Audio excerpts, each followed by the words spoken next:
Man and Superman. By Bernard Shaw. Epistle dedicatory to Arthur Bingham Walkley. My dear Walkley, you once asked me why I did not write a Don Juan play. The levity with which you assumed this frightful responsibility has probably by this time enabled you to forget it. But the day of reckoning has arrived. Here is your play. I say your play, because que facit per alium facit per esse its profits, like its labor, belong to me, its morals, its manners, its philosophy, its influence on the young, are for you to justify. You were of mature age when you made the suggestion, and you knew your man. It is hardly 15 years since, as twin pioneers of the new journalism of that time, we two, cradled in the same news sheets, made an epoch in the criticism of the theater and the opera house by making it a pretext for a propaganda of our own views of life. So you cannot plead ignorance of the character of the force you set in motion. You meant me to épouter le bourgeois, and if he protests, I hereby refer him to you as the accountable party. I warn you that if you attempt to repudiate your responsibility, I shall suspect you of finding the play too decorous for your taste. The 15 years have made me older and graver. In you I can detect no such becoming change. Your levities and audacities are like the loves and comforts prayed for by Desdemona. They increase, even as your days do grow. No mere pioneering journal dares meddle with them now. The stately Times itself is alone sufficiently above suspicion to act as your chaperone, and even the Times must sometimes thank its stars that new plays are not produced every day, since after each such event its gravity is compromised, its platitude turned to epigram, its portentousness to wit, its propriety to elegance, and even its decorum into naughtiness by criticisms which the traditions of the paper do not allow you to sign at the end, but which you take care to sign with the most extravagant flourishes between the lines. I am not sure that this is not a portent of revolution. In 18th century France the end was at hand when men bought the Encyclopedia and found Diderot there. When I buy the Times and find you there, my prophetic ear catches a rattle of 20th century tumbrils. However, that is not my present anxiety. The question is, will you not be disappointed with a Don Juan play in which not one of that hero's mille-et-tres adventures is brought upon the stage? To propitiate you, let me explain myself. You will retort that I never do anything else. It is your favorite jibe at me that what I call drama is nothing but explanation.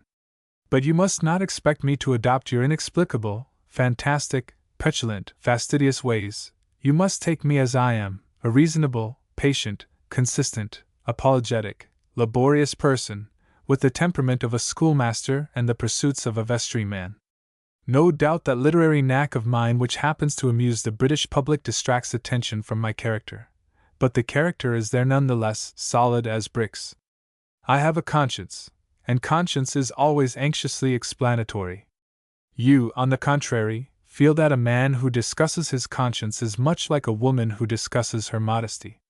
The only moral force you condescend to parade is the force of your wit.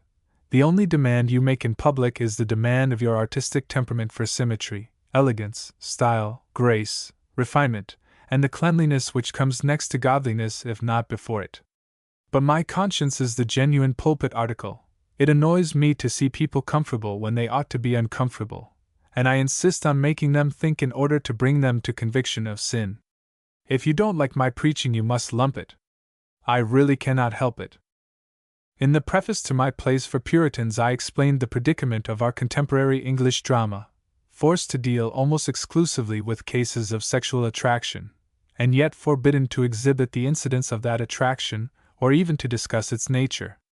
Your suggestion that I should write a Don Juan play was virtually a challenge to me to treat this subject myself dramatically.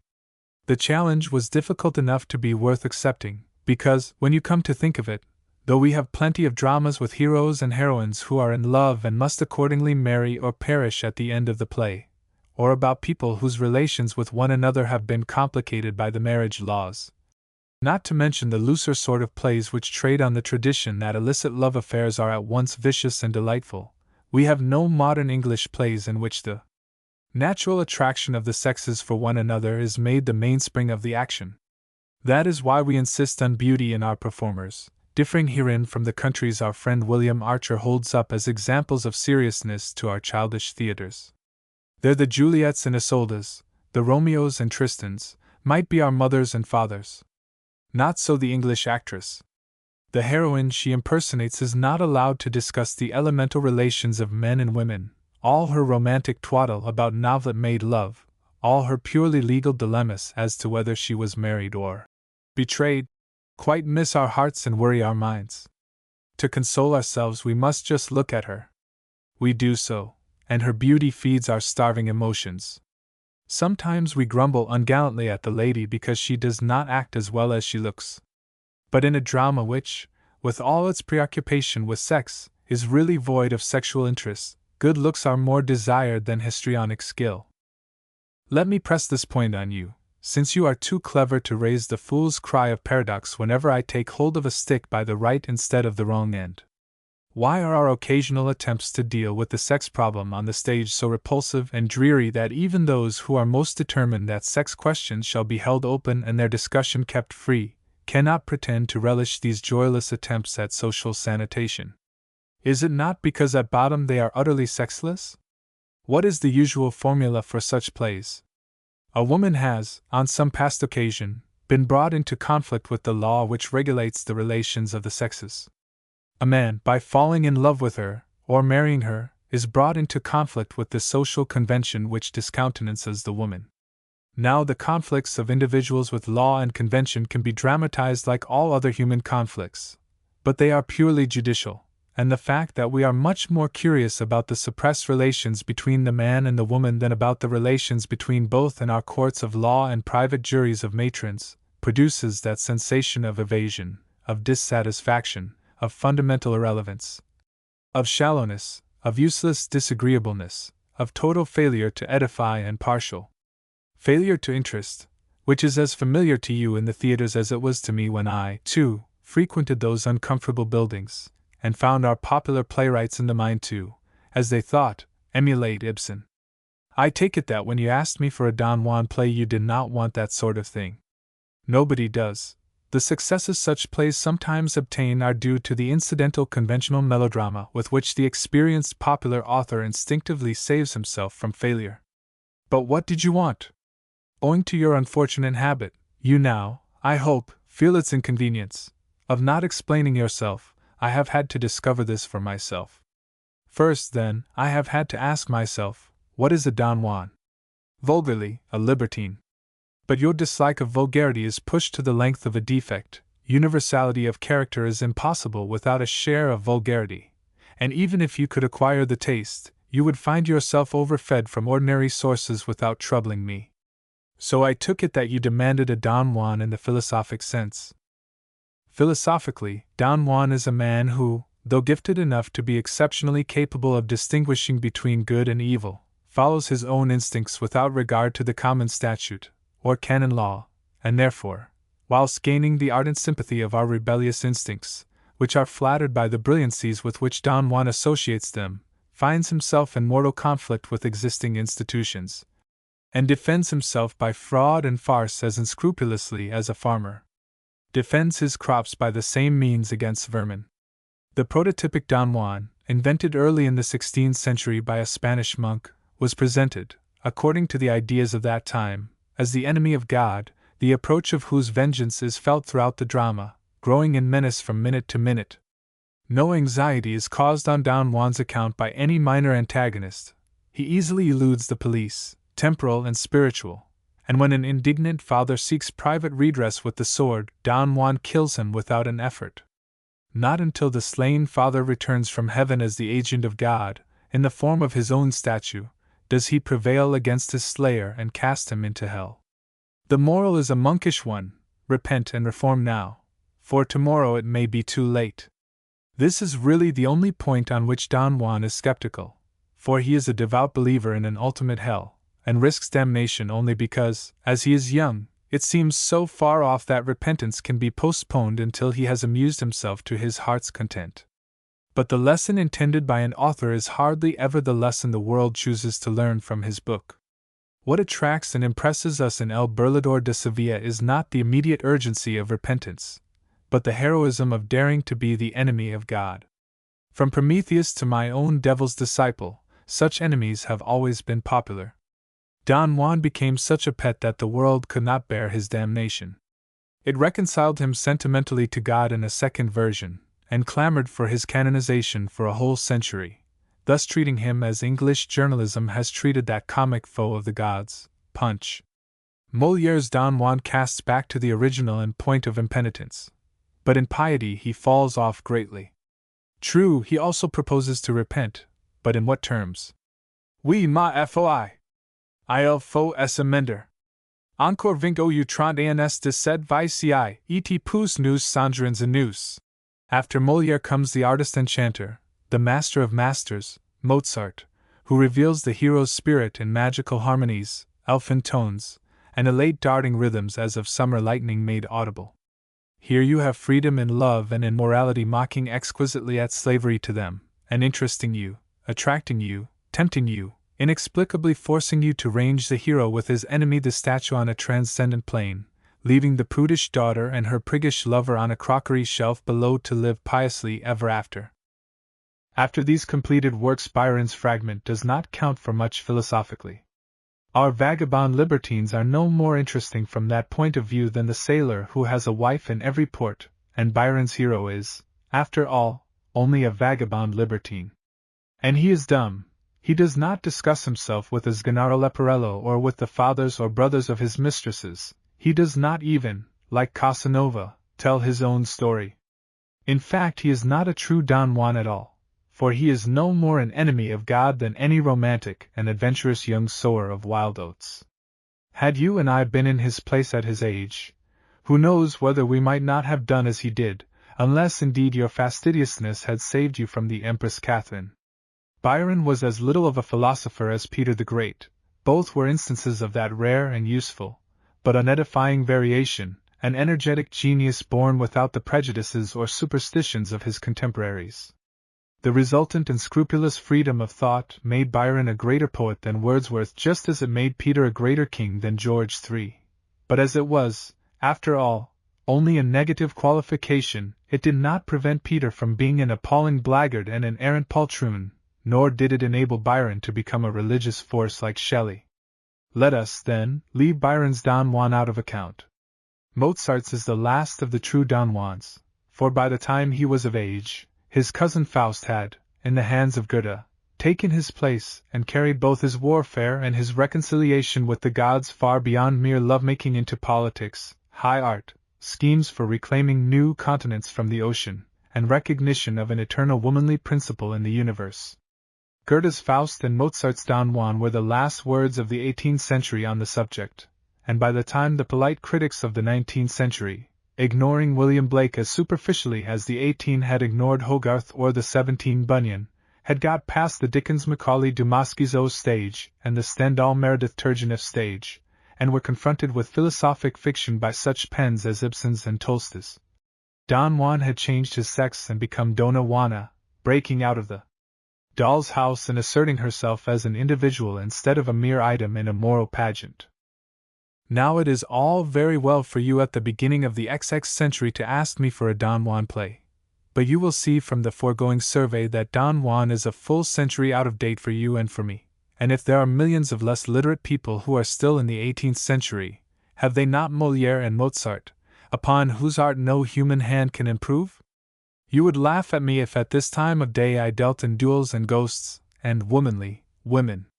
As to mere libertinism, you would be the first to remind me that the Festin de Pierre of Molière is not a play for amorists, and that one bar of the voluptuous sentimentality of Gounod or Bizet would appear as a licentious stain on the score of Don Giovanni. Even the more abstract parts of the Don Juan play are dilapidated past use.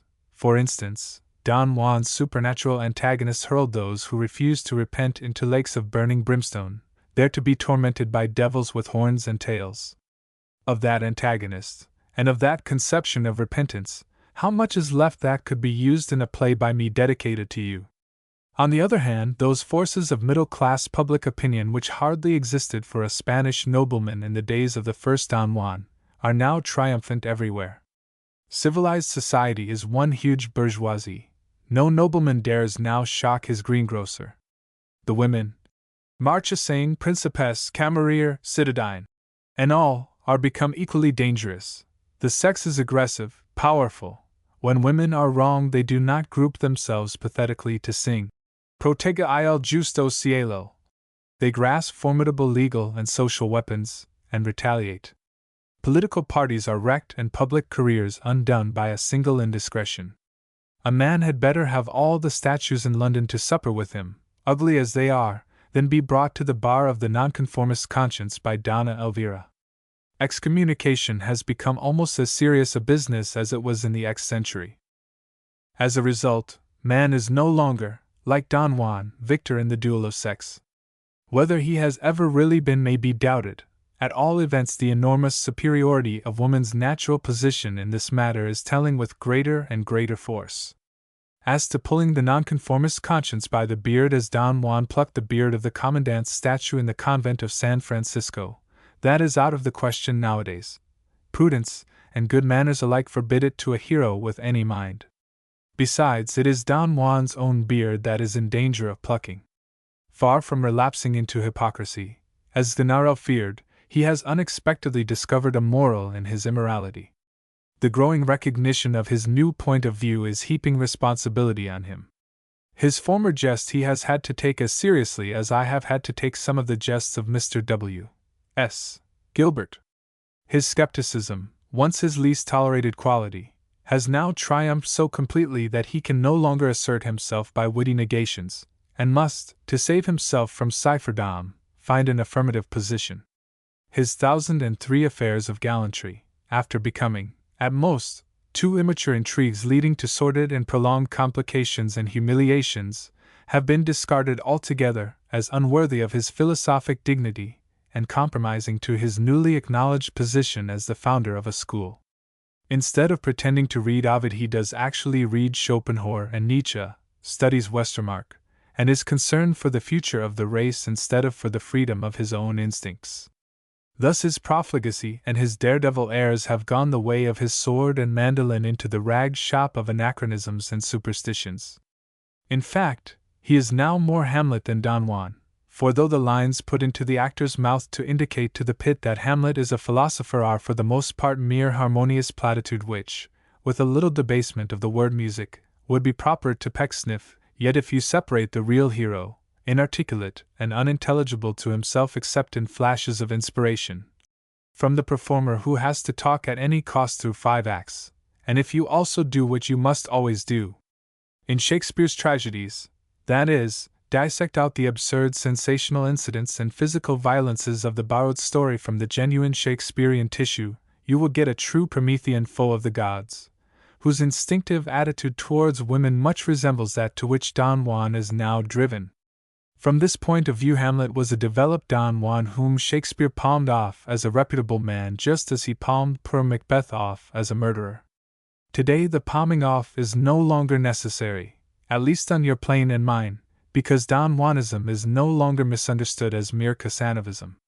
Don Juan himself is almost ascetic in his desire to avoid that misunderstanding, and so my attempt to bring him up to date by launching him as a modern Englishman into a modern English environment has produced a figure superficially quite unlike the hero of Mozart.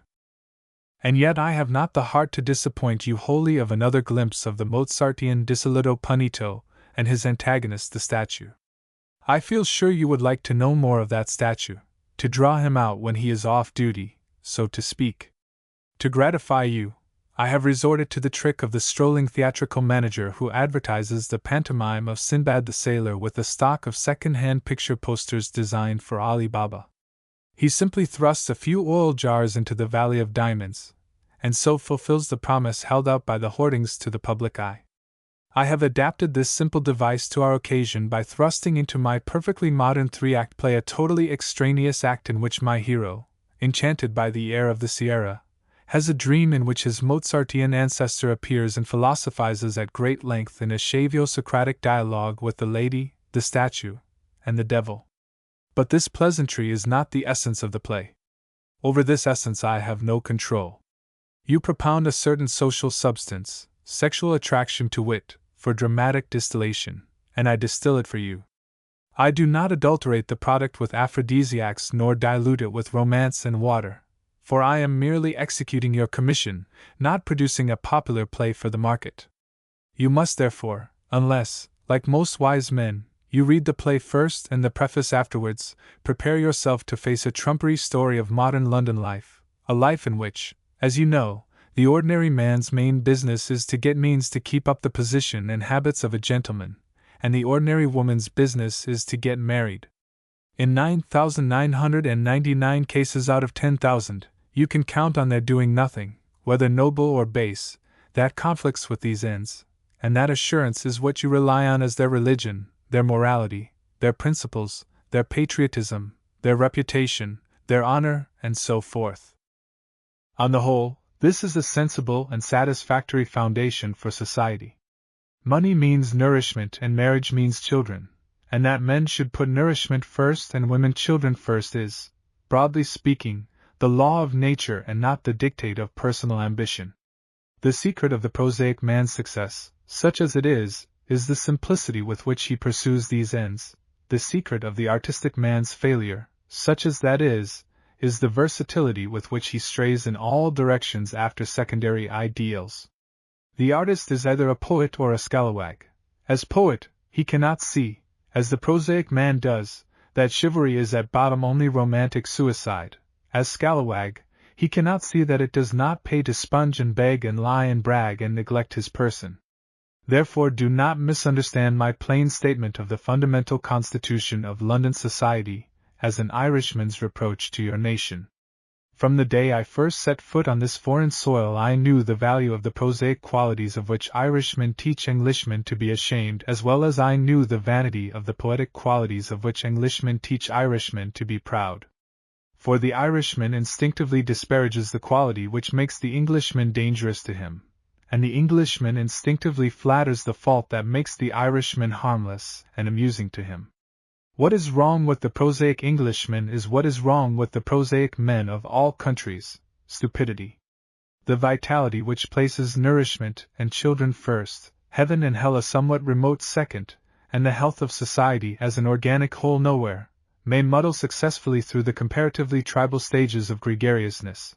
But in 19th-century nations and 20th-century empires the determination of every man to be rich at all costs, and of every woman to be married at all costs, must, without a highly scientific social organization, produce a ruinous development of poverty, celibacy, prostitution, infant mortality, adult degeneracy, and everything that wise men most dread.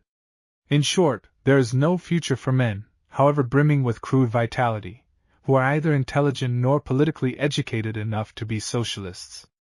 So do not misunderstand me in the other direction either. If I appreciate the vital qualities of the Englishman as I appreciate the vital qualities of the bee, I do not guarantee the Englishman against being, like the bee, or the Canaanite, smoked out and unloaded of his honey by beings inferior to himself in simple acquisitiveness, combativeness, and fecundity, but superior to him in imagination and cunning.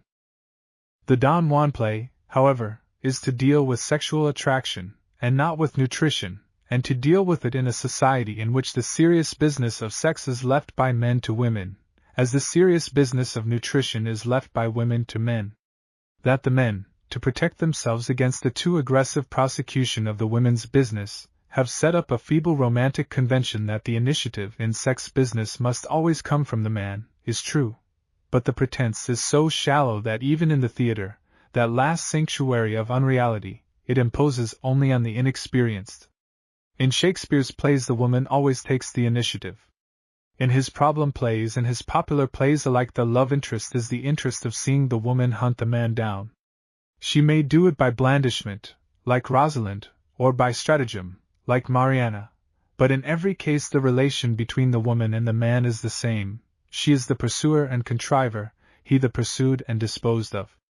When she is baffled, like Ophelia, she goes mad and commits suicide, and the man goes straight from her funeral to a fencing match. No doubt nature, with very young creatures, may save the woman the trouble of scheming. Prospero knows that he has only to throw Ferdinand and Miranda together, and they will mate like a pair of doves, and there is no need for Perdita to capture Florizel as the lady doctor in All's Well That Ends Well, an early Ibsenite heroine, captures Bertram. But the mature cases all illustrate the Shakespearean law. The one apparent exception, Petruchio, is not a real one. He is most carefully characterized as a purely commercial matrimonial adventurer. Once he is assured that Catherine has money, he undertakes to marry her before he has seen her. In real life we find not only Petruchios, but Mantilinis and Dobbins who pursue women with appeals to their pity or jealousy or vanity, or cling to them in a romantically infatuated way. Such effeminates do not count in the world scheme. Even Bunsby dropping like a fascinated bird into the jaws of Mrs. Max Stinger is by comparison a true tragic object of pity and terror. I find in my own plays that woman, projecting herself dramatically by my hands, a process over which I assure you I have no more real control than I have over my wife, behaves just as woman did in the plays of Shakespeare. And so your Don Juan has come to birth as a staged projection of the tragi-comic love chase of the man by the woman. And my Don Juan is the quarry instead of the huntsman. Yet he is a true Don Juan, with a sense of reality that disables convention, defying to the last the fate which finally overtakes him. The woman's need of him to enable her to carry on nature's most urgent work does not prevail against him until his resistance gathers her energy to a climax at which she dares to throw away her customary exploitations of the conventional affectionate and dutiful poses, and claim him by natural right for a purpose that far transcends their mortal personal purposes. Among the friends to whom I have read this play in manuscript are some of our own sex who are shocked at the unscrupulousness, meaning the total disregard of masculine fastidiousness, with which the woman pursues her purpose. It does not occur to them that if women were as fastidious as men, morally or physically, there would be an end of the race.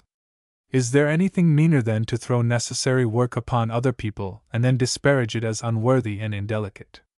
We laugh at the haughty American nation because it makes the Negro clean its boots and then proves the moral and physical inferiority of the Negro by the fact that he is a shoeblack. But we ourselves throw the whole drudgery of creation on one sex, and then imply that no female of any womanliness or delicacy would initiate any effort in that direction. There are no limits to male hypocrisy in this matter.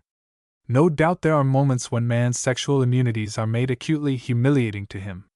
When the terrible moment of birth arrives, its supreme importance, and its superhuman effort and peril, in which the father has no part, dwarf him into the meanest insignificance, he slinks out of the way of the humblest petticoat, happy if he be poor enough to be pushed out of the house to outface his ignominy by drunken rejoicings.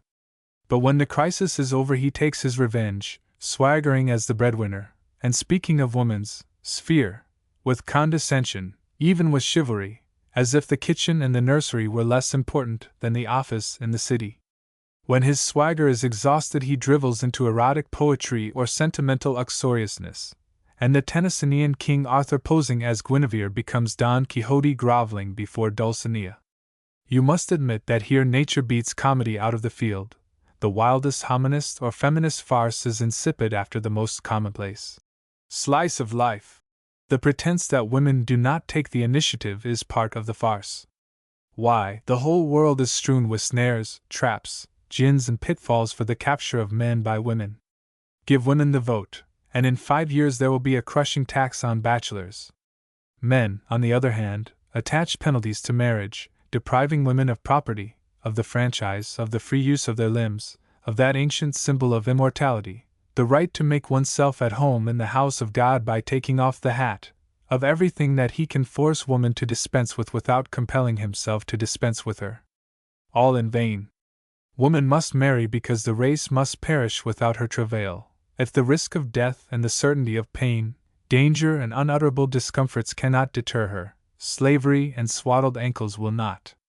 And yet we assume that the force that carries women through all these perils and hardships stops abashed before the primnesses of our behavior for young ladies.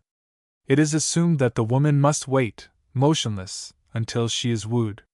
Nay, she often does wait motionless. That is how the spider waits for the fly. But the spider spins her web. And if the fly, like my hero, shows a strength that promises to extricate him, how swiftly does she abandon her pretense of passiveness, and openly fling coil after coil about him until he is secured forever. If the really impressive books and other artworks of the world were produced by ordinary men, they would express more fear of women's pursuit than love of their illusory beauty. But ordinary men cannot produce really impressive artworks. Those who can are men of genius, that is, men selected by nature to carry on the work of building up an intellectual consciousness of her own instinctive purpose. Accordingly, we observe in the man of genius all the unscrupulousness and all the self-sacrifice. The two things are the same, of woman. He will risk the stake and the cross, starve, when necessary, in a garret all his life, study women and live on their work and care as Darwin studied worms and lived upon sheep, work his nerves into rags without payment, a sublime altruist in his disregard of himself, an atrocious egotist in his disregard of others. Here woman meets a purpose as impersonal, as irresistible as her own, and the clash is sometimes tragic. When it is complicated by the genius being a woman, then the game is one for a king of critics. Your George Sand becomes a mother to gain experience for the novelist and to develop her, and gobbles up men of genius, Chopins, Musets and the like, as mere hors d'oeuvres. I state the extreme case, of course, but what is true of the great man who incarnates the philosophic consciousness of life and the woman who incarnates its fecundity, is true in some degree of all geniuses and all women. Hence it is that the world's books get written, its pictures painted, its statues modeled, its symphonies composed, by people who are free of the otherwise universal dominion of the tyranny of sex. Which leads us to the conclusion, astonishing to the vulgar, that art, instead of being before all things the expression of the normal sexual situation, is really the only department in which sex is a superseded and secondary power, with its consciousness so confused and its purpose so perverted, that its ideas are mere fantasy to common men.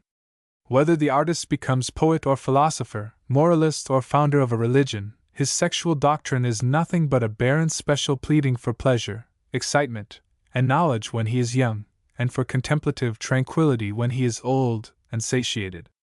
Romance and asceticism, amorism and puritanism are equally unreal in the great Philistin world. The world shown us in books, whether the books be confessed epics or professed gospels, or in codes, or in political orations, or in philosophic systems, is not the main world at all. It is only the self-consciousness of certain abnormal people who have the specific artistic talent and temperament.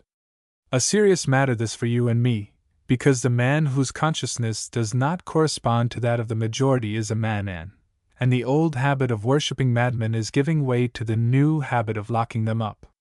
And since what we call education and culture is for the most part nothing but the substitution of reading for experience, of literature for life, of the obsolete fictitious for the contemporary real, education, as you no doubt observed at Oxford, destroys, by supplantation, every mind that is not strong enough to see through the imposture and to use the great masters of arts as what they really are and no more, that is, patentees of highly questionable methods of thinking, and manufacturers of highly questionable, and for the majority but half-valid representations of life. The schoolboy who uses his Homer to throw at his fellow's head makes perhaps the safest and most rational use of him, and I observe with reassurance that you occasionally do the same, in your prime, with your Aristotle. Fortunately for us, whose minds have been so overwhelmingly sophisticated by literature, what produces all these treatises and poems and scriptures of one sort or another is the struggle of life to become divinely conscious of itself instead of blindly stumbling hither and thither in the line of least resistance. Hence there is a driving towards truth in all books on matters where the writer, though exceptionally gifted, is normally constituted, and has no private axe to grind. Copernicus had no motive for misleading his fellow men as to the place of the sun in the solar system. He looked for it as honestly as a shepherd seeks his path in a mist. But Copernicus would not have written love stories scientifically. When it comes to sex relations, the man of genius does not share the common man's danger of capture, nor the woman of genius the common woman's overwhelming specialization. And that is why our scriptures and other art works, when they deal with love, turn from honest attempts at science and physics to romantic nonsense, erotic ecstasy, or the stern asceticism of satiety. The road of excess leads to the palace of wisdom, said William Blake, for you never know what is enough unless you know what is more than enough. There is a political aspect of this sex question which is too big for my comedy, and too momentous to be passed over without culpable frivolity. It is impossible to demonstrate that the initiative in sex transactions remains with woman, and has been confirmed to her, so far, more and more by the suppression of rapine and discouragement of importunity, without being driven to very serious reflections on the fact that this initiative is politically the most important of all the initiatives, because our political experiment of democracy, the last refuge of cheap misgovernment, will ruin us if our citizens are ill-bred. When we two were born, this country was still dominated by a selected class bred by political marriages.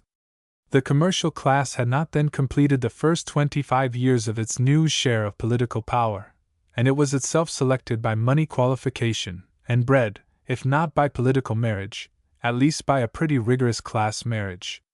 Aristocracy and plutocracy still furnish the figureheads of politics, but they are now dependent on the votes of the promiscuously bred masses.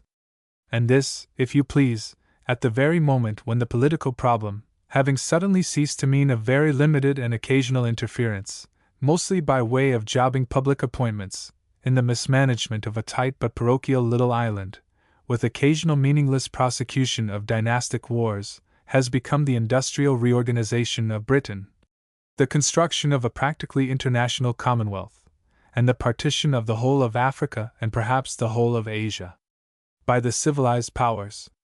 Can you believe that the people whose conceptions of society and conduct, whose power of attention and scope of interest, are measured by the British theatre as you know it today, can either handle this colossal task themselves, or understand and support the sort of mind and character that is, at least comparatively, capable of handling it? For remember, what our voters are in the pit and gallery, they are also in the polling booth. We are all now under what Burke called the hoofs of the swinish multitude. Burke's language gave great offense because the implied exceptions to its universal application made it a class insult, and it certainly was not for the pot to call the kettle black. The aristocracy he defended, in spite of the political marriages by which it tried to secure breeding for itself, had its mind undertrained by silly schoolmasters and governesses, its character corrupted by gratuitous luxury, its self-respect adulterated to complete spuriousness by flattery and flunkeyism. It is no better today and never will be any better. Our very peasants have something morally hardier in them that culminates occasionally in a Bunyan, a Burns, or a Carlyle. But observe, this aristocracy, which was overpowered from 1832 to 1885 by the middle class, has come back to power by the votes of the swinish multitude. Tom Paine has triumphed over Edmund Burke, and the swine are now courted electors. How many of their own class have these electors sent to Parliament? Hardly a dozen out of 670, and these only under the persuasion of conspicuous personal qualifications and popular eloquence. The multitude thus pronounces judgment on its own units, it admits itself unfit to govern, and will vote only for a man morphologically and generically transfigured by palatial residence and equipage, by transcendent tailoring, by the glamour of aristocratic kinship. Well, we too know these transfigured persons, these college passmen, these well-groomed monocular algies and bobbies, these cricketers to whom age brings golf instead of wisdom, these plutocratic products of the nail and saucepan business as he got his money by. Do you know whether to laugh or cry at the notion that they, poor devils, will drive a team of continents as they drive a four-in-hand, turn a jostling anarchy of casual trade and speculation into an ordered productivity, and federate our colonies into a world power of the first magnitude? Give these people the most perfect political constitution and the soundest political program that benevolent omniscience can devise for them, and they will interpret it into mere fashionable folly or canting charity, as infallibly as a savage converts the philosophical theology of a Scotch missionary into crude African idolatry. I do not know whether you have any illusions left on the subject of education, progress, and so forth. I have none. Any pamphleteer can show the way to better things, but when there is no will, there is no way.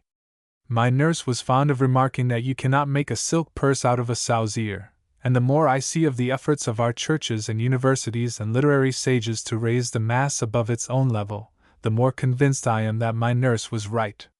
Progress can do nothing but make the most of us all as we are, and that most would clearly not be enough even if those who are already raised out of the lowest abysses would allow the others a chance. The bubble of heredity has been pricked.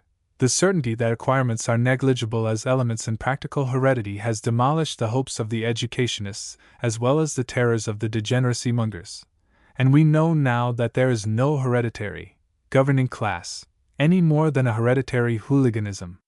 We must either breed political capacity or be ruined by democracy, which was forced on us by the failure of the older alternatives. Yet if despotism failed only for want of a capable benevolent despot, what chance has democracy, which requires a whole population of capable voters, that is, of political critics who, if they cannot govern in person for lack of spare energy or specific talent for administration, can at least recognize and appreciate capacity and benevolence in others, and so govern through capably benevolent representatives? Where are such voters to be found today? Nowhere. Promiscuous breeding has produced a weakness of character that is too timid to face the full stringency of a thoroughly competitive struggle for existence, and too lazy and petty to organize the Commonwealth cooperatively. Being cowards, we defeat natural selection under cover of philanthropy. Being sluggards, we neglect artificial selection under cover of delicacy and morality.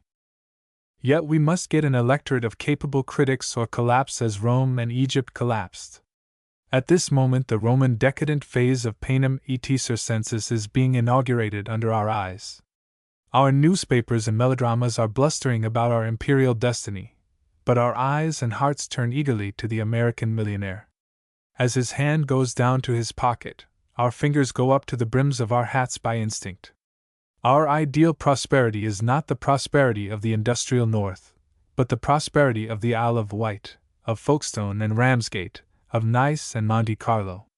That is the only prosperity you see on the stage, where the workers are all footmen, parlourmaids, comic lodging letters and fashionable professional men, whilst the heroes and heroines are miraculously provided with unlimited dividends, and eat gratuitously, like the knights in Don Quixote's books of chivalry. The city papers prate of the competition of Bombay with Manchester, and the like. The real competition is the competition of Regent Street with the Rue de Rivoli, of Brighton and the South Coast with the Riviera, for the spending money of the American trusts. What is all this growing love of pageantry, this effusive loyalty, this officious rising and uncovering at a wave from a flag or a blast from a brass band? Imperialism, not a bit of it. Obsequiousness, servility, cupidity roused by the prevailing smell of money. When Mr. Carnegie rattled his millions in his pockets, all England became one rapacious cringe. Only, when Rhodes, who had probably been reading my Socialism for Millionaires, left word that no idler was to inherit his estate, the bent back straightened mistrustfully for a moment. Could it be that the Diamond King was no gentleman after all? However, it was easy to ignore a rich man's solecism. The ungentlemanly clause was not mentioned again, and the backs soon bowed themselves back into their natural shape. But I hear you asking me in alarm whether I have actually put all this tub thumping into a Don Juan comedy. I have not. I have only made my Don Juan a political pamphleteer, and given you his pamphlet in full by way of appendix. You will find it at the end of the book. I am sorry to say that it is a common practice with romancers to announce their hero as a man of extraordinary genius, and to leave his works entirely to the reader's imagination, so that at the end of the book you whisper to yourself ruefully that but for the author's solemn preliminary assurance you should hardly have given the gentleman credit for ordinary good sense.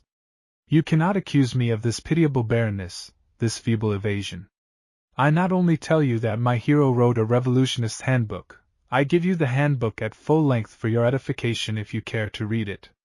And in that handbook you will find the politics of the sex question as I conceive Don Juan's descendant to understand them. Not that I disclaim the fullest responsibility for his opinions and for those of all my characters, pleasant and unpleasant. They are all right from their several points of view, and their points of view are, for the dramatic moment, mine also. This may puzzle the people who believe that there is such a thing as an absolutely right point of view, usually their own. It may seem to them that nobody who doubts this can be in a state of grace. However that may be, it is certainly true that nobody who agrees with them can possibly be a dramatist, or indeed anything else that turns upon a knowledge of mankind. Hence it has been pointed out that Shakespeare had no conscience. Neither have I, in that sense. You may, however, remind me that this digression of mine into politics was preceded by a very convincing demonstration that the artist never catches the point of view of the common man on the question of sex, because he is not in the same predicament. I first prove that anything I write on the relation of the sexes is sure to be misleading, and then I proceed to write a Don Juan play. Well, if you insist on asking me why I behave in this absurd way, I can only reply that you asked me to, and that in any case my treatment of the subject may be valid for the artist, amusing to the amateur, and at least intelligible and therefore possibly suggestive to the Philistin. Every man who records his illusions is providing data for the genuinely scientific psychology which the world still waits for. I plank down my view of the existing relations of men to women in the most highly civilized society for what it is worth. It is a view like any other view and no more, either true nor false, but I hope, a way of looking at the subject which throws into the familiar order of cause and effect a sufficient body of fact and experience to be interesting to you, if not to the playgoing public of London. I have certainly shown little consideration for that public in this enterprise, but I know that it has the friendliest disposition towards you and me as far as it has any consciousness of our existence, and quite understands that what I write for you must pass at a considerable height over its simple romantic head. It will take my books as read and my genius for granted, trusting me to put forth work of such quality as shall bear out its verdict. So we may disport ourselves on our own plane to the top of our bent, and if any gentleman points out that neither this epistle dedicatory nor the dream of Don Juan in the third act of the ensuing comedy is suitable for immediate production at a popular theatre, we need not contradict him. Napoleon provided Talma with a pit of kings, with what effect on Talma's acting is not recorded. As for me, what I have always wanted is a pit of philosophers, and this is a play for such a pit. I should make formal acknowledgment to the authors whom I have pillaged in the following pages if I could recollect them all. The theft of the brigand poetaster from Sir Arthur Conan Doyle is deliberate, and the metamorphosis of Leporello into Henry Straker, motor engineer and new man, is an intentional dramatic sketch for the contemporary embryo of Mr. H. G. Wells's anticipation of the efficient engineering class which will, he hopes, finally sweep the jabberers out of the way of civilization. Mr. Barrio has also, whilst I am correcting my proofs, delighted London with a servant who knows more than his masters.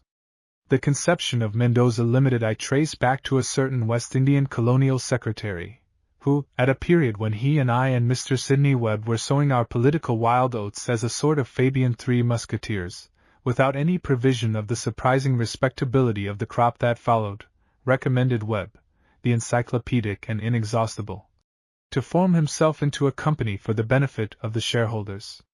Octavius I take over unaltered from Mozart, and I hereby authorize any actor who impersonates him to sing Dalla sua pace, if he can, at any convenient moment during the representation. And was suggested to me by the 15th century Dutch morality called Everyman, which Mr. William Powell has lately resuscitated so triumphantly. I trust he will work that vein further, and recognize that Elizabethan Renaissance fustian is no more bearable after medieval poesy than Scribe after Ibsen.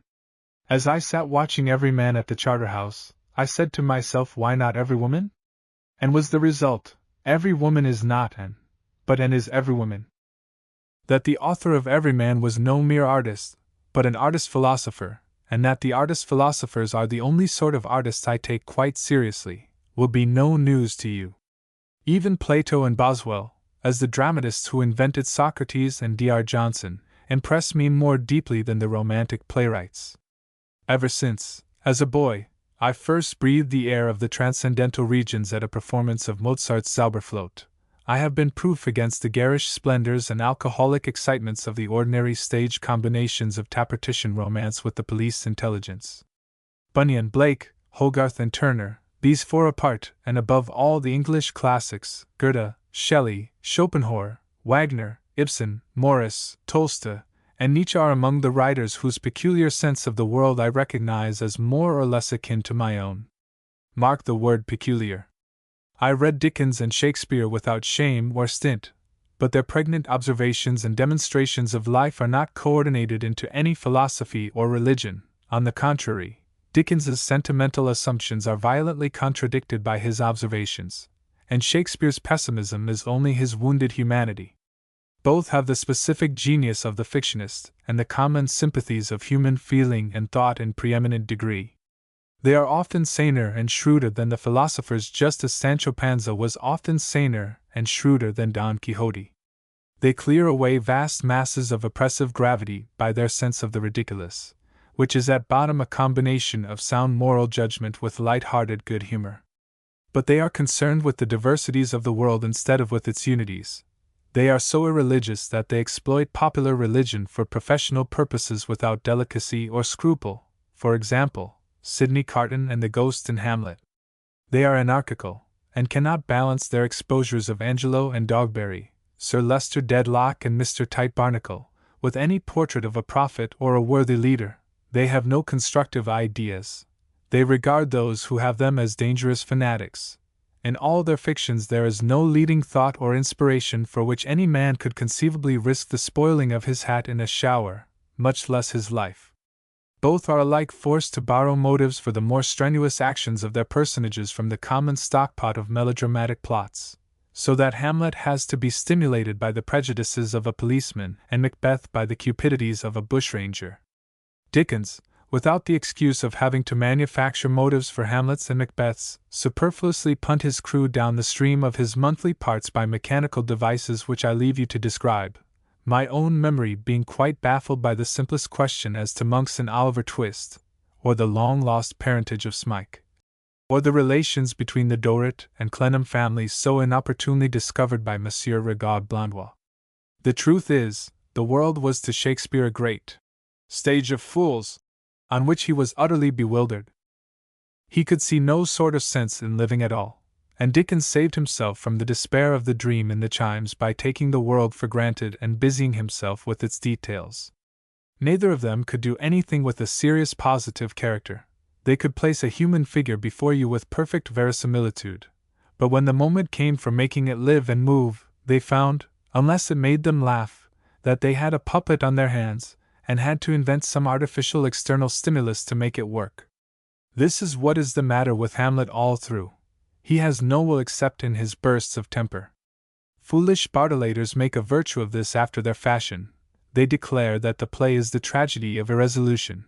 But all Shakespeare's projections of the deepest humanity he knew have the same defect. Their characters and manners are lifelike, but their actions are forced on them from without, and the external force is grotesquely inappropriate except when it is quite conventional, as in the case of Henry V. Falstaff is more vivid than any of these serious reflective characters because he is self-acting.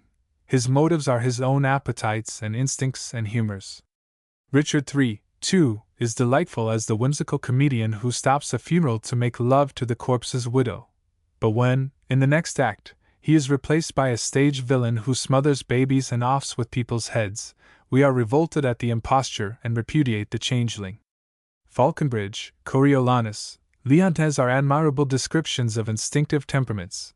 Indeed, the play of Coriolanus is the greatest of Shakespeare's comedies. But description is not philosophy, and comedy either compromises the author nor reveals him. He must be judged by those characters into which he puts what he knows of himself, his Hamlets and Macbeths and Lears and Prosperos.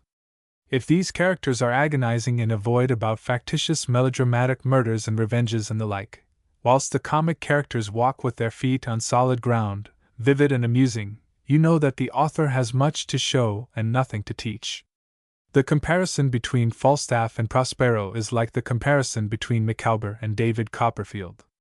At the end of the book you know Micawber, whereas you only know what has happened to David, and are not interested enough in him to wonder what his politics or religion might be if anything so stupendous as a religious or political idea, or a general idea of any sort, were to occur to him. He is tolerable as a child, but he never becomes a man, and might be left out of his own biography altogether but for his usefulness as a stage confidant, a Horatio or Charles his friend, what they call on the stage a feeder. Now you cannot say this of the works of the artist philosophers. You cannot say it, for instance, of the Pilgrim's Progress.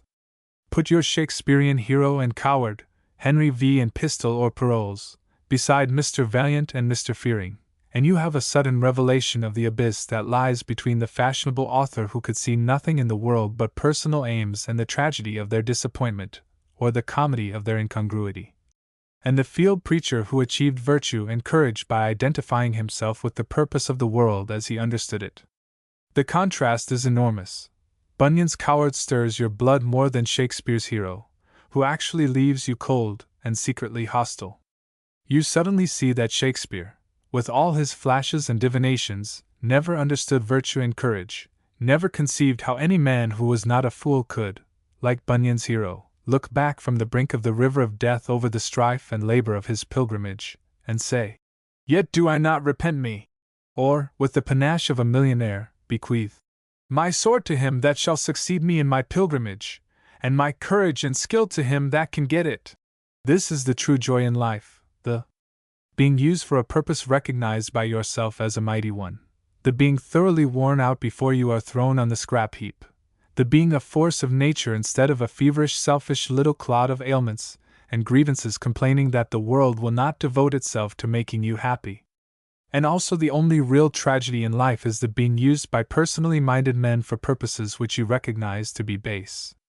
All the rest is at worst mere misfortune or mortality. This alone is misery, slavery, hell on earth, and the revolt against it is the only force that offers a man's work to the poor artist, whom our personally minded rich people would so willingly employ as pander, buffoon, beauty-monger, sentimentalizer, and the like. It may seem a long step from Bunyan to Nietzsche, but the difference between their conclusions is purely formal. Bunyan's perception that righteousness is filthy rags, his scorn for Mr. Legality in the village of morality, his defiance of the church as the supplanter of religion, his insistence on courage as the virtue of virtues, his estimate of the career of the conventionally respectable and sensible worldly wise man as no better at bottom than the life and death of Mr. Badman, all this, expressed by Bunyan in the terms of a tinker's theology, is what Nietzsche has expressed in terms of post-Darwinian, post-Schopenhauerian philosophy, Wagner in terms of polytheistic mythology, and Ibsen in terms of mid-19th century Parisian dramaturgy. Nothing is new in these matters except their novelties. For instance, it is a novelty to call justification by faith, will, and justification by works, Vorstellung. The sole use of the novelty is that you and I buy and read Schopenhauer's treatise on will and representation when we should not dream of buying a set of sermons on faith versus works. At bottom the controversy is the same, and the dramatic results are the same. Bunyan makes no attempt to present his pilgrims as more sensible or better conducted than Mr. Worldly Wiseman, Mr. W.'s worst enemies, as Mr. Embezzler, Mr. Never Go to Church on Sunday, Mr. Bad Form, Mr. Murderer, Mr. Burglar, Mr. Correspondent, Mr. Blackmailer, Mr. Cad, Mr. Drunkard, Mr. Labor Agitator, and so forth, can read the Pilgrim's Progress without finding a word said against them, whereas the respectable people who snub them and put them in prison, such as Mr. W. himself and his young friend Civility, formalist and hypocrisy, Wildhead, inconsiderate, and pragmatic, who were clearly young university men of good family and high feeding, that brisk lad Ignorance, talkative, by ends of fair speech, and his mother-in-law Lady Feigning, and other reputable gentlemen and citizens, catch it very severely. Even little Faith, though he gets to heaven at last, is given to understand that it served him right to be mobbed by the brothers Faint Heart, Mistrust, and Guilt, all three recognized members of respectable society and veritable pillars of the law. The whole allegory is a consistent attack on morality and respectability, without a word that one can remember against vice and crime. Exactly what is complained of in Nietzsche and Ibsen, is it not?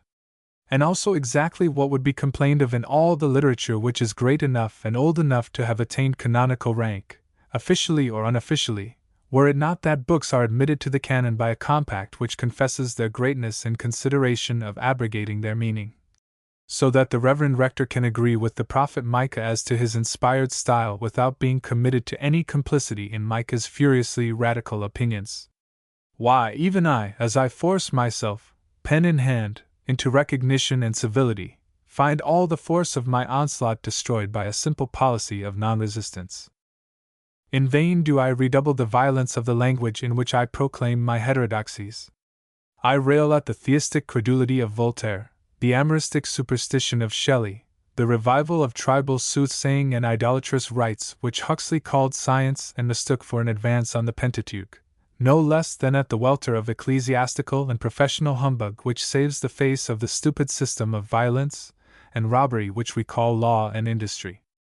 Even atheists reproach me with infidelity and anarchists with nihilism because I cannot endure their moral tirades.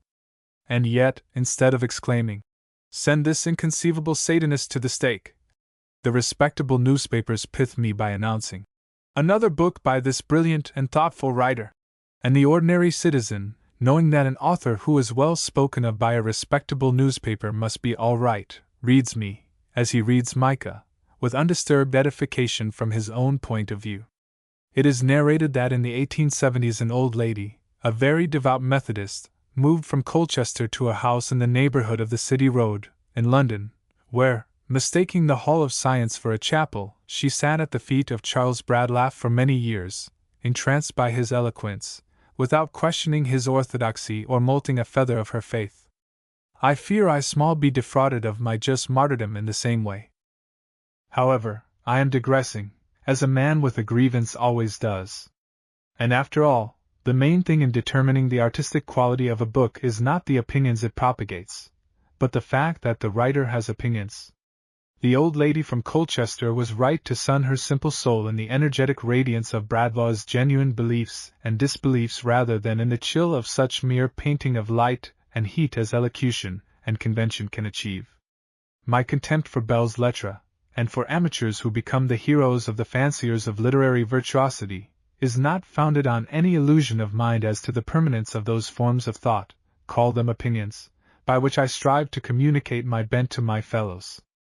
To younger men they are already outmoded, for though they have no more lost their logic than an 18th-century pastel has lost its drawing or its color, yet, like the pastel, they grow indefinably shabby, and will grow shabbier until they cease to count at all, when my books will either perish, or, if the world is still poor enough to want them, will have to stand, with Bunyan's, by quite amorphous qualities of temper and energy. With this conviction I cannot be a belletrist.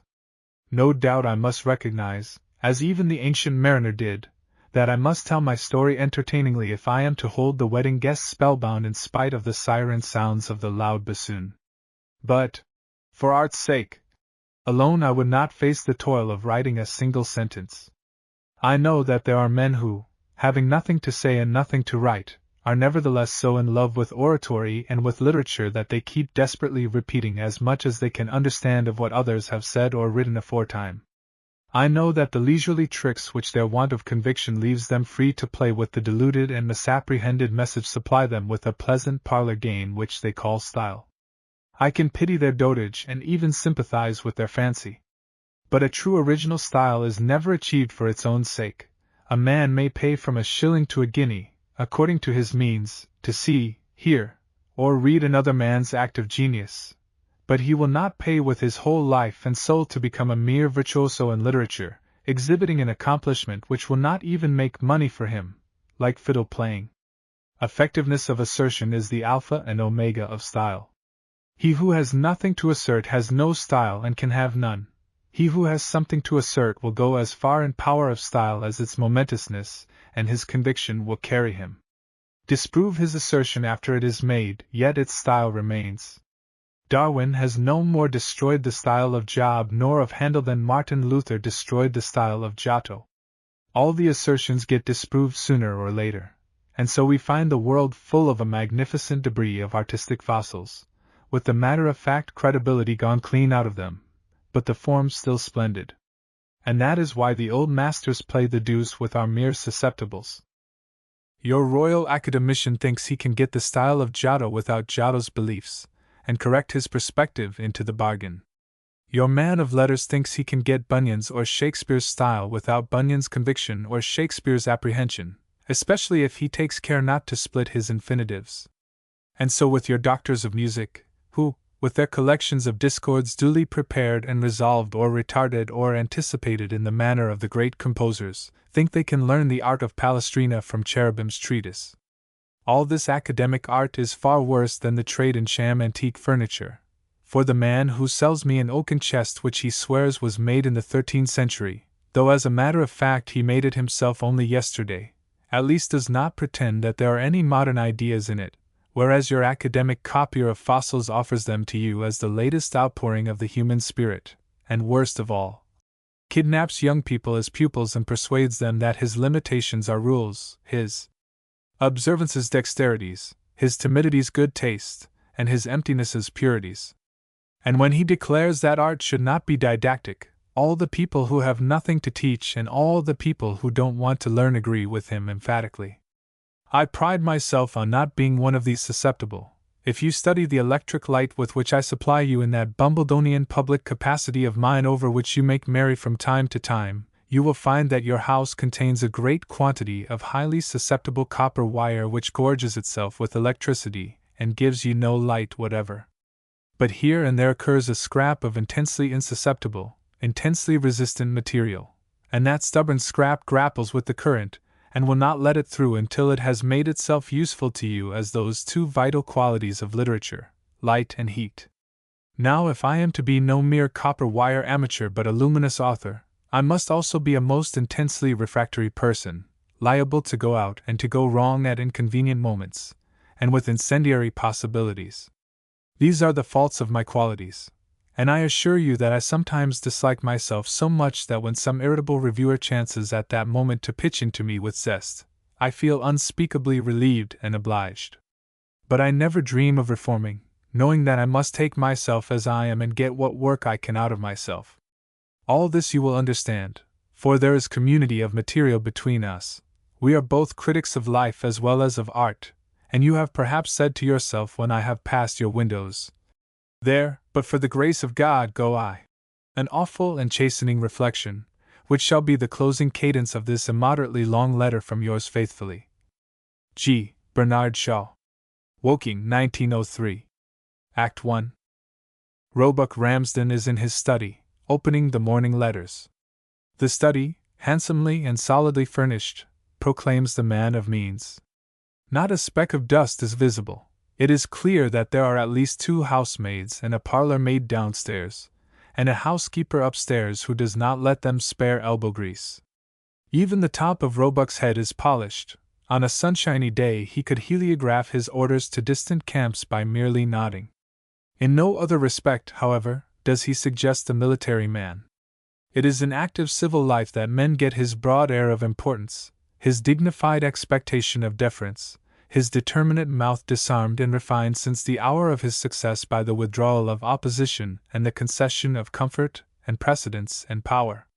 He is more than a highly respectable man. He is marked out as a president of highly respectable men, a chairman among directors, an alderman among councillors, a mayor among aldermen. 4 tufts of iron-gray hair, which will soon be as white as isinglass, and are in other respects not at all unlike it, grow in 2 symmetrical pairs above his ears and at the angles of his spreading jaws. He wears a black frock coat, a white waistcoat, it is bright spring weather, and trousers, either black nor perceptibly blue, of one of those indefinitely mixed hues which the modern clothier has produced to harmonize with the religions of respectable men. He has not been out of doors yet today, so he still wears his slippers, his boots being ready for him on the hearthrug.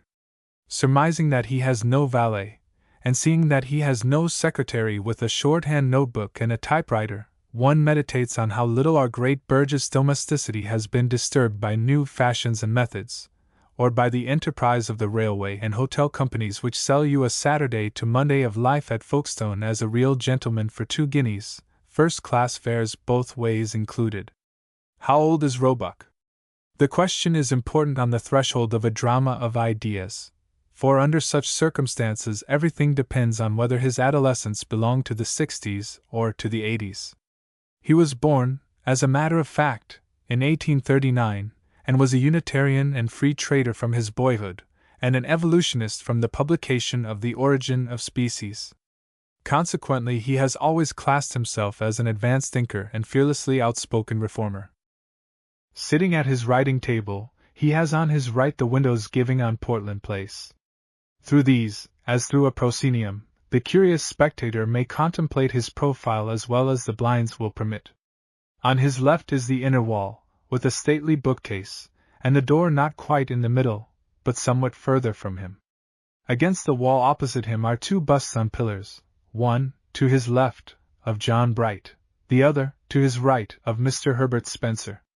Between them hang an engraved portrait of Richard Cobden, enlarged photographs of Martineau, Huxley, and George Eliot, autotypes of allegories by Mr. G. F. Watts, for Roebuck believed in the fine arts with all the earnestness of a man who does not understand them, and an impression of Dupont's engraving of de la Roche's Beaux-Arts hemicycle, representing the great men of all ages.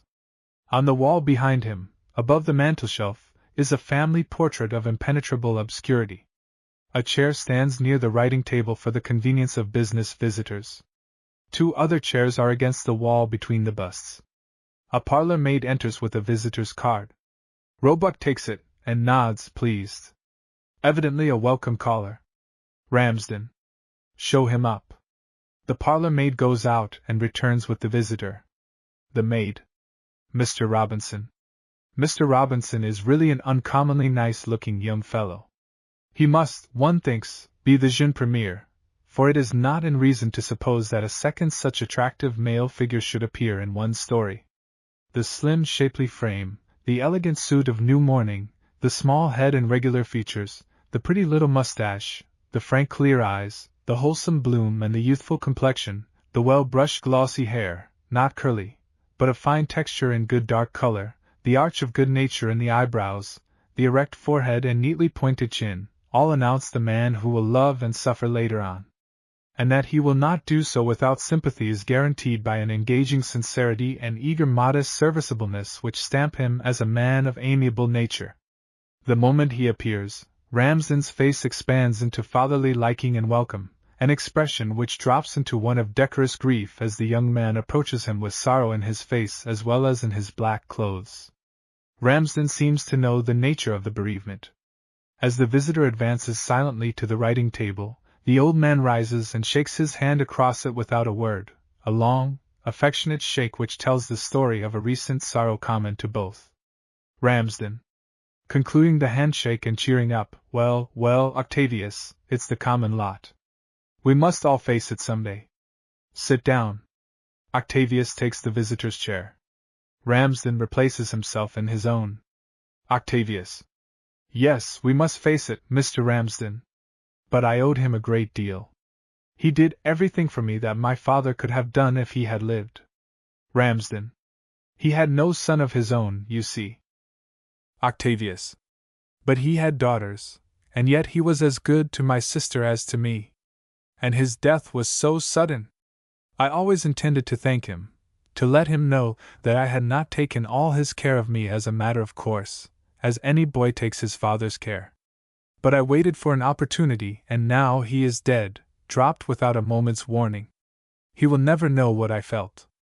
He takes out his handkerchief, and cries unaffectedly. Ramsden. How do we know that, Octavius? He may know it, we cannot tell. Come!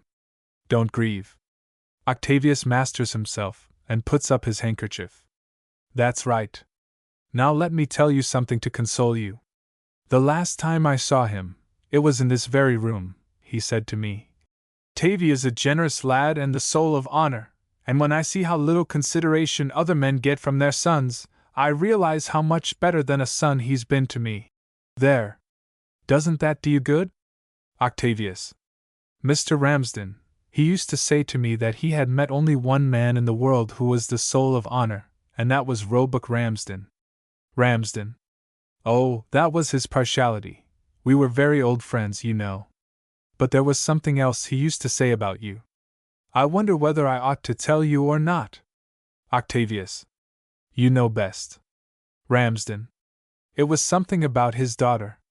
Octavius. Eagerly, about Anne. Oh, do tell me that, Mr. Ramsden. Ramsden. Well, he said he was glad, after all, you were not his son, because he thought that someday Annie and you. Octavius blushes vividly. Well, perhaps I shouldn't have told you. But he was in earnest. Octavius. Oh, if only I thought I had a chance.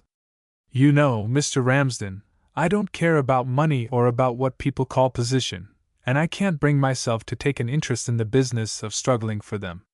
Well, and has a most exquisite nature, but she is so accustomed to be in the thick of that sort of thing that she thinks a man's character incomplete if he is not ambitious. She knows that if she married me she would have to reason herself out of being ashamed of me for not being a big success of some kind. Ramsden, getting up and planting himself with his back to the fireplace. Nonsense, my boy, nonsense. You're too modest.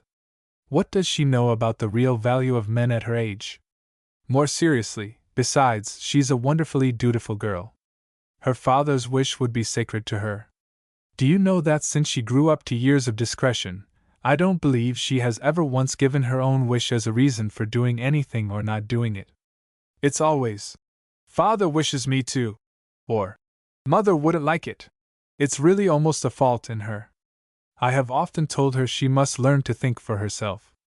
Octavius, shaking his head, I couldn't ask her to marry me because her father wished it, Mr. Ramsden. Ramsden. Well, perhaps not. No, of course not. I see that.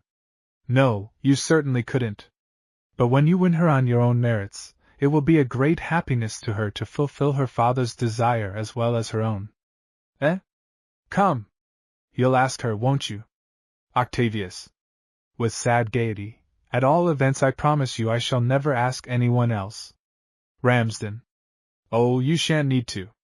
She'll accept you, my boy, although, here he suddenly becomes very serious indeed, you have one great drawback. Octavius. Anxiously, what drawback is that, Mr. Ramsden? I should rather say which of my many drawbacks? Ramsden. I'll tell you, Octavius. He takes from the table a book bound in red cloth. I have in my hand a copy of the most infamous, the most scandalous, the most mischievous, the most blackguardly book that ever escaped burning at the hands of the common hangman. I have not read it. I would not soil my mind with such filth, but I have read what the papers say of it. The title is quite enough for me. He reads it. The Revolutionist's Handbook and Pocket Companion by John Tanner, M.I.R.C., member of the idle rich class. Octavius. Smiling, but Jack. Ramsden. Testily, for goodness sake, don't call him Jack under my roof. He throws the book violently down on the table. Then, somewhat relieved, he comes past the table to Octavius, and addresses him at close quarters with impressive gravity. Now, Octavius, I know that my dead friend was right when he said you were a generous lad.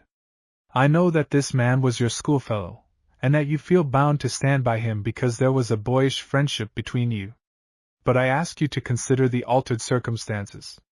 You were treated as a son in my friend's house. You lived there, and your friends could not be turned from the door. This Tanner was in and out there on your account almost from his childhood. He addresses Annie by her Christian name as freely as you do.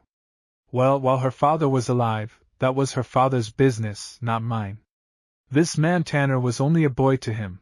His opinions were something to be laughed at, like a man's hat on a child's head. But now Tanner is a grown man and Annie a grown woman. And her father is gone.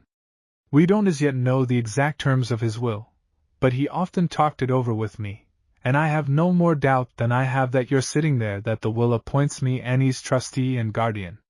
Forcibly, now I tell you, once for all, I can't and I won't have Annie placed in such a position that she must, out of regard for you, suffer the intimacy of this fellow Tanner.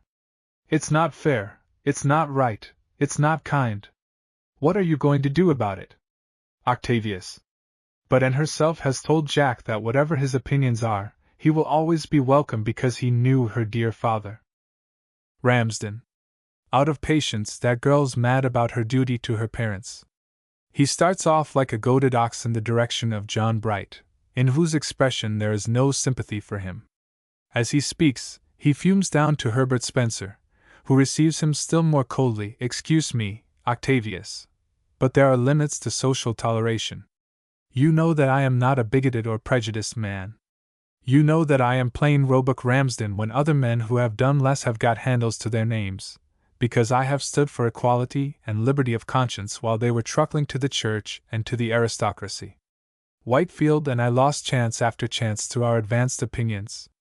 But I draw the line at anarchism and free love and that sort of thing. If I am to be Annie's guardian, she will have to learn that she has a duty to me. I won't have it. I will not have it. She must forbid John Tanner the house, and so must you. The parlor maid returns. Octavius. But. Ramsden. Calling his attention to the servant, SSH. Well? The maid. Mr. Tanner wishes to see you, sir. Ramsden. Mr. Tanner. Octavius. Jack. Ramsden. How dare Mr. Tanner call on me? Say I cannot see him. Octavius. Hurt, I am sorry you are turning my friend from your door like that. The maid. Calmly, he's not at the door, sir. He's upstairs in the drawing room with Miss Ramsden. He came with Mrs. Whitefield and Miss Robinson, sir. Ramsden's feelings are beyond words. Octavius. Grinning, that's very like Jack, Mr. Ramsden. You must see him, even if it's only to turn him out. Ramsden. Hammering out his words with suppressed fury, go upstairs and ask Mr. Tanner to be good enough to step down here. The parlor maid goes out, and Ramsden returns to the fireplace, as to a fortified position. I must say that of all the confounded pieces of impertinence, well, if these are anarchist manners, I hope you like them. And Annie with him. Annie! He chokes. Octavius. Yes, that's what surprises me. He's so desperately afraid of, and there must be something the matter. Mr. John Tanner suddenly opens the door and enters. He is too young to be described simply as a big man with a beard. But it is already plain that middle life will find him in that category. He has still some of the slimness of youth, but youthfulness is not the effect he aims at. His frock coat would befit a prime minister, and a certain high-chested carriage of the shoulders, a lofty pose of the head, and the Olympian majesty with which a mane, or rather a huge wisp, of hazel-colored hair is thrown back from an imposing brow, suggests Jupiter rather than Apollo. He is prodigiously fluent of speech, restless, excitable, mark the snorting nostril and the restless blue eye, just the 32nd of an inch too wide open, possibly a little mad. He is carefully dressed, not from the vanity that cannot resist finery, but from a sense of the importance of everything he does, which leads him to make as much of paying a call as other men do of getting married or laying a foundation stone. A sensitive, susceptible, exaggerative, earnest man, a megalomaniac, who would be lost without a sense of humor. Just at present the sense of humor is in abeyance. To say that he is excited is nothing, all his moods are phases of excitement. He is now in the panic-stricken phase, and he walks straight up to Ramsden as if with the fixed intention of shooting him on his own hearthrug. But what he pulls from his breast pocket is not a pistol, but a fool's cap document which he thrusts under the indignant nose of Ramsden as he exclaims, Tanner. Ramsden, do you know what that is? Ramsden. Loftily, no, sir. Tanner. It's a copy of Whitefield's will. And got it this morning. Ramsden. When you say Anne, you mean, I presume, Miss Whitefield. Tanner. I mean our Anne, your Anne, Tavy's Anne, and now, heaven help me, my Anne. Octavius. Rising very pale, what do you mean? Tanner. Mean? He holds up the will. Do you know who is appointed Anne's guardian by this will? Ramsden. Coolly, I believe I am. Tanner. You and I, man. I. Both of us. He flings the will down on the writing table. Ramsden. You. Impossible. Tanner. It's only too hideously true. He throws himself into Octavius's chair. Ramsden, get me out of it somehow. You don't know Anne as well as I do. She'll commit every crime a respectable woman can, and she'll justify every one of them by saying that it was the wish of her guardians. She'll put everything on us, and we shall have no more control over her than a couple of mice over a cat. Octavius. Jack, I wish you wouldn't talk like that about Anne. Tanner. This chap's in love with her, that's another complication. Well, she'll either jilt him and say I didn't approve of him, or marry him and say you ordered her to. I tell you, This is the most staggering blow that has ever fallen on a man of my age and temperament. Ramsden. Let me see that will, sir. He goes to the writing table and picks it up. I cannot believe that my old friend Whitefield would have shown such a want of confidence in me as to associate me with. His countenance falls as he reads. Tanner. It's all my own doing, that's the horrible irony of it. He told me one day that you were to be Anne's guardian, and like a fool I began arguing with him about the folly of leaving a young woman under the control of an old man with obsolete ideas. Ramsden. Stupendous, my ideas obsolete. Tanner. Totally. I had just finished an essay called Down with Government by the Gray-Haired, and I was full of arguments and illustrations. I said the proper thing was to combine the experience of an old hand with the vitality of a young one. Hang me if he didn't take me at my word and alter his will. It's dated only a fortnight after that conversation, appointing me as joint guardian with you. Ramsden. Pale and determined, I shall refuse to act. Tanner. What's the good of that? I've been refusing all the way from Richmond, but Anne keeps on saying that of course she's only an orphan, and that she can't expect the people who were glad to come to the house in her father's time to trouble much about her now. That's the latest game. An orphan. It's like hearing an ironclad talk about being at the mercy of the winds and waves. Octavius. This is not fair, Jack. She is an orphan. And you ought to stand by her. Tanner. Stand by her. What danger is she in? She has the law on her side. She has popular sentiment on her side. She has plenty of money and no conscience. All she wants with me is to load up all her moral responsibilities on me, and do as she likes at the expense of my character. I can't control her, and she can compromise me as much as she likes. I might as well be her husband. Ramsden. You can refuse to accept the guardianship. I shall certainly refuse to hold it jointly with you. Tanner. Yes, and what will she say to that? What does she say to it? Just that her father's wishes are sacred to her, and that she shall always look up to me as her guardian whether I care to face the responsibility or not. Refuse. You might as well refuse to accept the embraces of a boa constrictor when once it gets round your neck. Octavius. This sort of talk is not kind to me, Jack. Tanner. Rising and going to Octavius to console him, but still lamenting, if he wanted a young guardian, why didn't he appoint Tavy? Ramsden. Ah. Why indeed? Octavius. I will tell you. He sounded me about it, but I refused the trust because I loved her. I had no right to let myself be forced on her as a guardian by her father. He spoke to her about it, and she said I was right. You know I love her, Mr. Ramsden, and Jack knows it too. If Jack loved a woman, I would not compare her to a boa constrictor in his presence. However much I might dislike her, he sits down between the busts and turns his face to the wall. Ramsden. I do not believe that Whitefield was in his right senses when he made that will. You have admitted that he made it under your influence. Tanner. You ought to be pretty well obliged to me for my influence. He leaves you 2,500 for your trouble. He leaves Tavy a dowry for his sister and 5,000 for himself. Octavius. His tears flowing afresh. Oh, I can't take it.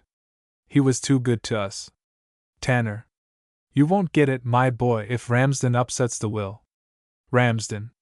Ha! I see. You have got me in a cleft stick. Tanner. He leaves me nothing but the charge of Anne's morals, on the ground that I have already more money than is good for me. That shows that he had his wits about him, doesn't it? Ramsden. Grimly, I admit that. Octavius. Rising and coming from his refuge by the wall, Mr. Ramsden, I think you are prejudiced against Jack. He is a man of honor, and incapable of abusing. Tanner. Don't, Tavy, you'll make me ill. I am not a man of honor. I am a man struck down by a dead hand. Tavy, you must marry her after all and take her off my hands. And I had set my heart on saving you from her. Octavius.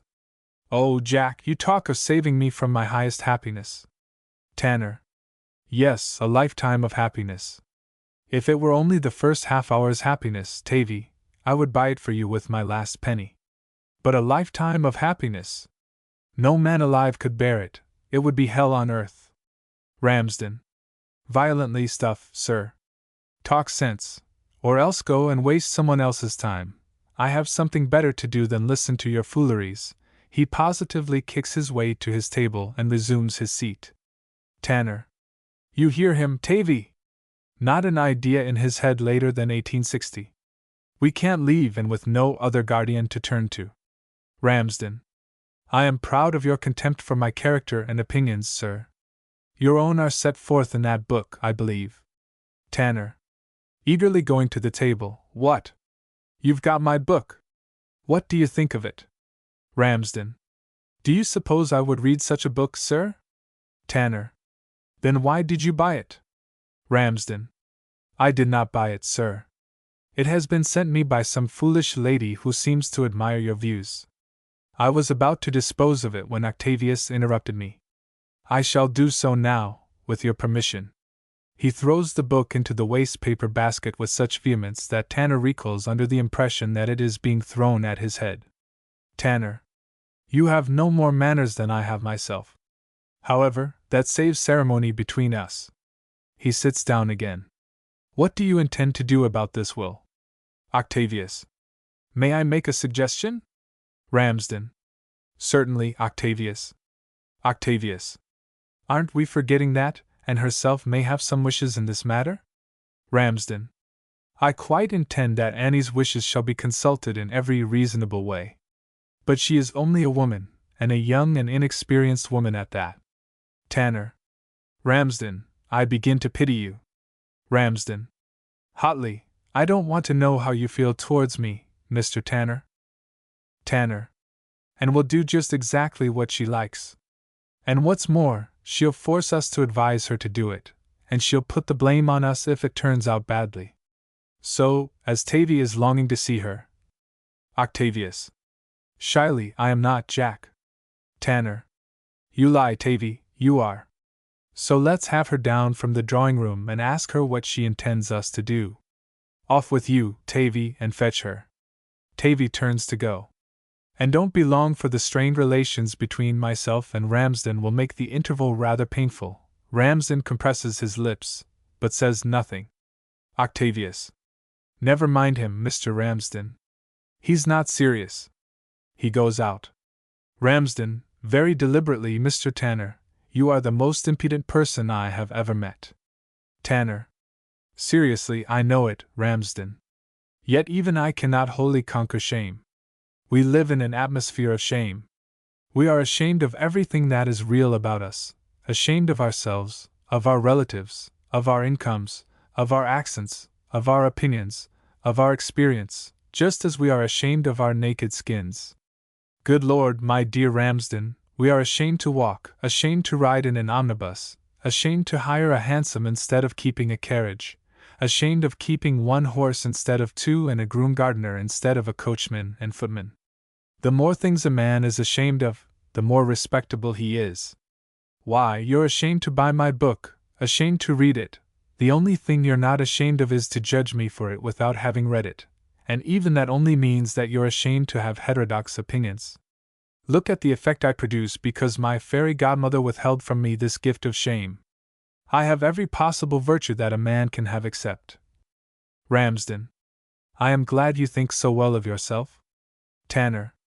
All you mean by that is that you think I ought to be ashamed of talking about my virtues. You don't mean that I haven't got them. You know perfectly well that I am as sober and honest a citizen as yourself, as truthful personally, and much more truthful politically and morally. Ramsden. Touched on his most sensitive point, I deny that.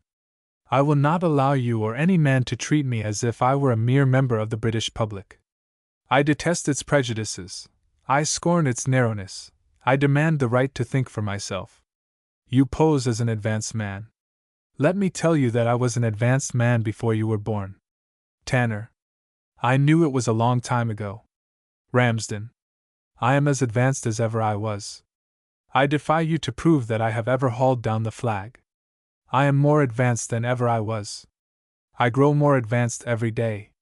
Tanner. more advanced in years, Polonius. Ramsden. Polonius!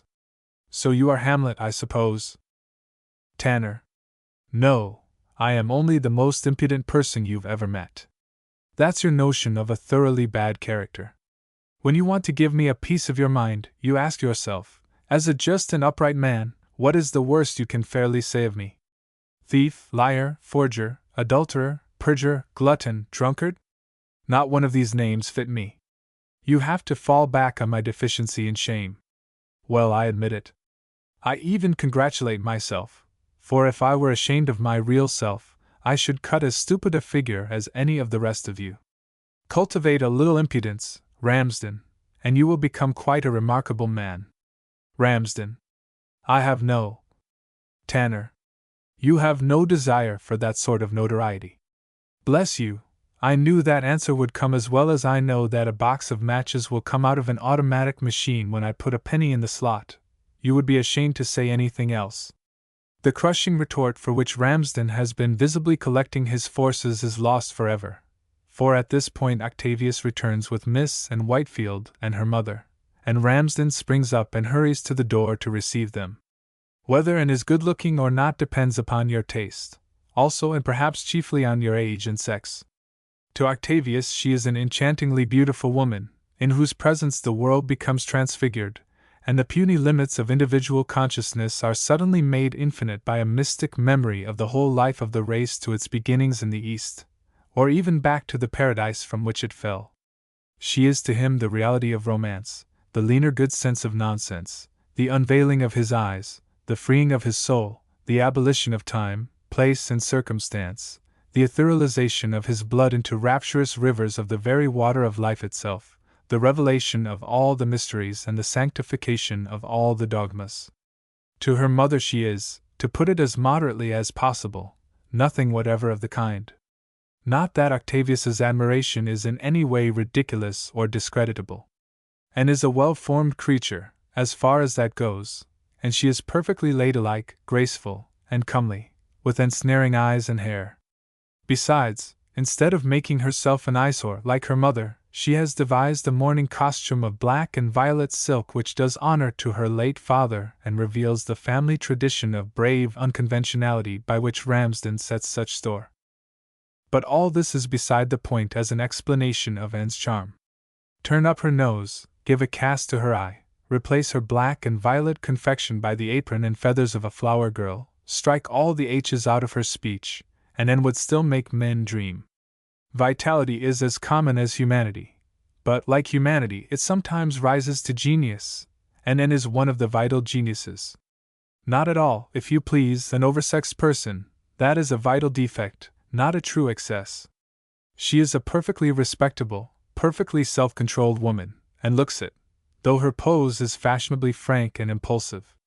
She inspires confidence as a person who will do nothing she does not mean to do, also some fear, perhaps, as a woman who will probably do everything she means to do without taking more account of other people than may be necessary, and what she calls right.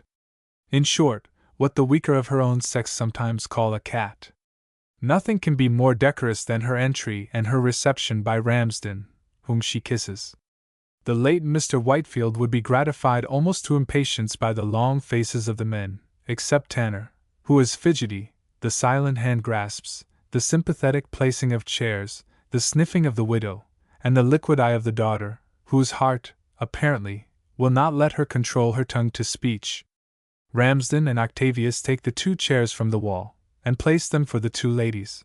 But in comes to Tanner and takes his chair, which he offers with a brusque gesture, subsequently relieving his irritation by sitting down on the corner of the writing table with studied indecorum.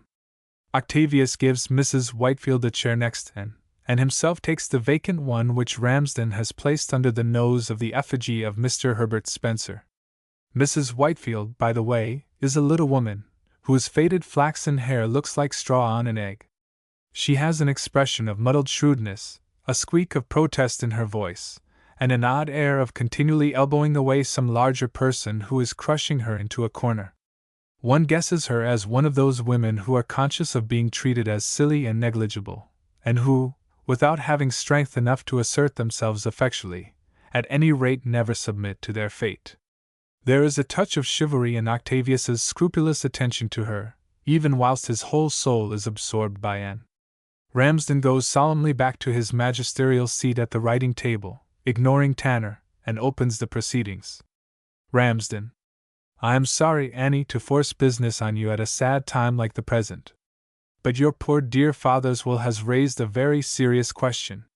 You have read it, I believe? Anne assents with a nod and a catch of her breath, too much affected to speak. I must say I am surprised to find Mr. Tanner named as joint guardian and trustee with myself of you and Rhoda. A pause. They all look portentous, but they have nothing to say. Ramsden, a little ruffled by the lack of any response, continues, I don't know that I can consent to act under such conditions. Mr. Tanner has, I understand, some objection also, but I do not profess to understand its nature. He will no doubt speak for himself. But we are agreed that we can decide nothing until we know your views. I am afraid I shall have to ask you to choose between my sole guardianship and that of Mr. Tanner, for I fear it is impossible for us to undertake a joint arrangement. And in a low musical voice, Mamma. Mrs. Whitefield. Hastily now, and I do beg you not to put it on me. I have no opinion on the subject, and if I had, it would probably not be attended to. I am quite with whatever you three think best. Tanner turns his head and looks fixedly at Ramsden, who angrily refuses to receive this mute communication. And, resuming in the same gentle voice, ignoring her mother's bad taste, Mamma knows that she is not strong enough to bear the whole responsibility for me and Rhoda without some help and advice. Rhoda must have a guardian, and though I am older, I do not think any young unmarried woman should be left quite to her own guidance. I hope you agree with me, Granny? Tanner. Starting, Granny. Do you intend to call your guardians Granny? And don't be foolish, Jack. Mr. Ramsden has always been Grandpapa Roebuck to me. I am Granny's Annie, and he is Annie's Granny. I christened him so when I first learned to speak. Ramsden. Sarcastically, I hope you are satisfied, Mr. Tanner. Go on, Annie, I quite agree with you. And well, if I am to have a guardian, can I set aside anybody whom my dear father appointed for me? Ramsden. Biting his lip, you approve of your father's choice, then? And it is not for me to approve or disapprove. I accept it. My father loved me and knew best what was good for me. Ramsden. Of course I understand your feeling, Annie. It is what I should have expected of you, and it does you credit. But it does not settle the question so completely as you think. Let me put a case to you. Suppose you were to discover that I had been guilty of some disgraceful action, that I was not the man your poor dear father took me for. Would you still consider it right that I should be Rhoda's guardian? And I can't imagine you doing anything disgraceful, Granny. Tanner. To Ramsden, you haven't done anything of the sort, have you? Ramsden. Indignantly, no, sir. Mrs. Whitefield. Placidly, well then, why suppose it? And you see, Granny, Mamma would not like me to suppose it. Ramsden. Much perplexed, you are both so full of natural and affectionate feeling in these family matters that it is very hard to put the situation fairly before you. Tanner. Besides, my friend, you are not putting the situation fairly before them. Ramsden. Sulkily, put it yourself, then. Tanner. I will. And Ramsden thinks I am not fit to be your guardian, and I quite agree with him. He considers that if your father had read my book, he wouldn't have appointed me. That book is the disgraceful action he has been talking about. He thinks it's your duty for Rhoda's sake to ask him to act alone and to make me withdraw. Say the word and I will. But I haven't read your book, Jack. Tanner. Diving at the wastepaper basket and fishing the book out for her, then read it at once and decide. Ramsden. If I am to be your guardian, I positively forbid you to read that book, Annie. He smites the table with his fist and rises. And of course, if you don't wish it. She puts the book on the table. Tanner. If one guardian is to forbid you to read the other guardian's book, how are we to settle it? Suppose I order you to read it? What about your duty to me? And gently, I am sure you would never purposely force me into a painful dilemma, Jack. Ramsden. Irritably, yes, yes, Annie, this is all very well, and, as I said, quite natural and becoming. But you must make a choice one way or the other. We are as much in a dilemma as you.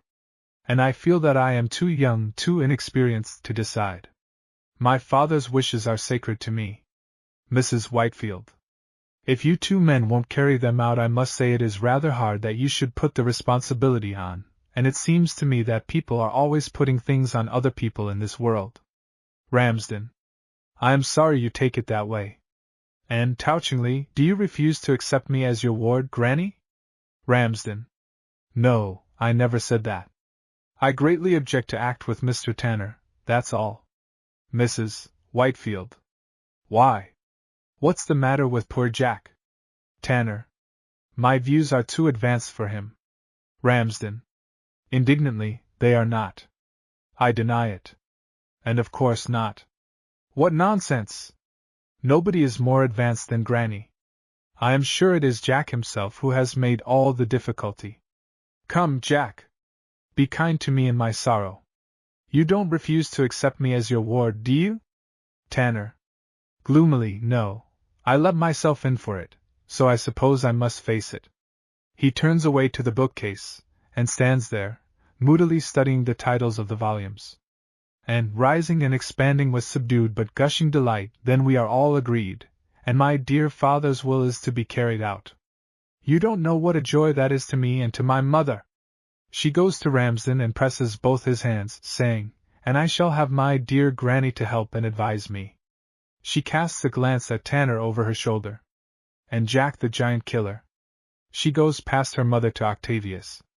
And Jack's inseparable friend Rikki-Tikki-Tavi. He blushes and looks inexpressibly foolish. Mrs. Whitefield. Rising and shaking her widow's weeds straight, now that you are Anne's guardian, Mr. Ramsden, I wish you would speak to her about her habit of giving people nicknames. They can't be expected to like it. She moves towards the door. And how can you say such a thing, Mamma? Glowing with affectionate remorse, oh, I wonder can you be right? Have I been inconsiderate?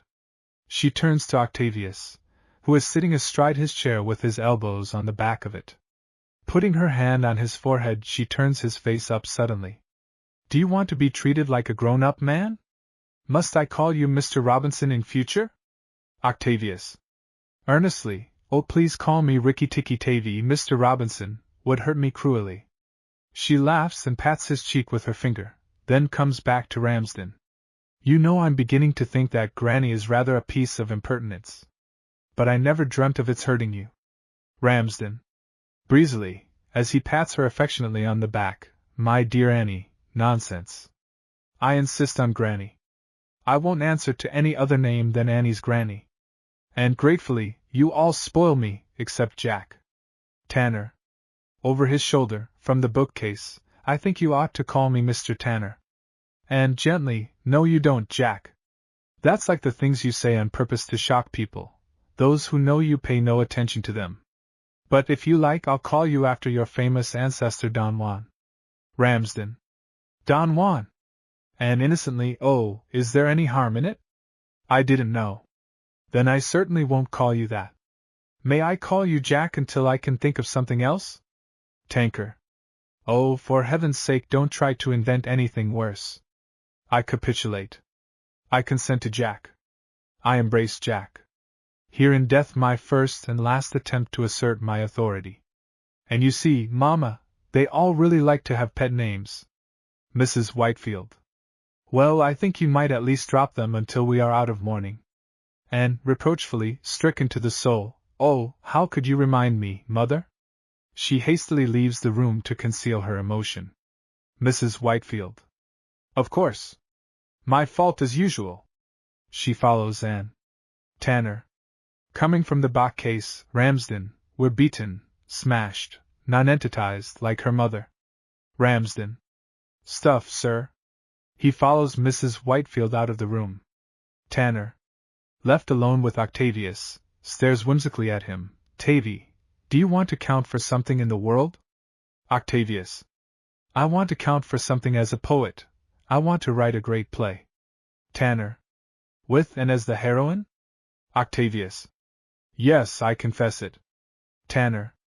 Take care, Tavy. The play with and as the heroine is all right, but if you're not very careful, by heaven she'll marry you. Octavius. Sighing, no such luck, Jack. Tanner. Why, man, your head is in the lioness's mouth, you are half swallowed already, in 3 bites. Bite 1, Ricky. Bite 2, Ticky. Bite 3, Tavy, and down you go. Octavius. She is the same to everybody, Jack, you know her ways. Tanner. Yes, she breaks everybody's back with the stroke of her paw, but the question is, which of us will she eat? My own opinion is that she means to eat you. Octavius.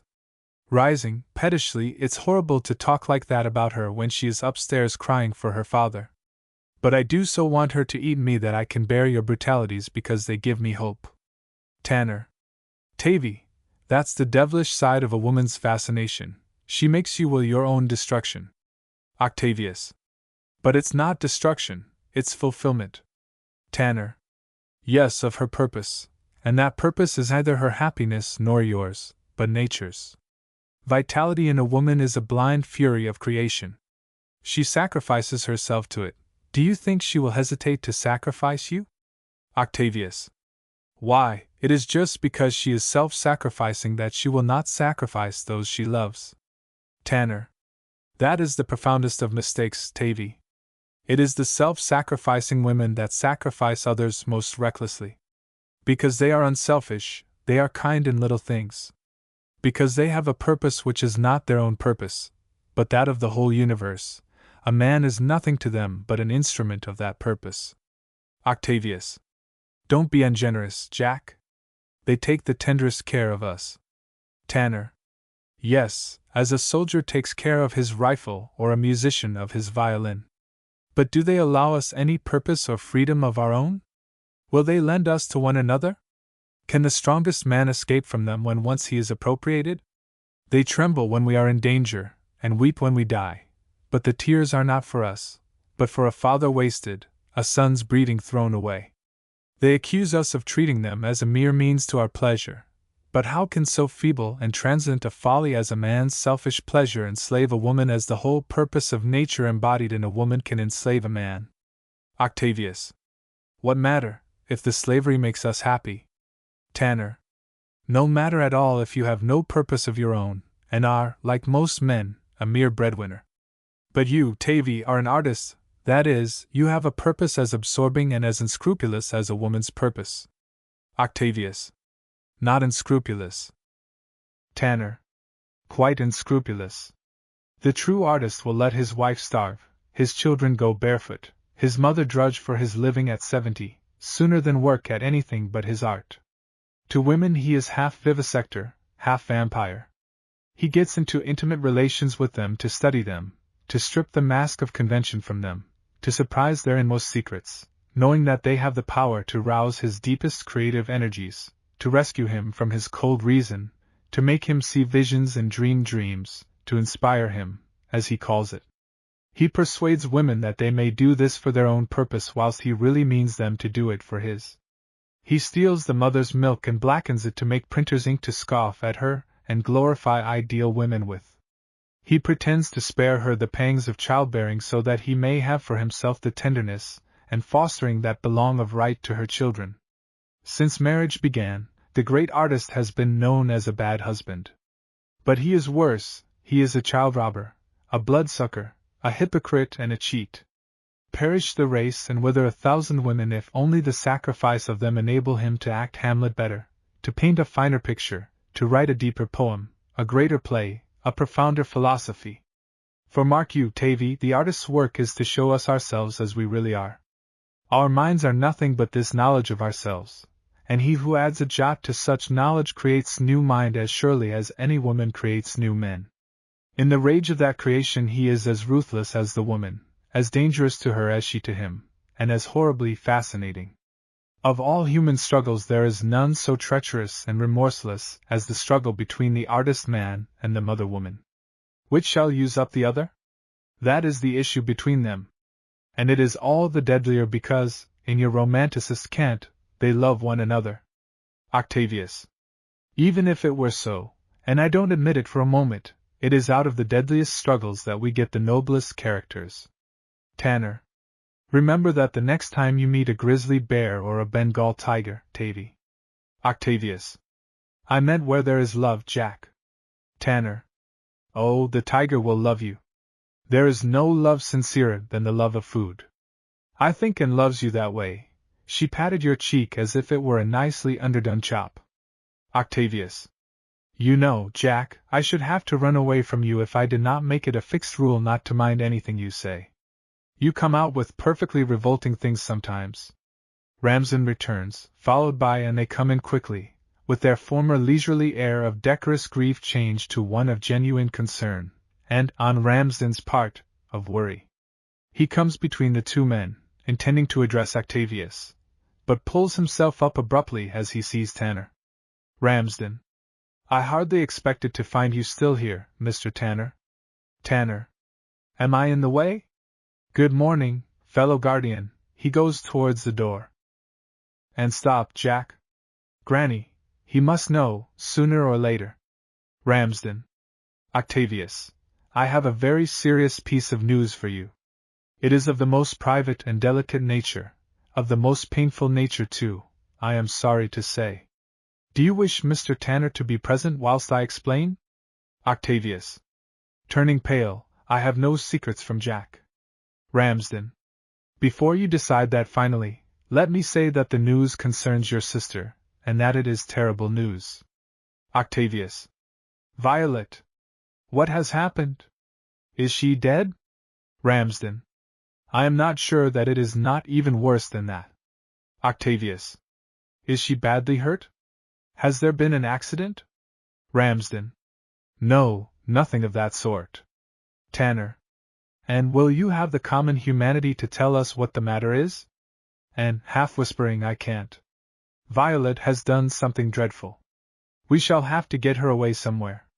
She flutters to the writing table and sits in Ramsden's chair, leaving the three men to fight it out between them.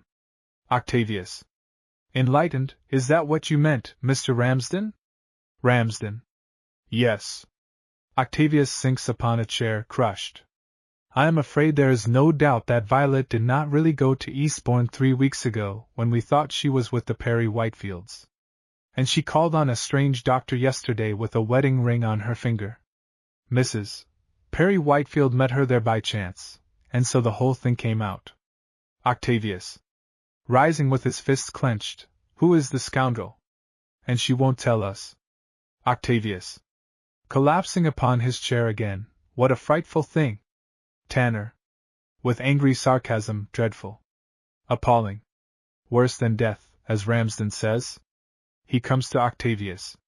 What would you not give, Tavy, to turn it into a railway accident, with all her bones broken or something equally respectable and deserving of sympathy? Octavius. Don't be brutal, Jack. Tanner. Brutal? Good heavens, man, what are you crying for? Here is a woman whom we all suppose to be making bad watercolor sketches, practicing Grieg and Brahms, gaddying about to concerts and parties, wasting her life and her money. We suddenly learn that she has turned from these sillinesses to the fulfillment of her highest purpose and greatest function, to increase, multiply and replenish the earth. And instead of admiring her courage and rejoicing in her instinct, instead of crowning the completed womanhood and raising the triumphal strain of "Unto us a child is born, unto us a son is given," here you are, you who have been as merry as Briggs in your mourning for the dead, all pulling long faces and looking as ashamed and disgraced as if the girl had committed the vilest of crimes. Ramsden. Roaring with rage, I will not have these abominations uttered in my house. He smites the writing table with his fist. Tanner. Look here, if you insult me again I'll take you at your word and leave your house. And where is Violet now? And why? Are you going to her? Tanner. Of course I am going to her. She wants help, she wants money, she wants respect and congratulation. She wants every chance for her child. She does not seem likely to get it from you, she shall from me. Where is she? And don't be so headstrong, Jack. She's upstairs. Tanner. What? Under Ramsden's sacred roof. Go and do your miserable duty, Ramsden. Hunt her out into the street. Cleanse your threshold from her contamination. Vindicate the purity of your English home. I'll go for a cab. Anne, alarmed, oh, Granny, you mustn't do that. Octavius. Broken-heartedly, rising, I'll take her away, Mr. Ramsden. She had no right to come to your house. Ramsden. Indignantly, but I am only too anxious to help her. Turning on Tanner, how dare you, sir, impute such monstrous intentions to me? I protest against it. I am ready to put down my last penny to save her from being driven to run to you for protection. Tanner. Subsiding, it's all right then. He's not going to act up to his principles. It's agreed that we all stand by Violet. Octavius. But who is the man? He can make reparation by marrying her, and he shall answer for it to me. Ramsden. He shall, Octavius. There you speak like a man. Tanner. Then you don't think him a scoundrel, after all? Octavius. Not a scoundrel. He is a heartless scoundrel. Ramsden. A damned scoundrel. I beg your pardon, Annie, but I can say no less. Tanner. So we are to marry your sister to a damned scoundrel by way of reforming her character. On my soul, I think you are all mad. And don't be absurd, Jack. Of course you are quite right, Tavy. But we don't know who he is, Violet won't tell us. Tanner. What on earth does it matter who he is? He's done his part, and Violet must do the rest. Ramsden. Beside himself, stuff. Lunacy. There is a rascal in our midst, a libertine, a villain worse than a murderer, and we are not to learn who he is. In our ignorance we are to shake him by the hand, to introduce him into our homes, to trust our daughters with him, and coaxingly there, Granny, don't talk so loud. It's most shocking, we must all admit that, but if Violet won't tell us, what can we do? Nothing. Simply nothing. Ramsden. Humph. I'm not so sure of that. If any man has paid Violet any special attention, we can easily find that out. If there is any man of notoriously loose principles among us. Tanner. Ahem. Ramsden. Raising his voice, yes, sir, I repeat, if there is any man of notoriously loose principles among us. Tanner. Or any man notoriously lacking in self-control. Ramsden. Aghast, do you dare to suggest that I am capable of such an act? Tanner. My dear Ramsden, this is an act of which every man is capable. That is what comes of getting at cross purposes with nature. The suspicion you have just flung at me clings to us all. It's a sort of mud that sticks to the judge's ermine, or the cardinal's robe as fast as to the rags of the tramp. Come, Tavy, don't look so bewildered. It might have been me, it might have been Ramsden, just as it might have been anybody. If it had, what could we do but lie and protest as Ramsden is going to protest? Ramsden. Choking, aye. Tanner. Guilt itself could not stammer more confusedly, and yet you know perfectly well he's innocent, Tavy. Ramsden. Exhausted, I am glad you admit that, sir. I admit, myself, that there is an element of truth in what you say, grossly as you may distort it to gratify your malicious humor. I hope, Octavius, no suspicion of me is possible in your mind. Octavius. Of you? No, not for a moment. Tanner. Drilly, I think he suspects me just a little. Octavius. Jack, you wouldn't. Tanner. Why not? Octavius. Appalled, why not? Tanner. Oh, well, I'll tell you why not. First, you would feel bound to quarrel with me. Second, Violet doesn't like me. Third, if I had the honor of being the father of Violet's child, I should boast of it instead of denying it. So be easy, our friendship is not in danger. Octavius. I should have put away the suspicion with horror if only you would think and feel naturally about it. I beg your pardon. Tanner. My pardon? Nonsense. And now let's sit down and have a family council. He sits down. The rest follow his example, more or less under protest. Violet is going to do the state a service. Consequently, she must be packed abroad like a criminal until it's over. What's happening upstairs? And Violet is in the housekeeper's room, by herself, of course. Tanner. Why not in the drawing room? And don't be absurd, Jack. Miss Ramsden is in the drawing room with my mother, considering what to do. Tanner. Oh. The housekeeper's room is the penitentiary, I suppose, and the prisoner is waiting to be brought before her judges. The old cats. And oh, Jack. Ramsden. You are at present a guest beneath the roof of one of the old cats, sir. My sister is the mistress of this house. Tanner. She would put me in the housekeeper's room, too, if she dared, Ramsden.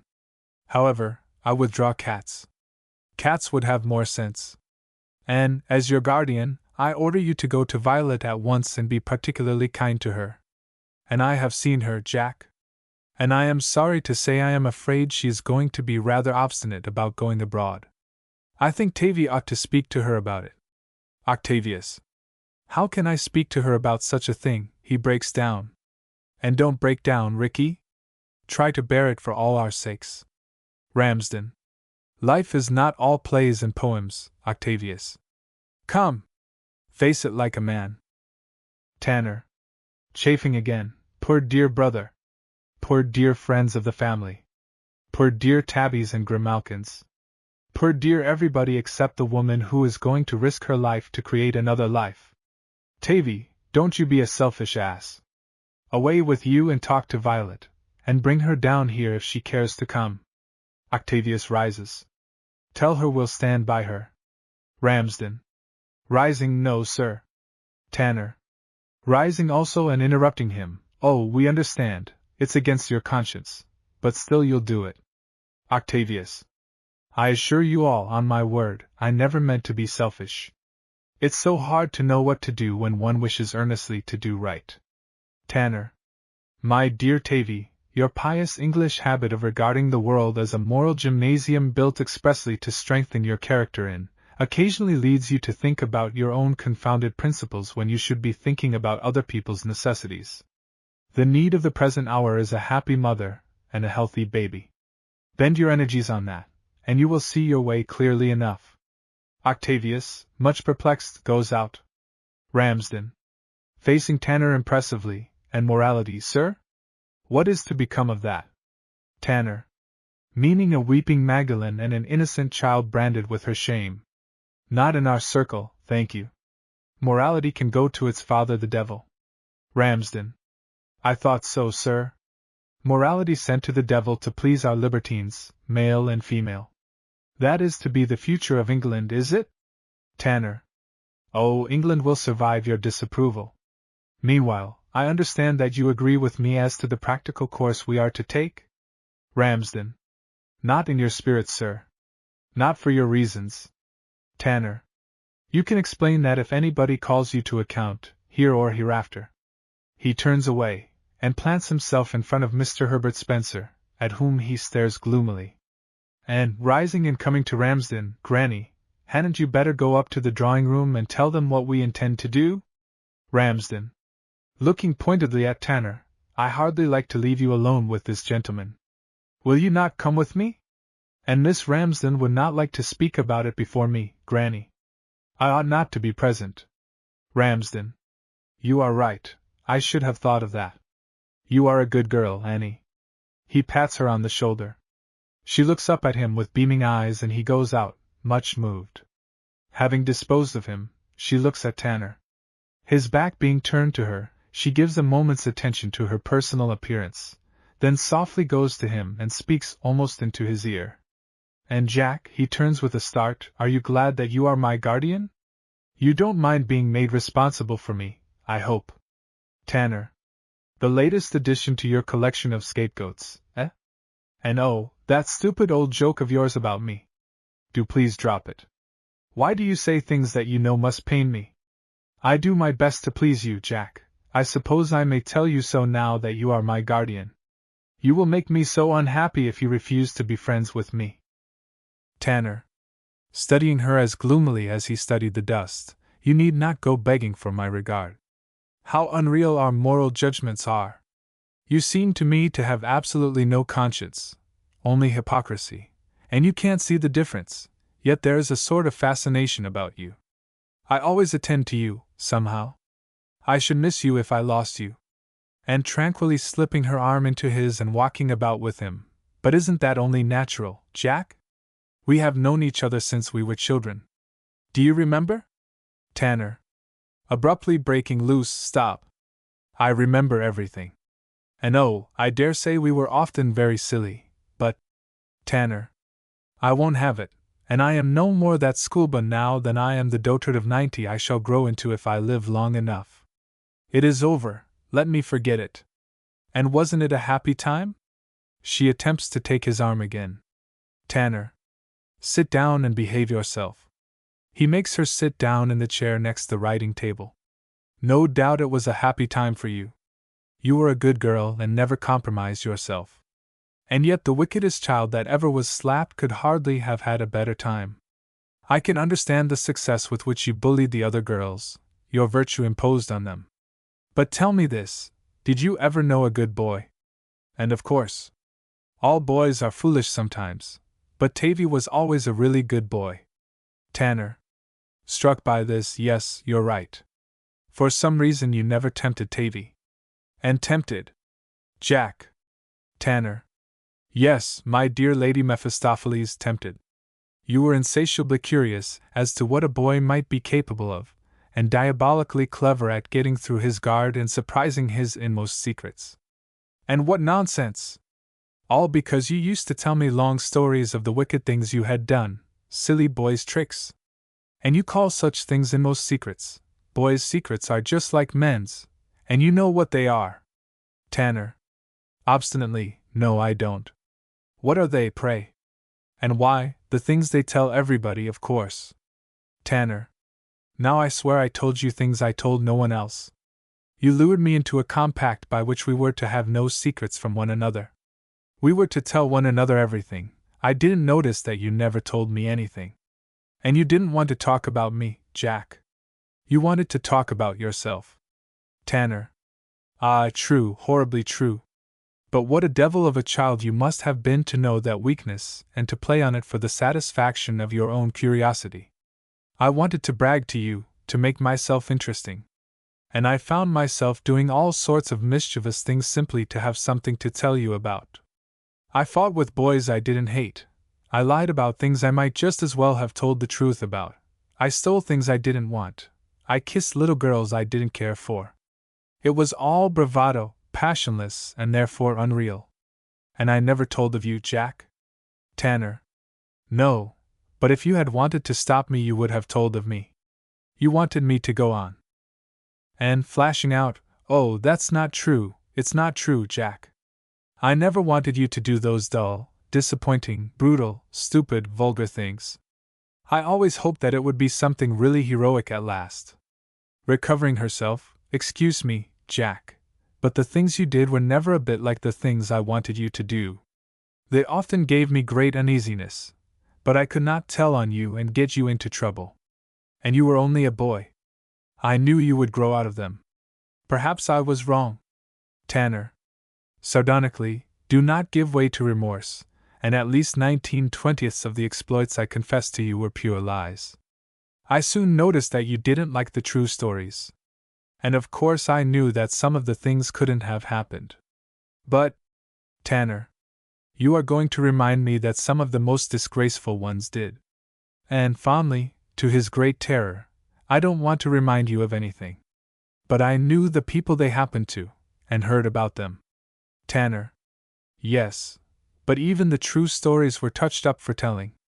A sensitive boy's humiliations may be very good fun for ordinary thick-skinned grown-ups, but to the boy himself they are so acute, so ignominious, that he cannot confess them, cannot but deny them passionately. However, perhaps it was as well for me that I romanced a bit, for, on the one occasion when I told you the truth, you threatened to tell of me. And oh, never. Never once. Tanner. Yes, you did. Do you remember a dark-eyed girl named Rachel Rosetree? Anne's brows contract for an instant involuntarily.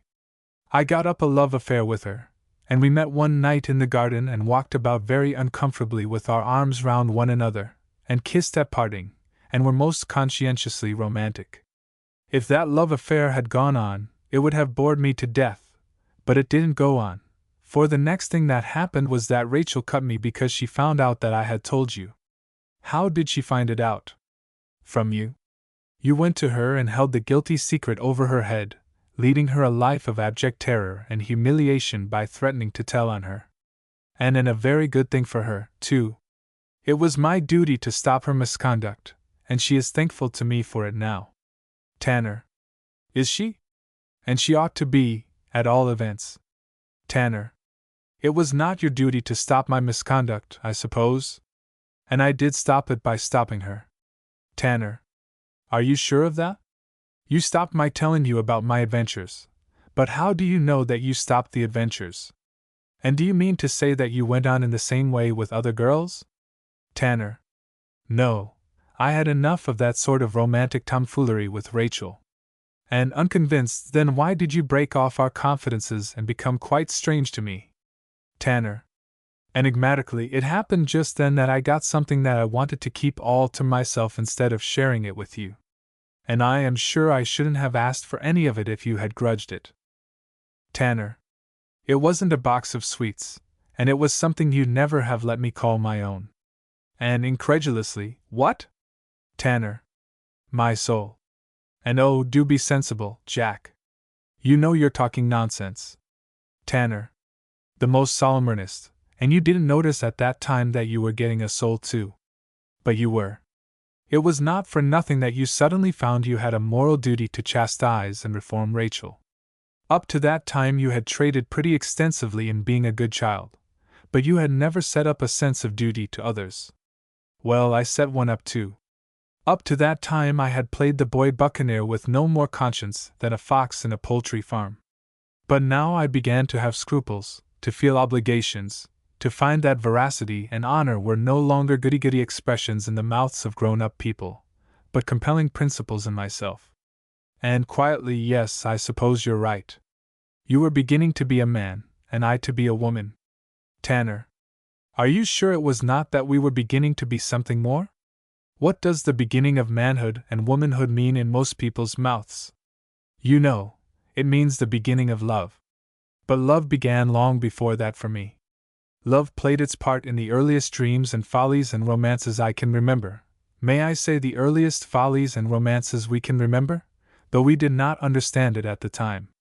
No, the change that came to me was the birth in me of moral passion, and I declare that according to my experience moral passion is the only real passion. And all passions ought to be moral, Jack. Tanner. Ought. Do you think that anything is strong enough to impose oughts on a passion except a stronger passion still? And our moral sense controls passion, Jack. Don't be stupid. Tanner. Our moral sense. And is that not a passion? Is the devil to have all the passions as well as all the good times? If it were not a passion, if it were not the mightiest of the passions, all the other passions would sweep it away like a leaf before a hurricane. It is the birth of that passion that turns a child into a man. And there are other passions, Jack. Very strong ones. Tanner.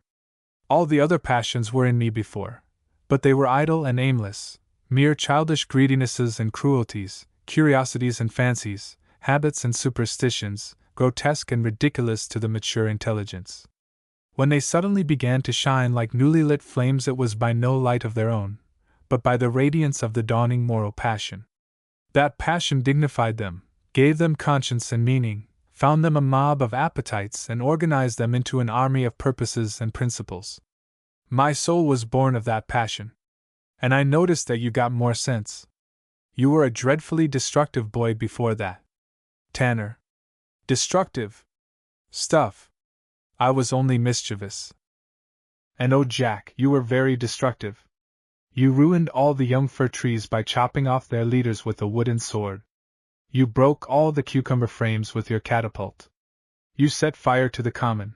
The police arrested Tavy for it because he ran away when he couldn't stop you. You. Tanner. Pooh. Pooh. Pooh. These were battles, bombardments, stratagems to save our scalps from the Red Indians. You have no imagination, and I am 10 times more destructive now than I was then. The moral passion has taken my destructiveness in hand and directed it to moral ends. I have become a reformer, and, like all reformers, an iconoclast. I no longer break cucumber frames and burn gorse bushes. I shatter creeds and demolish idols. And bored, I am afraid I am too feminine to see any sense in destruction. Destruction can only destroy. Tanner. Yes. That is why it is so useful. Construction cumbers the ground with institutions made by busybodies. Destruction clears it, and gives us breathing space and liberty. And it's no use, Jack. No woman will agree with you there. Tanner. That's because you confuse construction and destruction with creation and murder. They're quite different. I adore creation and abhor murder. Yes, I adore it in tree and flower, in bird and beast, even in you. A flush of interest and delight suddenly clears the growing perplexity and boredom from her face. It was the creative instinct that led you to attach me to you by bonds that have left their mark on me to this day. Yes, and the old childish compact between us was an unconscious love compact. And Jack? Tanner. Oh, don't be alarmed. And I am not alarmed. Tanner. Whimsically, then you ought to be. Where are your principles? And Jack, are you serious or are you not? Tanner. Do you mean about the moral passion? And no, the other one. Confused, oh. You are so silly. One never knows how to take you. Tanner. You must take me quite seriously. I am your guardian, and it is my duty to improve your mind. And the love compact is over then, is it? I suppose you grew tired of me? Tanner. No, but the moral passion made our childish relations impossible. A jealous sense of my new individuality arose in me. And you hated to be treated as a boy any longer. Poor Jack! Tanner. Yes, because to be treated as a boy was to be taken on the old footing. I had become a new person, and those who knew the old person laughed at me. The only man who behaved sensibly was my tailor. He took my measure anew every time he saw me, whilst all the rest went on with their old measurements, and expected them to fit me. And you became frightfully self-conscious. Tanner. When you go to heaven, and you will be frightfully conscious of your wings for the first year or so. When you meet your relatives there, and they persist in treating you as if you were still a mortal, you will not be able to bear them. You will try to get into a circle which has never known you except as an angel. And so it was only your vanity that made you run away from us after all? Tanner. Yes, only my vanity, as you call it. And you need not have kept away from me on that account. Tanner. From you above all others. You fought harder than anybody against my emancipation. And earnestly, oh, how wrong you are. I would have done anything for you. Tanner. Anything except let me get loose from you. Even then you had acquired by instinct that damnable woman's trick of heaping obligations on a man, of placing yourself so entirely and helplessly at his mercy that at last he dare not take a step without running to you for leave. I know a poor wretch whose one desire in life is to run away from his wife. She prevents him by threatening to throw herself in front of the engine of the train he leaves her in. That is what all women do. If we try to go where you do not want us to go, there is no law to prevent us. But when we take the first step, your breasts are under our foot as it descends, your bodies are under our wheels as we start. No woman shall ever enslave me in that way. And but, Jack, you cannot get through life without considering other people a little. Tanner. Aye, but what other people? It is this consideration of other people, or rather this cowardly fear of them, which we call consideration, that makes us the sentimental slaves we are. To consider you, as you call it, is to substitute your will for my own. How if it be a baser will than mine? Are women taught better than men, or worse? Are mobs of voters taught better than statesmen, or worse? Worse, of course, in both cases. And then what sort of world are you going to get, with its public men considering its voting mobs, and its private men considering their wives? What does church and state mean nowadays? The woman and the ratepayer. And placidly, I am so glad you understand politics, Jack, It will be most useful to you if you go into Parliament. He collapses like a pricked bladder. But I am sorry you thought my influence a bad one. Tanner. I don't say it was a bad one. But bad or good, I didn't choose to be cut to your measure. And I won't be cut to it. And nobody wants you to, Jack. I assure you, really on my word, I don't mind your queer opinions one little bit. You know we have all been brought up to have advanced opinions. Why do you persist in thinking me so narrow-minded? Tanner. That's the danger of it. I know you don't mind, because you've found out that it doesn't matter. The boa constrictor doesn't mind the opinions of a stag one little bit when once she has got her coils round it. And, rising in sudden enlightenment, oh! Now I understand why you warned Tavy that I am a boa constrictor. Granny told me. She laughs and throws her boa around her neck. Doesn't it feel nice and soft, Jack? Tanner. In the toils, you scandalous woman, will you throw away even your hypocrisy? And I am never hypocritical with you, Jack. Are you angry? She withdraws the boa and throws it on a chair. Perhaps I shouldn't have done that. Tanner. Contemptuously, pooh, prudery. Why should you not if it amuses you? And shyly, well, because I suppose what you really meant by the boa constrictor was this. She puts her arms round his neck. Tanner. Staring at her, magnificent audacity. She laughs and pats his cheeks. Now just to think that if I mentioned this episode not a soul would believe me except the people who would cut me for telling, whilst if you accused me of it nobody would believe my denial. And taking her arms away with perfect dignity, you are incorrigible, Jack. But you should not jest about our affection for one another. Nobody could possibly misunderstand it. You do not misunderstand it, I hope. Tanner. My blood interprets for me, and poor Ricky Tikey Tavy. And, looking quickly at him as if this were a new light, surely you are not so absurd as to be jealous of Tavy. Tanner. Jealous? Why should I be? But I don't wonder at your grip of him. I feel the coils tightening round my very self, though you are only playing with me. And do you think I have designs on Tavy? Tanner. I know you have. And earnestly take care, Jack. You may make Tavy very happy if you mislead him about me. Tanner. Never fear, he will not escape you. And I wonder, are you really a clever man? Tanner. Why this sudden misgiving on the subject? And you seem to understand all the things I don't understand, but you are a perfect baby in the things I do understand. Tanner. I understand how Tavy feels for you, and, you may depend on that, at all events. And you think you understand how I feel for Tavy, don't you? Tanner. I know only too well what is going to happen to poor Tavy. And I should laugh at you, Jack, if it were not for poor Papa's death. Mind! Tavy will be very unhappy. Tanner. Yes, but he won't know it, poor devil. He is 1,000 times too good for you. That's why he is going to make the mistake of his life about you. And I think men make more mistakes by being too clever than by being too good. She sits down, with a trace of contempt for the whole male sex in the elegant carriage of her shoulders. Tanner. Oh, I know you don't care very much about Tavy. But there is always one who kisses and one who only allows the kiss. Tavy will kiss, and you will only turn the cheek.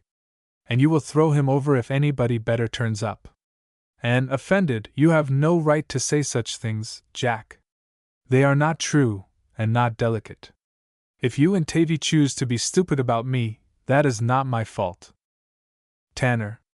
Remorsefully, forgive my brutalities, and they are leveled at this wicked world, not at you. She looks up at him, pleased and forgiving. He becomes cautious at once. All the same, I wish Ramsden would come back.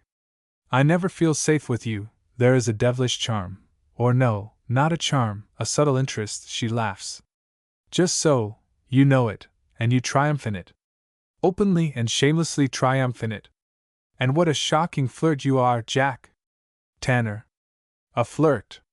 Aye. And yes, a flirt. You are always abusing and offending people, but you never really mean to let go your hold of them. Tanner. I will ring the bell.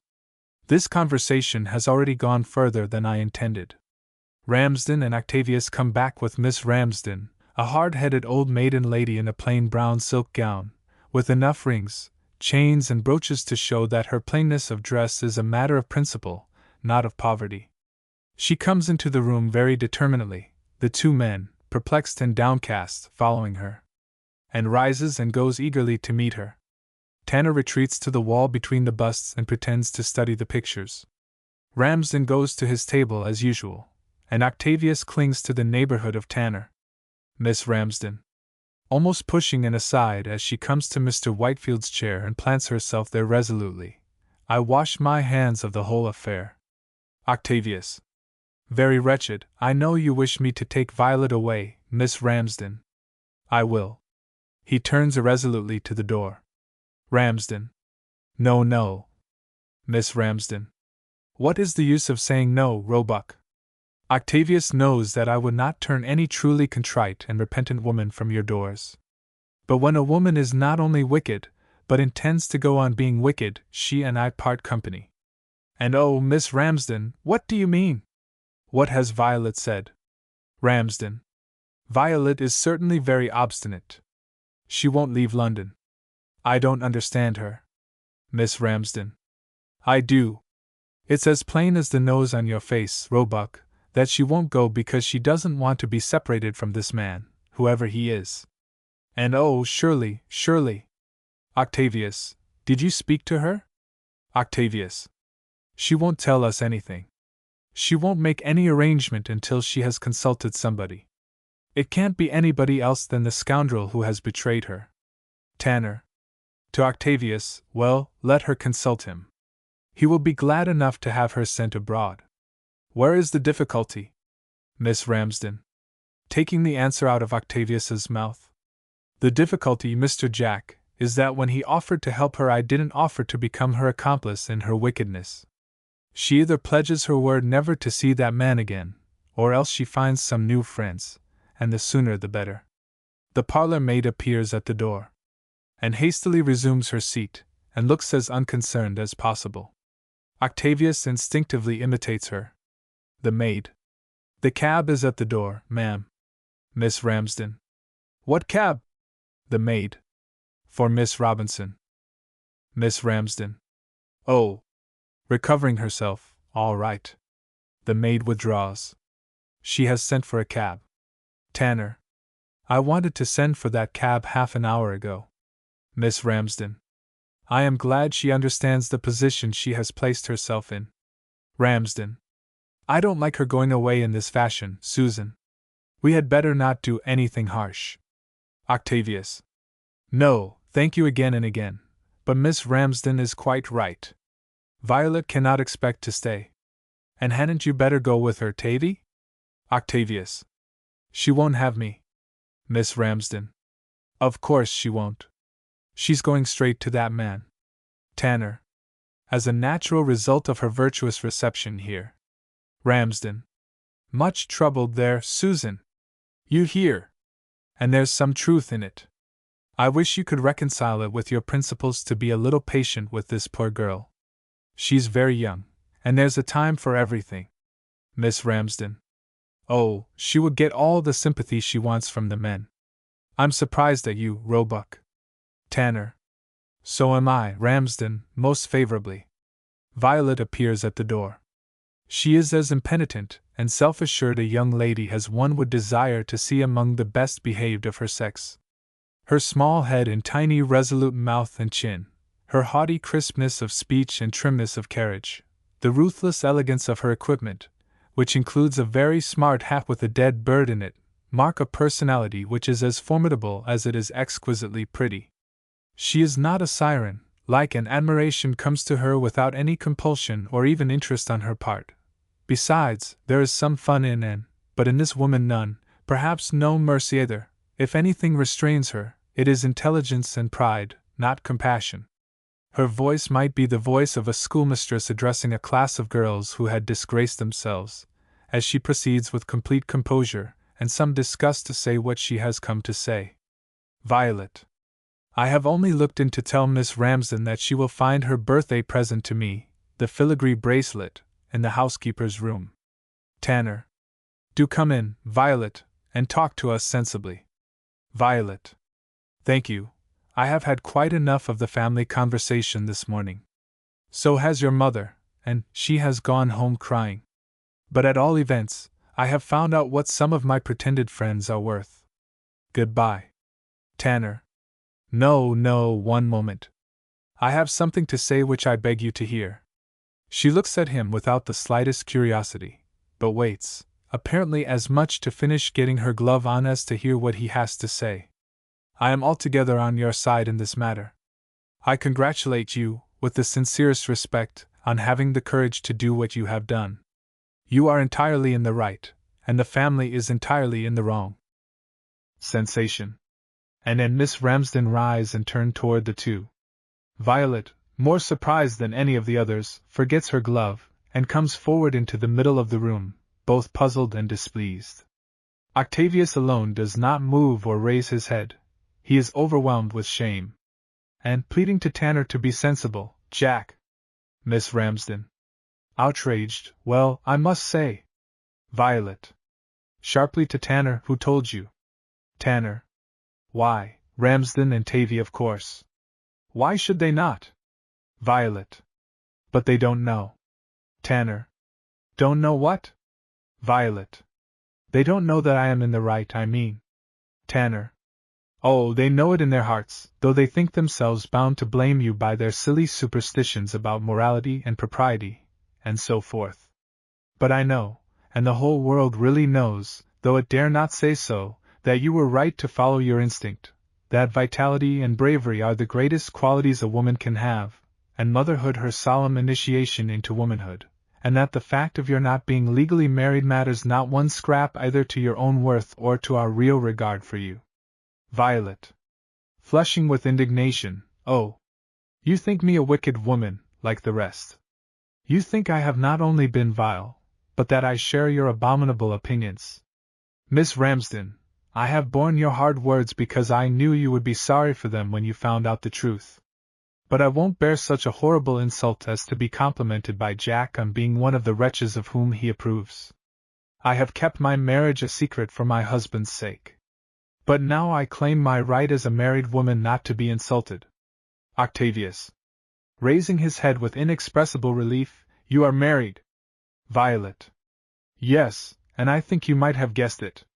What business had you all to take it for granted that I had no right to wear my wedding ring? Not one of you even asked me. I cannot forget that. Tanner. In ruins, I am utterly crushed. I meant well, I apologize, abjectly apologize. Violet. I hope you will be more careful in future about the things you say. Of course one does not take them seriously. But they are very disagreeable, and rather in bad taste. Tanner. Bowing to the storm, I have no defense. I shall know better in future than to take any woman's part. We have all disgraced ourselves in your eyes, I am afraid, except Anne, she befriended you. For Anne's sake, forgive us. Violet. Yes, Anne has been very kind, but then Anne knew. Tanner. Oh. Miss Ramsden. Stiffly, and who, pray, is the gentleman who does not acknowledge his wife? Violet. Promptly, that is my business, Miss Ramsden, and not yours. I have my reasons for keeping my marriage a secret for the present. Ramsden. All I can say is that we are extremely sorry, Violet. I am shocked to think of how we have treated you. Octavius. Awkwardly, I beg your pardon, Violet. I can say no more. Miss Ramsden. Still loath to surrender, of course what you say puts a very different complexion on the matter. All the same, I owe it to myself. Violet. Cutting her short, you owe me an apology, Miss Ramsden, that's what you owe both to yourself and to me. If you were a married woman you would not like sitting in the housekeeper's room and being treated like a naughty child by young girls and old ladies without any serious duties and responsibilities. Tanner. Don't hit us when we're down, Violet. We seem to have made fools of ourselves, but really it was you who made fools of us. Violet. It was no business of yours, Jack, in any case. Tanner. No business of mine. Why, Ramsden as good as accused me of being the unknown gentleman. Ramsden makes a frantic demonstration, but Violet's cool, keen anger extinguishes it. Violet! You! Oh, how infamous! How abominable! How disgracefully you have all been talking about me! If my husband knew it, he would never let me speak to any of you again. To Ramsden, I think you might have spared me, at least. Ramsden. But I assure you I never, at least it is a monstrous perversion of something I said that. Miss Ramsden. You needn't apologize, Roebuck. She brought it all on herself. It is for her to apologize for having deceived us. Violet. I can make allowances for you, Miss Ramsden. You cannot understand how I feel on this subject, though I should have expected rather better taste from people of greater experience. However, I quite feel that you have all placed yourselves in a very painful position, and the most truly considerate thing for me to do is to go at once. Good morning. She goes, leaving them staring. Miss Ramsden. Well, I must say. Ramsden. Plaintively, I don't think she is quite fair to us. Tanner. You must cower before the wedding ring like the rest of us, Ramsden. The cup of our ignominy is full. Act 2. On the carriage drive in the park of a country house near Richmond, a motor car has broken down. It stands in front of a clump of trees round which the drive sweeps to the house, which is partly visible through them. Indeed, Tanner, standing in the drive with the car on his right hand, could get an unobstructed view of the west corner of the house on his left, were he not far too much interested in a pair of supine legs and blue serge trousers which protrude from beneath the machine. He is watching them intently with bent back and hands supported on his knees. His leathern overcoat and peaked cap proclaim him one of the dismounted passengers. The legs. Aha! I got him. Tanner. All right now. The legs. All right now. Tanner stoops and takes the legs by the ankles, drawing their owner forth like a wheelbarrow, walking on his hands, with a hammer in his mouth. He is a young man in a neat suit of blue serge, clean-shaven, dark-eyed, square-fingered, with short, well-brushed black hair and rather irregular, skeptically turned eyebrows. When he is manipulating the car, his movements are swift and sudden, yet attentive and deliberate. With Tanner and Tanner's friends his manner is not in the least deferential, but cool and reticent, keeping them quite effectually at a distance whilst giving them no excuse for complaining of him. Nevertheless, he has a vigilant eye on them always, and that, too, rather cynically, like a man who knows the world well from its seamy side. He speaks slowly and with a touch of sarcasm, and as he does not at all affect the gentleman in his speech, it may be inferred that his smart appearance is a mark of respect to himself and his own class, not to that which employs him. He now gets into the car to test his machinery, and put his cap and overcoat on again. Tanner takes off his leather overcoat and pitches it into the car. The chauffeur, or automobilist, or motorier, or whatever England may presently decide to call him, looks round inquiringly in the act of stowing away his hammer. The chauffeur. Had enough of it, eh? Tanner. I may as well walk to the house and stretch my legs and calm my nerves a little. Looking at his watch, I suppose you know that we have come from Hyde Park Corner to Richmond in 21 minutes. The chauffeur. I'd have done it under 15 if I'd had a clear road all the way. Tanner. Why do you do it? Is it for love of sport or for the fun of terrifying your unfortunate employer? The chauffeur. What are you afraid of? Tanner. The police, and breaking my neck. The chauffeur. Well, if you like easy going, you can take a bus, you know.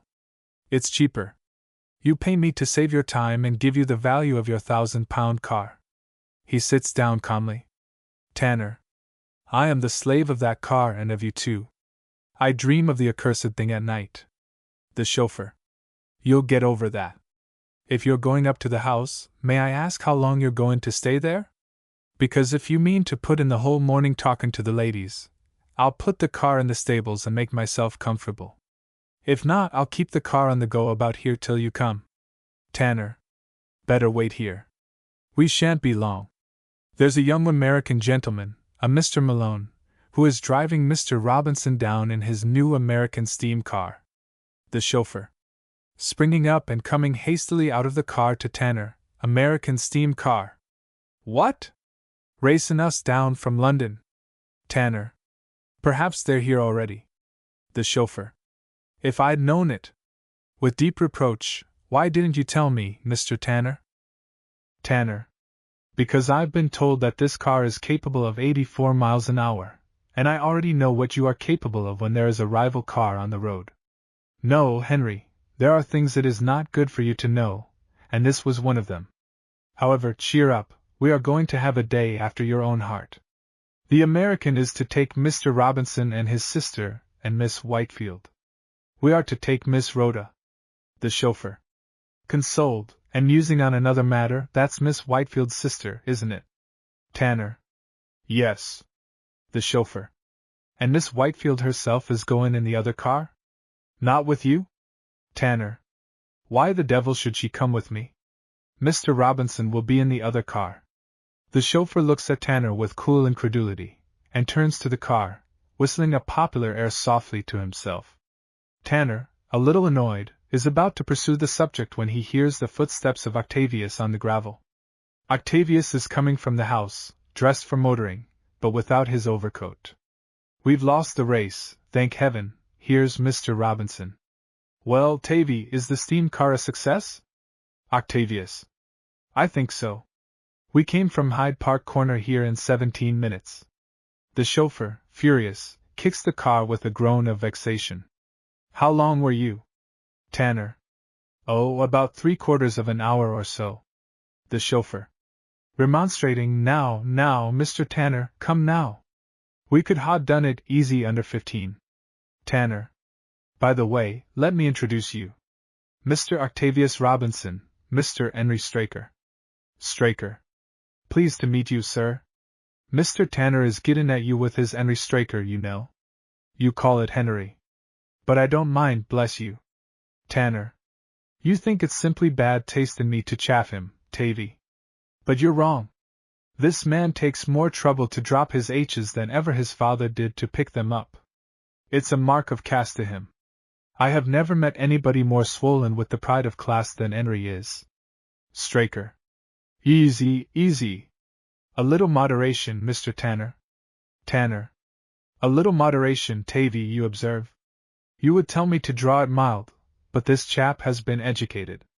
What's more, he knows that we haven't. What was that board school of yours, Straker? Straker. Sherbrooke Road. Tanner. Sherbrooke Road. Would any of us say Rugby? Harrow. Eton. In that tone of intellectual snobbery? Sherbrooke Road is a place where boys learn something. Eton is a boy farm where we are sent because we are nuisances at home, and because in after life, whenever a duke is mentioned, we can claim him as an old schoolfellow. Straker. You don't know nothing about it, Mr. Tanner. It's not the board school that does it, it's the Polytechnic.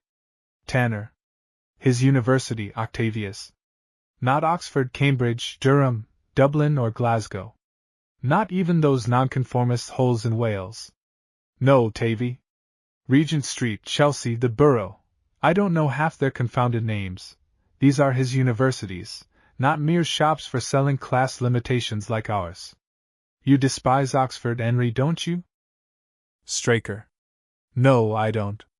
Very nice sort of place, Oxford, I should think, for people that like that sort of place. They teach you to be a gentleman there. In the Polytechnic they teach you to be an engineer or such like. See? Tanner. Sarcasm, Tavy, sarcasm. Oh, if you could only see into Henry's soul, the depth of his contempt for a gentleman, the arrogance of his pride in being an engineer, would appall you.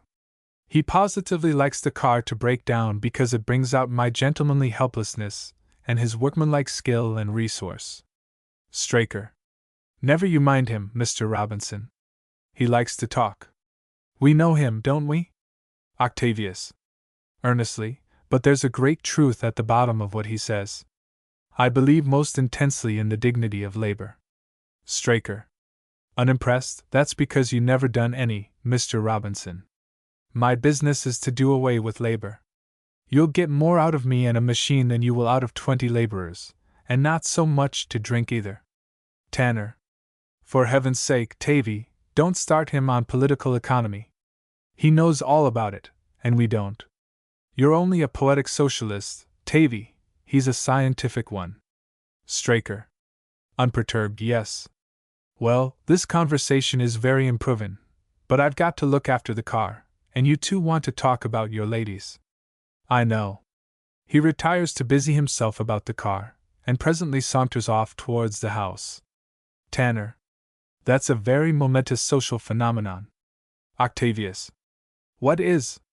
Tanner. Straker is. Here have we literary and cultured persons been for years setting up a cry of the new woman whenever some unusually old-fashioned female came along, and never noticing the advent of the new man. Straker's the new man. Octavius. I see nothing new about him, except your way of chaffing him. But I don't want to talk about him just now. I want to speak to you about N. Tanner. Straker knew even that. He learned it at the Polytechnic, probably. Well, what about N? Have you proposed to her? Octavius. Self-reproachfully, I was brute enough to do so last night. Tanner. Brute enough? What do you mean? Octavius. Dithyrambically, Jack, we men are all coarse. We never understand how exquisite a woman's sensibilities are. How could I have done such a thing? Tanner. Done what, you maudlin idiot? Octavius. Yes, I am an idiot. Jack, if you had heard her voice. If you had seen her tears. I have lain awake all night thinking of them. If she had reproached me, I could have borne it better. Tanner. Tears. That's dangerous. What did she say? Octavius. She asked me how she could think of anything now but her dear father. She stifled a sob. He breaks down. Tanner. Patting him on the back, bear it like a man, Tavy, even if you feel it like an ass. It's the old game, she's not tired of playing with you yet. Octavius. Impatiently, oh, don't be a fool, Jack. Do you suppose this eternal shallow cynicism of yours has any real bearing on a nature like hers? Tanner. H.M. Did she say anything else? Octavius. Yes, and that is why I exposed myself and her to your ridicule by telling you what passed. Tanner. Remorsefully, no, dear Tavy, not ridicule, on my honor. However, no matter. Go on. Octavius. Her sense of duty is so devout, so perfect, so. Tanner. Yes, I know. Go on. Octavius. You see, under this new arrangement, you and Ramsden are her guardians, and she considers that all her duty to her father is now transferred to you. She said she thought I ought to have spoken to you both in the first instance. Of course she is right, but somehow it seems rather absurd that I am to come to you and formally ask to be received as a suitor for your ward's hand. Tanner. I am glad that love has not totally extinguished your sense of humor, Tavy. Octavius. That answer won't satisfy her. Tanner. My official answer is, obviously, bless you, my children, may you be happy. Octavius. I wish you would stop playing the fool about this. If it is not serious to you, it is to me, and to her. Tanner. You know very well that she is as free to choose as you. She does not think so. Octavius. She does not think so. Tanner. Oh, doesn't she? Just. However, say what you want me to do. Octavius. I want you to tell her sincerely and earnestly what you think about me. I want you to tell her that you can trust her to me, that is, if you feel you can. Tanner. I have no doubt that I can trust her to you.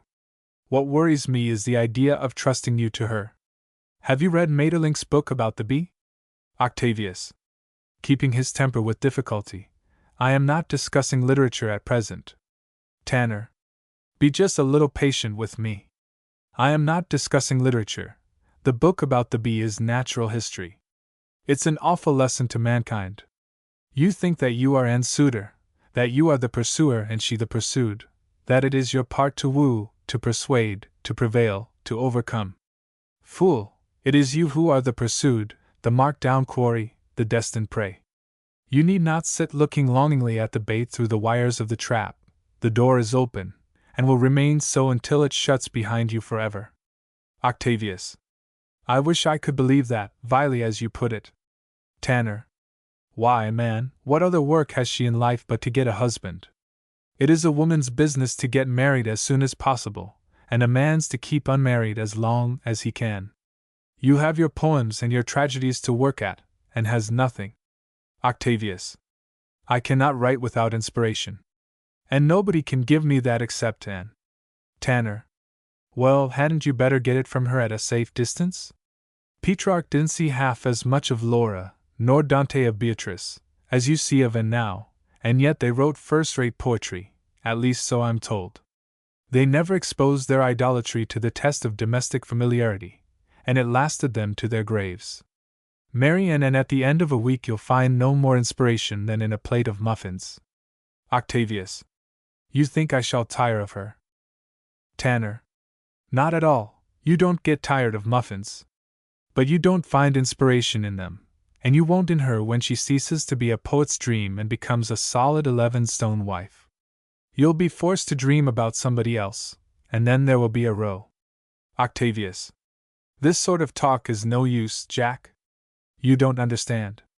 You have never been in love. Tanner. I have never been out of it. Why, I am in love even with Anne, but I am neither the slave of love nor its dupe. Go to the bee, thou poet, consider her ways and be wise. By heaven, Tavy, if women could do without our work, and we ate their children's bread instead of making it, they would kill us as the spider kills her mate, or as the bees kill the drone. And they would be right if we were good for nothing but love. Octavius. Ah, if we were only good enough for love! There is nothing like love, there is nothing else but love, without it the world would be a dream of sordid horror. Tanner. And this is the man who asks me to give him the hand of my ward. Tavy, I believe we were changed in our cradles, and that you are the real descendant of Don Juan. Octavius. I beg you not to say anything like that to Anne. Tanner. Don't be afraid. She has marked you for her own, and nothing will stop her now. You are doomed. Straker comes back with a newspaper. Here comes the new man, demoralizing himself with a halfpenny paper as usual. Straker. Now, would you believe it, Mr. Robinson, when we're out motoring we take in 2 papers, the Times for him, the Leader or the Echo for me. And do you think I ever see my paper? Not much. He grabs the Leader and leaves me to stodge myself with his Times. Octavius. Are there no winners in the Times? Tanner. Henry don't old with Bet and Tavy. Motor records are his weakness. What's the latest? Straker. Paris to Biskra at 40-mile-an-hour average, not counting the Mediterranean. Tanner. How many killed? Straker. 2 silly sheep. What does it matter? Sheep don't cost such a lot. They were glad to ave the price without the trouble o' sellin' 'em to the butcher. All the same, DYC, there'll be a clamor agin it presently, and then the French government'll stop it, and our chance will be gone, see? That what makes me fairly mad. Mr. Tanner won't do a good run while he can. Tanner. Tavy, do you remember my Uncle James? Octavius. Yes. Why? Tanner. Uncle James had a first-rate cook, he couldn't digest anything except what she cooked. Well, the poor man was shy and hated society. But his cook was proud of her skill, and wanted to serve up dinners to princes and ambassadors. To prevent her from leaving him, that poor old man had to give a big dinner twice a month, and suffer agonies of awkwardness. Now here am I, and here is this chap Henry Straker, the new man. I loathe traveling, but I rather like Henry. He cares for nothing but tearing along in a leather coat and goggles, with 2 inches of dust all over him, at 60 miles an hour and the risk of his life and mine. Except, of course, when he is lying on his back in the mud under the machine trying to find out where it has given way. Well, if I don't give him a 1,000-mile run at least once a fortnight I shall lose him. He will give me the sack and go to some American millionaire, and I shall have to put up with a nice respectful groom gardener amateur, who will touch his hat and know his place. I am Henry's slave, just as Uncle James was his cook's slave. Straker. Exasperated, Garn. I wish I had a car that would go as fast as you can talk, Mr. Tanner. What I say is that you lose money by a motor car unless you keep it workin'. Might as well have a pram and a nussmaid to wheel you in it as that car and me if you don't get the last inch out of us both. Tanner. Soothingly, all right, Henry, all right. We'll go out for half an hour presently. Straker. In disgust, arf and ahr. He returns to his machine, seats himself in it, and turns up a fresh page of his paper in search of more news. Octavius. Oh, that reminds me. I have a note for you from Rhoda. He gives Tanner a note. Tanner. Opening it, I rather think Rhoda is heading for a row with, and as a rule there is only one person an English girl hates more than she hates her mother, and that's her eldest sister. But Rhoda positively prefers her mother to, and she, indignantly, oh, I say. Octavius. What's the matter? Tanner. Rhoda was to have come with me for a ride in the motor car. She says and has forbidden her to go out with me. Straker suddenly begins whistling his favorite air with remarkable deliberation. Surprised by this burst of lark-like melody, and jarred by a sardonic note in its cheerfulness, they turn and look inquiringly at him. But he is busy with his paper, and nothing comes of their movement. Octavius. Recovering himself, does she give any reason? Tanner. Reason? An insult is not a reason. And forbids her to be alone with me on any occasion. Says I am not a fit person for a young girl to be with. What do you think of your paragon now? Octavius.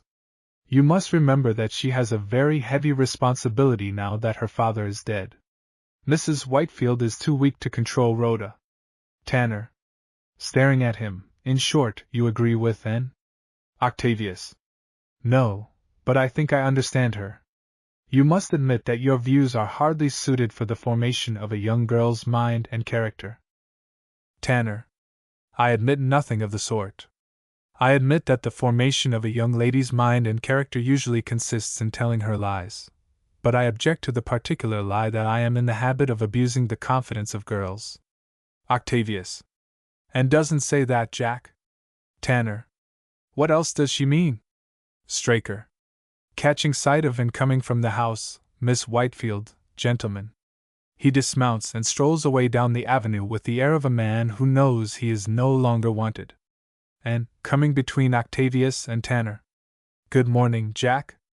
I have come to tell you that poor Rhoda has got one of her headaches and cannot go out with you today in the car. It is a cruel disappointment to her, poor child. Tanner. What do you say now, Tavy? Octavius. Surely you cannot misunderstand, Jack. And is showing you the kindest consideration, even at the cost of deceiving you. And what do you mean? Tanner. Would you like to cure Rhoda's headache, N? And of course. Tanner. Then tell her what you said just now, and add that you arrived about 2 minutes after I had received her letter and read it. And Rhoda has written to you. Tanner. With full particulars. Octavius. Never mind him, and you were right, quite right. And was only doing her duty, Jack, and you know it. Doing it in the kindest way, too. And, going to Octavius, how kind you are, Tavy! How helpful! How well you understand! Octavius beams. Tanner. I tighten the coils. You love her, Tavy, don't you? Octavius. She knows I do. And hush. For shame, Tavy! Tanner. Oh, I give you leave. I am your guardian, and I commit you to Tavy's care for the next hour. And no, Jack. I must speak to you about Rhoda. Ricky, will you go back to the house and entertain your American friend? He's rather on Mama's hands so early in the morning. She wants to finish her housekeeping. Octavius. I fly, dearest, and he kisses her hand. And, tenderly, Ricky Tikki Tavy. He looks at her with an eloquent blush, and runs off. Tanner. Bluntly, now look here, and this time you've landed yourself, and if Tavy were not in love with you past all salvation he'd have found out what an incorrigible liar you are. And you misunderstand, Jack? I didn't dare tell Tavy the truth. Tanner. No, your daring is generally in the opposite direction. What the devil do you mean by telling Rhoda that I am too vicious to associate with her? How can I ever have any human or decent relations with her again, now that you have poisoned her mind in that abominable way. And I know you are incapable of behaving badly.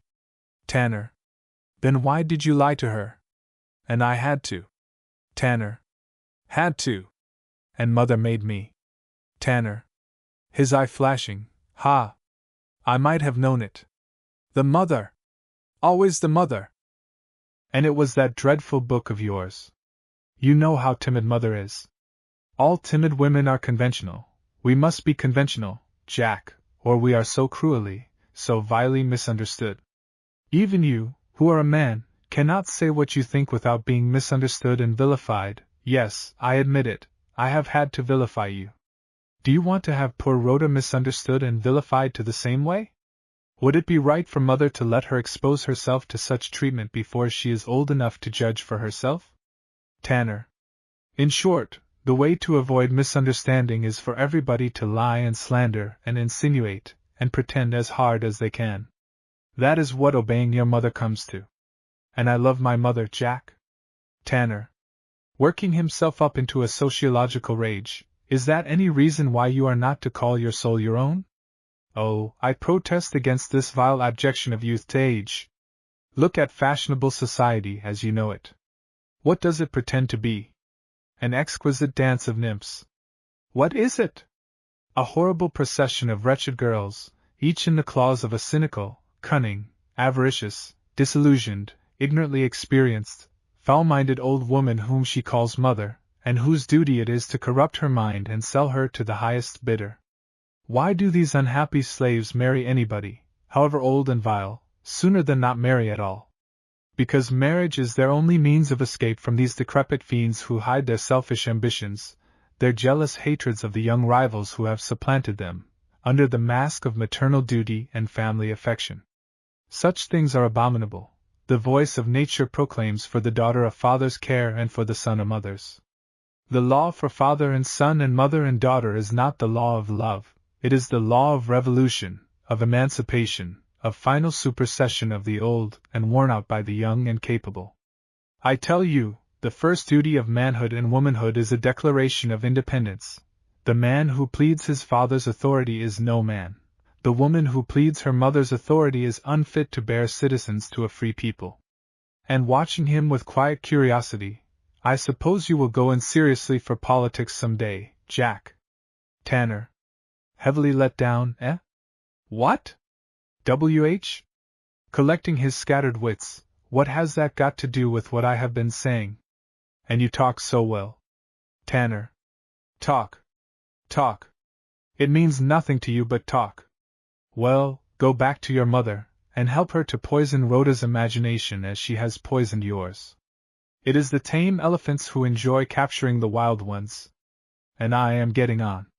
Yesterday I was a boa constrictor, today I am an elephant. Tanner. Yes. So pack your trunk and be gone. I have no more to say to you. And you are so utterly unreasonable and impracticable. What can I do? Tanner. Do. Break your chains. Go your way according to your own conscience, and not according to your mother's. Get your mind clean and vigorous, and learn to enjoy a fast ride in a motor car instead of seeing nothing in it but an excuse for a detestable intrigue. Come with me to Marseilles and across to Algiers and to Biskra, at 60 miles an hour. Come right down to the Cape if you like. That will be a declaration of independence with a vengeance. You can write a book about it afterwards. That will finish your mother and make a woman of you. And thoughtfully, I don't think there would be any harm in that, Jack. You are my guardian, you stand in my father's place by his own wish. Nobody could say a word against our traveling together. It would be delightful, thank you 1,000 times, Jack. I'll come. Tanner. Aghast, you'll come? And of course. Tanner.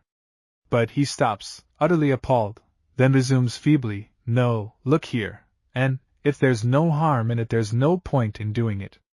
And how absurd you are. You don't want to compromise me, do you? Tanner. Yes, that's the whole sense of my proposal. And you are talking the greatest nonsense, and you know it. You would never do anything to hurt me. Tanner. Well, if you don't want to be compromised, don't come. and with simple earnestness, "Yes, I will come, Jack, since you wish it. You are my guardian, and think we ought to see more of one another and come to know one another better. Gratefully, it's very thoughtful and very kind of you, Jack, to offer me this lovely holiday, especially after what I said about Rhoda.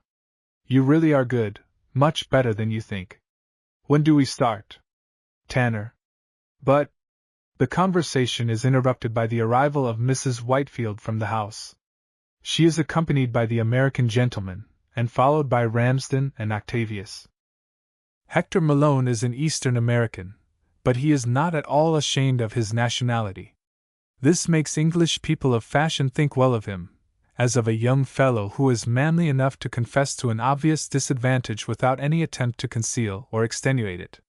They feel that he ought not to be made to suffer for what is clearly not his fault, and make a point of being specially kind to him. His chivalrous manners to women, and his elevated moral sentiments, being both gratuitous and unusual, strike them as being a little unfortunate, and though they find his vein of easy humor rather amusing when it has ceased to puzzle them, as it does at first, they have had to make him understand that he really must not tell anecdotes unless they are strictly personal and scandalous. And also that oratory is an accomplishment which belongs to a cruder stage of civilization than that in which his migration has landed him. On these points Hector is not quite convinced. He still thinks that the British are apt to make merits of their stupidities, and to represent their various incapacities as points of good breeding.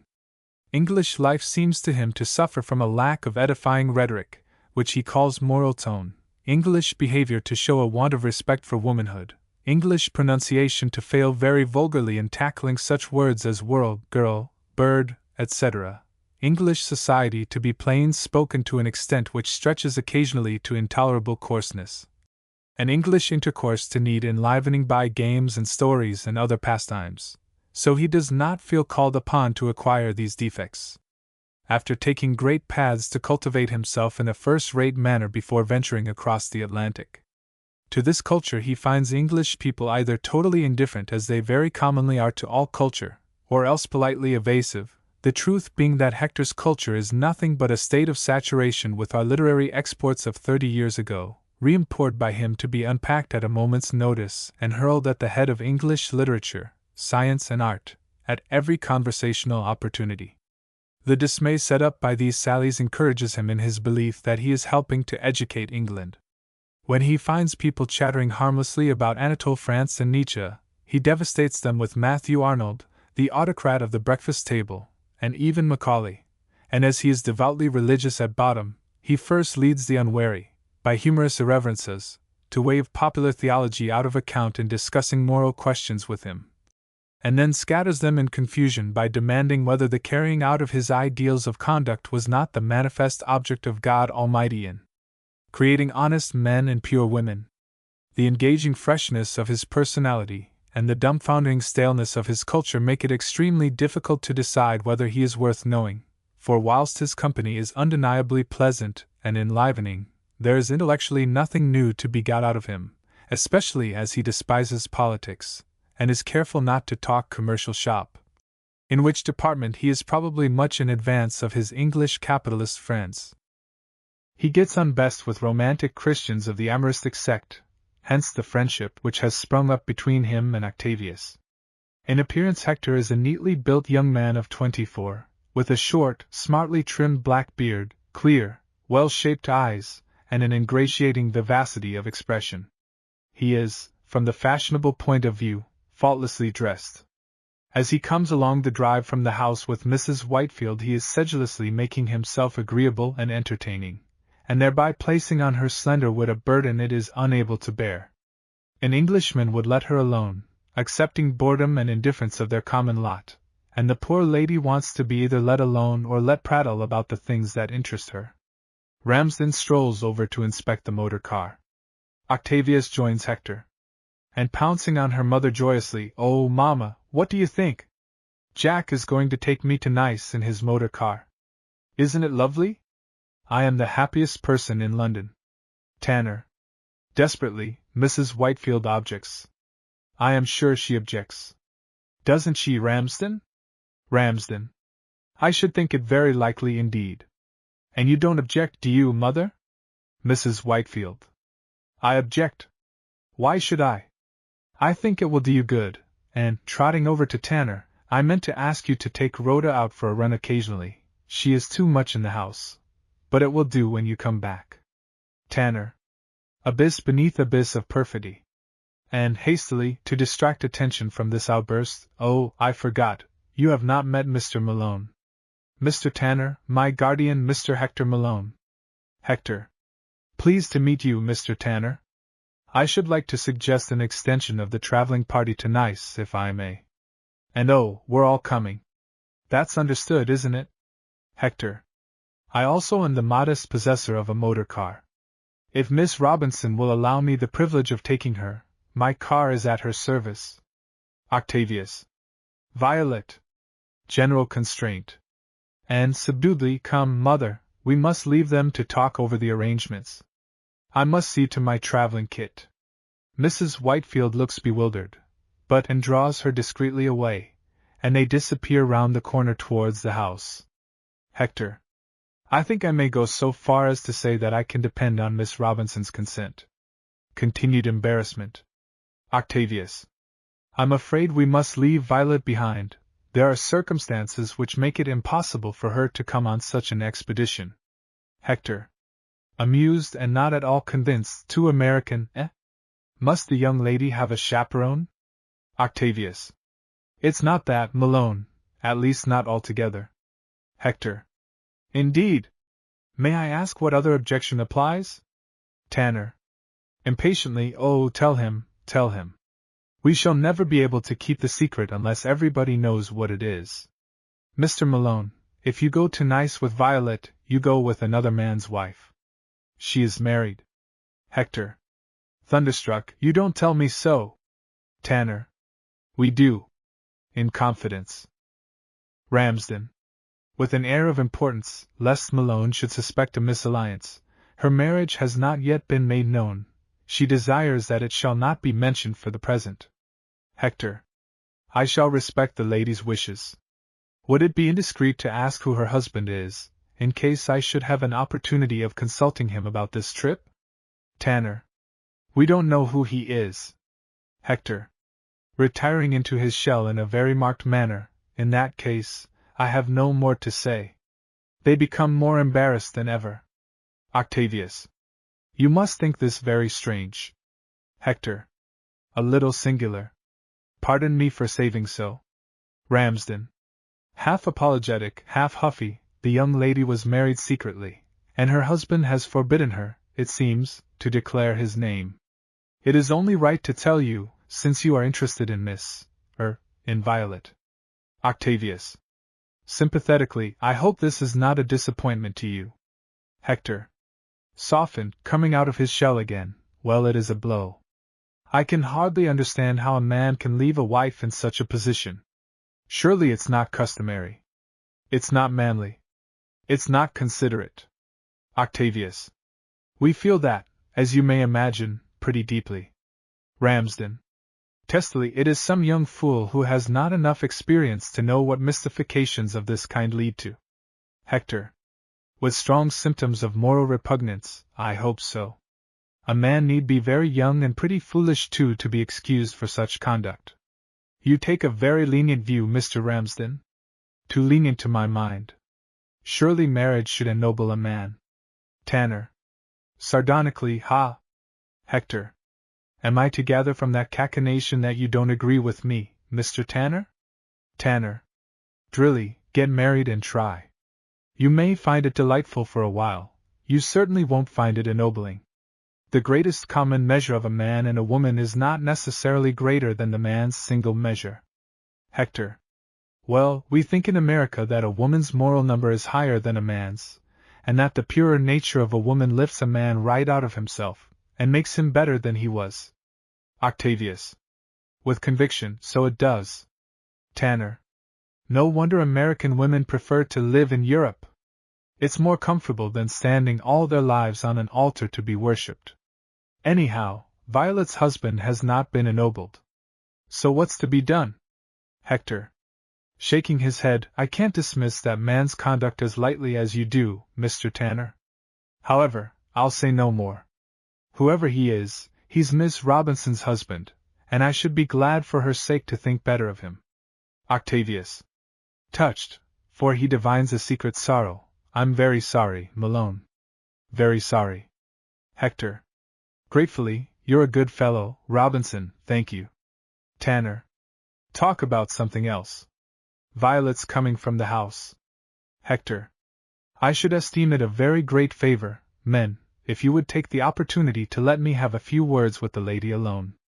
I shall have to cry off this trip, and it's rather a delicate. Ramsden. Glad to escape, say no more. Come Tanner, come Tavy. He strolls away into the park with Octavius and Tanner, past the motor car. Violet comes down the avenue to Hector. Violet. Are they looking? Hector. No. She kisses him. Violet. Have you been telling lies for my sake? Hector. Lying. Lying hardly describes it. I overdo it. I get carried away in an ecstasy of mendacity. Violet, I wish you'd let me own up. Violet. Instantly becoming serious and resolute. No, no. Hector, you promised me not to. Hector. I'll keep my promise until you release me from it. But I feel mean, lying to those men, and denying my wife. Just dastardly. Violet. I wish your father were not so unreasonable. Hector. He's not unreasonable. He's right from his point of view. He has a prejudice against the English middle class. Violet. It's too ridiculous.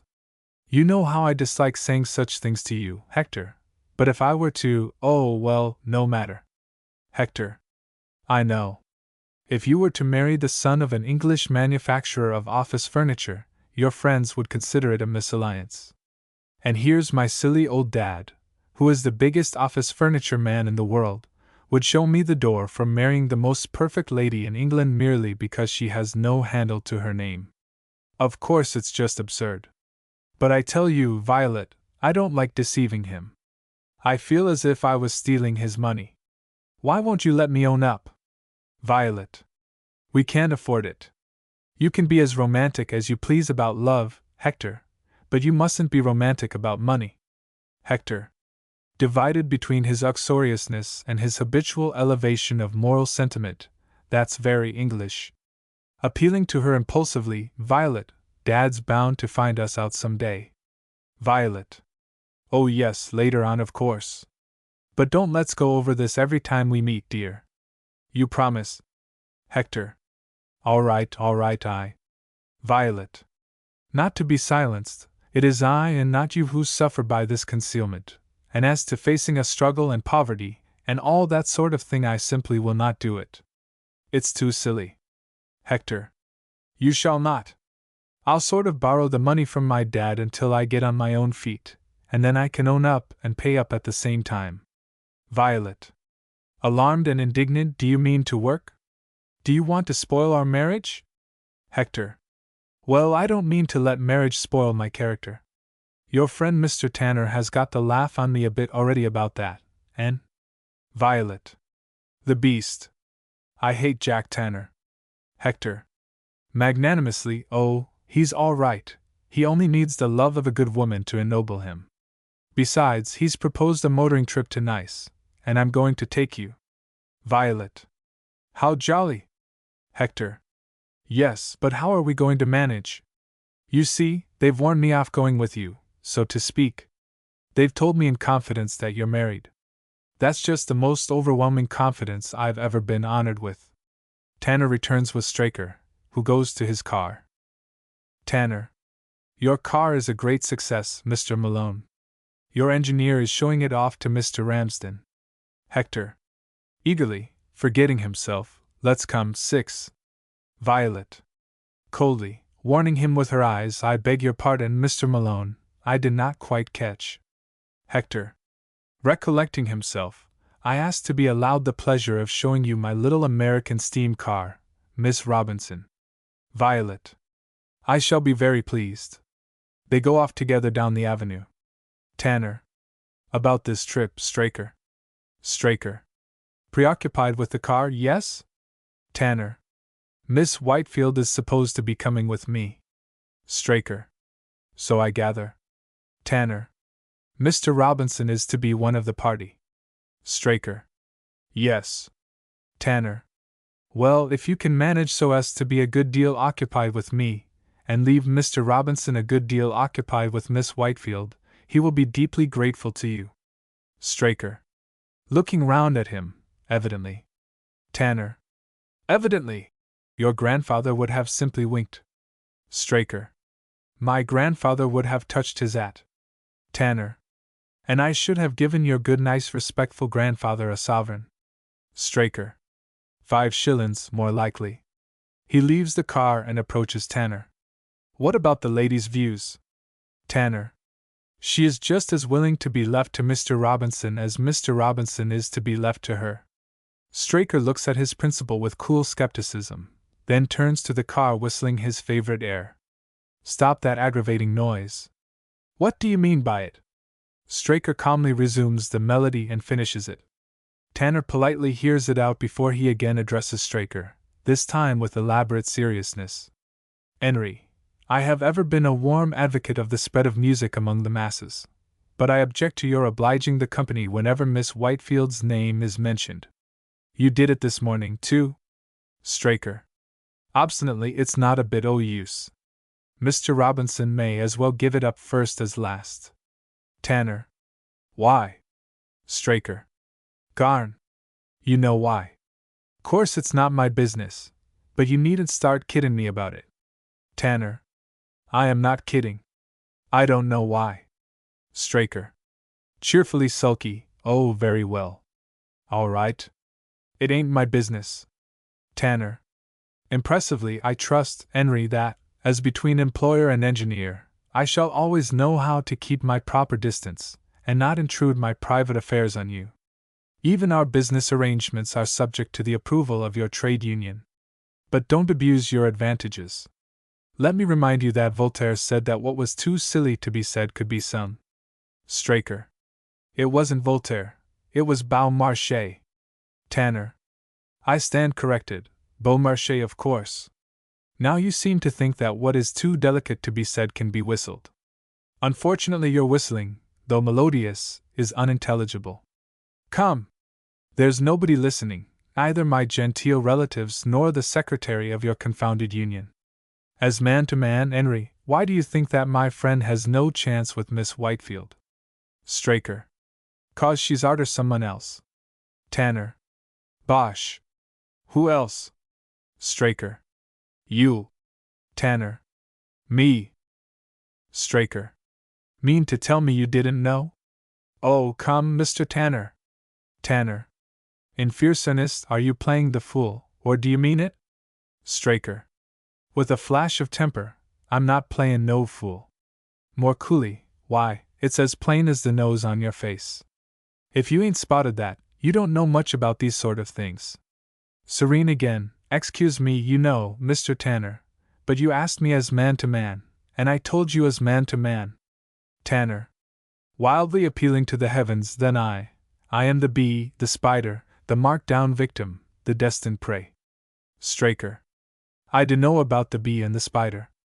But the marked down victim, that's what you are and no mistake, and a jolly good job for you, too, I should say. Tanner. Momentously, Henry Straker, the moment of your life has arrived. Straker. What do I mean? Tanner. That record to Biskra. Straker. Eagerly, yes? Tanner. Break it. Straker. Rising to the height of his destiny, do I mean it? Tanner. I do. Straker. When? Tanner. Now. Is that machine ready to start? Straker. Quailing, but you can't. Tanner. Cutting him short by getting into the car, off we go. First to the bank for money, then to my rooms for my kit, then to your rooms for your kit, then break the record from London to Dover or Folkestone, then across the Channel and away like mad to Marseilles, Gibraltar, Genoa, any port from which we can sail to a Mahometan country where men are protected from women. Straker. Garn. You're kiddin'. Tanner. Resolutely, stay behind then. If you won't come, I'll do it alone. He starts the motor. Straker. Running after him, here. Mr. Arfa M.O. Steady on. He scrambles in as the car plunges forward. Act 3. Evening in the Sierra Nevada. Rolling slopes of brown, with olive trees instead of apple trees in the cultivated patches, and occasional prickly pears instead of gorse and bracken in the wilds. Higher up, tall stone peaks and precipices, all handsome and distinguished. No wild nature here, rather a most aristocratic mountain landscape made by a fastidious artist-creator. No vulgar profusion of vegetation, even a touch of aridity in the frequent patches of stones, Spanish magnificence and Spanish economy everywhere. Not very far north of a spot at which the high road over one of the passes crosses a tunnel on the railway from Malaga to Granada, is one of the mountain amphitheaters of the Sierra.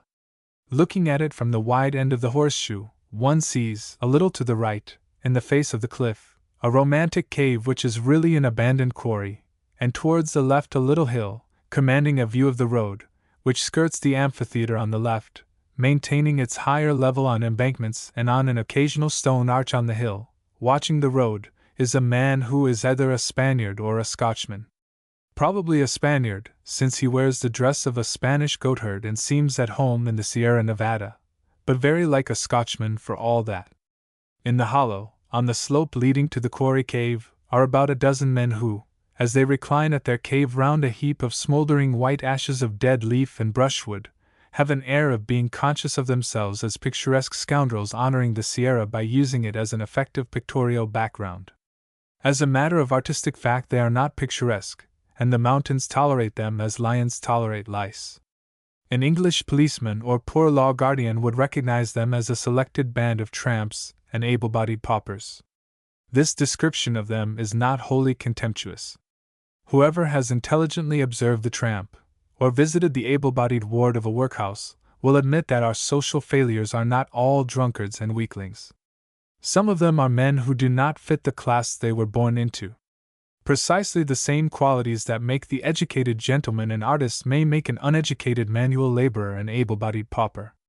There are men who fall helplessly into the workhouse because they are good for nothing, but there are also men who are there because they are strong-minded enough to disregard the social convention, obviously not a disinterested one on the part of the ratepayer, which bids a man lie by heavy and badly paid drudgery when he has the alternative of walking into the workhouse, announcing himself as a destitute person, and legally compelling the guardians to feed, clothe, and house him better than he could feed, clothe, and house himself without great exertion.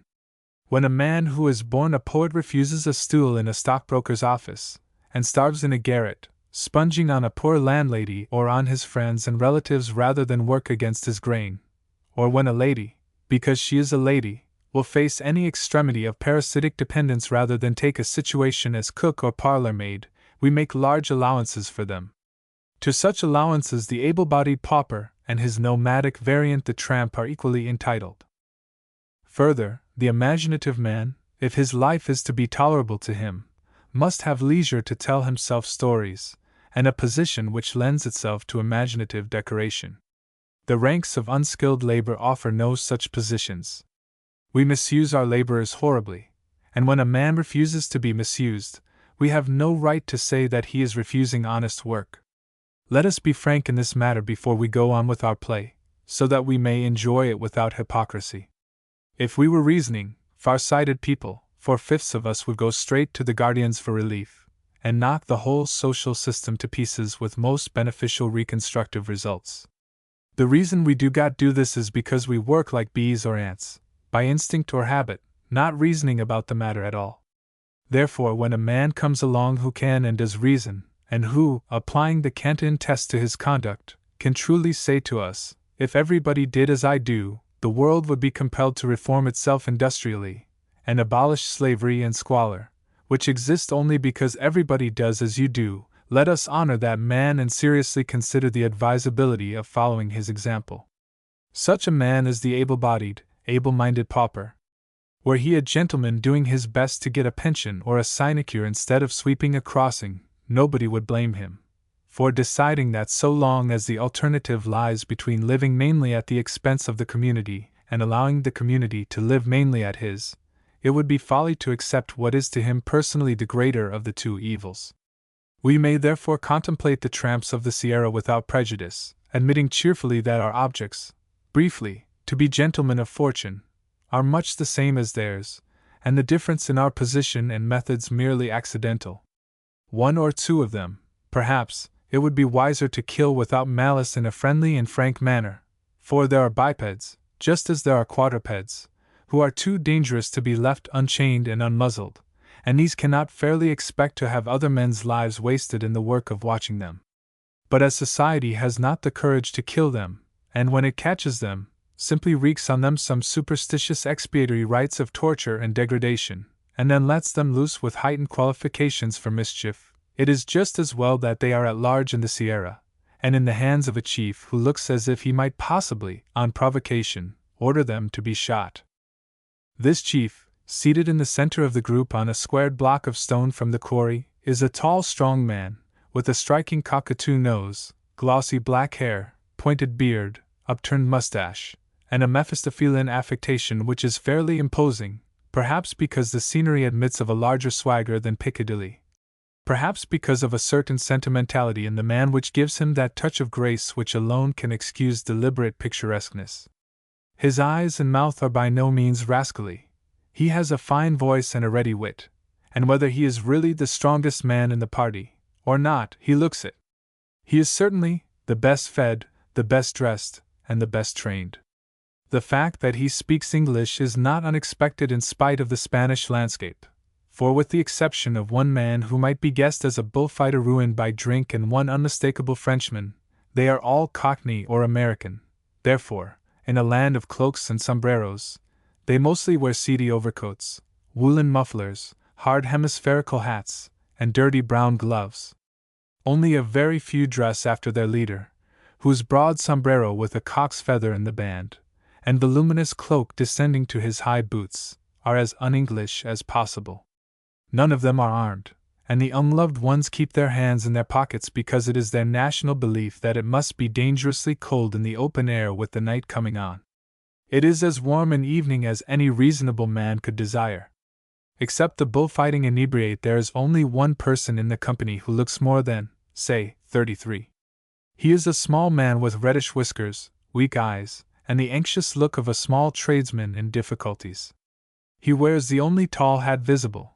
It shines in the sunset with the sticky glow of some sixpenny patent hat reviver, often applied and constantly tending to produce a worse state of the original surface than the ruin it was applied to remedy. He has a collar and cuff of celluloid, and his brown Chesterfield overcoat, with velvet collar, is still presentable. He is preeminently the respectable man of the party, and is certainly over 40, possibly over 50. He is the corner man on the leader's right, opposite three men in scarlet ties on his left. One of these three is the Frenchman. Of the remaining two, who are both English, one is argumentative, solemn, and obstinate, the other rowdy and mischievous. The chief, with a magnificent fling of the end of his cloak across his left shoulder, rises to address them. The applause which greets him shows that he is a favorite orator. The chief. Friends and fellow brigands, I have a proposal to make to this meeting. We have now spent 3 evenings in discussing the question: have anarchists or social democrats the most personal courage? We have gone into the principles of anarchism and social democracy at great length. The cause of anarchy has been ably represented by our one anarchist, who doesn't know what anarchism means. Laughter. The anarchist. Rising, a point of order, Mendoza. Mendoza. Forcibly, no, by thunder, your last point of order took half an hour. Besides, anarchists don't believe in order. The anarchist.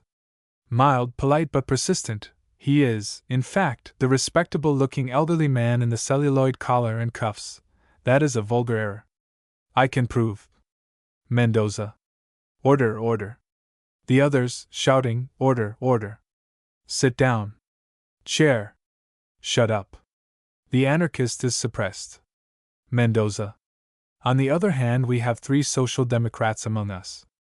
They are not on speaking terms, and they have put before us three distinct and incompatible views of social democracy.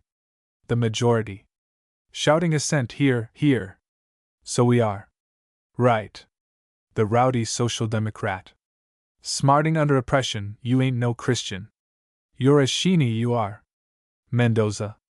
With crushing magnanimity, my friend, I am an exception to all rules. It is true that I have the honor to be a Jew, and when the Zionists need a leader to reassemble our race on its historic soil of Palestine, Mendoza will not be the last to volunteer sympathetic applause, here, here, etc. But I am not a slave to any superstition. I have swallowed all the formulas, even that of socialism, though, in a sense, once a socialist, always a socialist. The Social Democrats. Here, here. Mendoza. But I am well aware that the ordinary man, even the ordinary brigand, who can scarcely be called an ordinary man, here, here, is not a philosopher. Common sense is good enough for him, and in our business affairs common sense is good enough for me. Well, what is our business here in the Sierra Nevada, chosen by the Moors as the fairest spot in Spain? Is it to discuss abstruse questions of political economy? No, it is to hold up motor cars and secure a more equitable distribution of wealth. The sulky social democrat. All made by labor, mind you.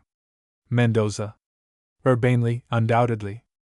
All made by labor, and on its way to be squandered by wealthy vagabonds in the dens of vice that disfigure the sunny shores of the Mediterranean. We intercept that wealth. We restore it to circulation among the class that produced it, and that chiefly needs it, the working class. We do this at the risk of our lives and liberties, by the exercise of the virtues of courage, endurance, foresight, and abstinence, especially abstinence. I myself have eaten nothing but prickly pears and broiled rabbit for 3 days. The sulky social democrat. Stubbornly, no more ain't we. Mendoza. Indignantly, have I taken more than my share? The sulky social democrat. Unmoved, why should you? The anarchist. Why should he not? To each according to his needs, from each according to his means. The Frenchman. Shaking his fist at the anarchist, fumiste. Mendoza. Diplomatically, I agree with both of you. The genuinely English brigands. Here, here. Bravo, Mendoza.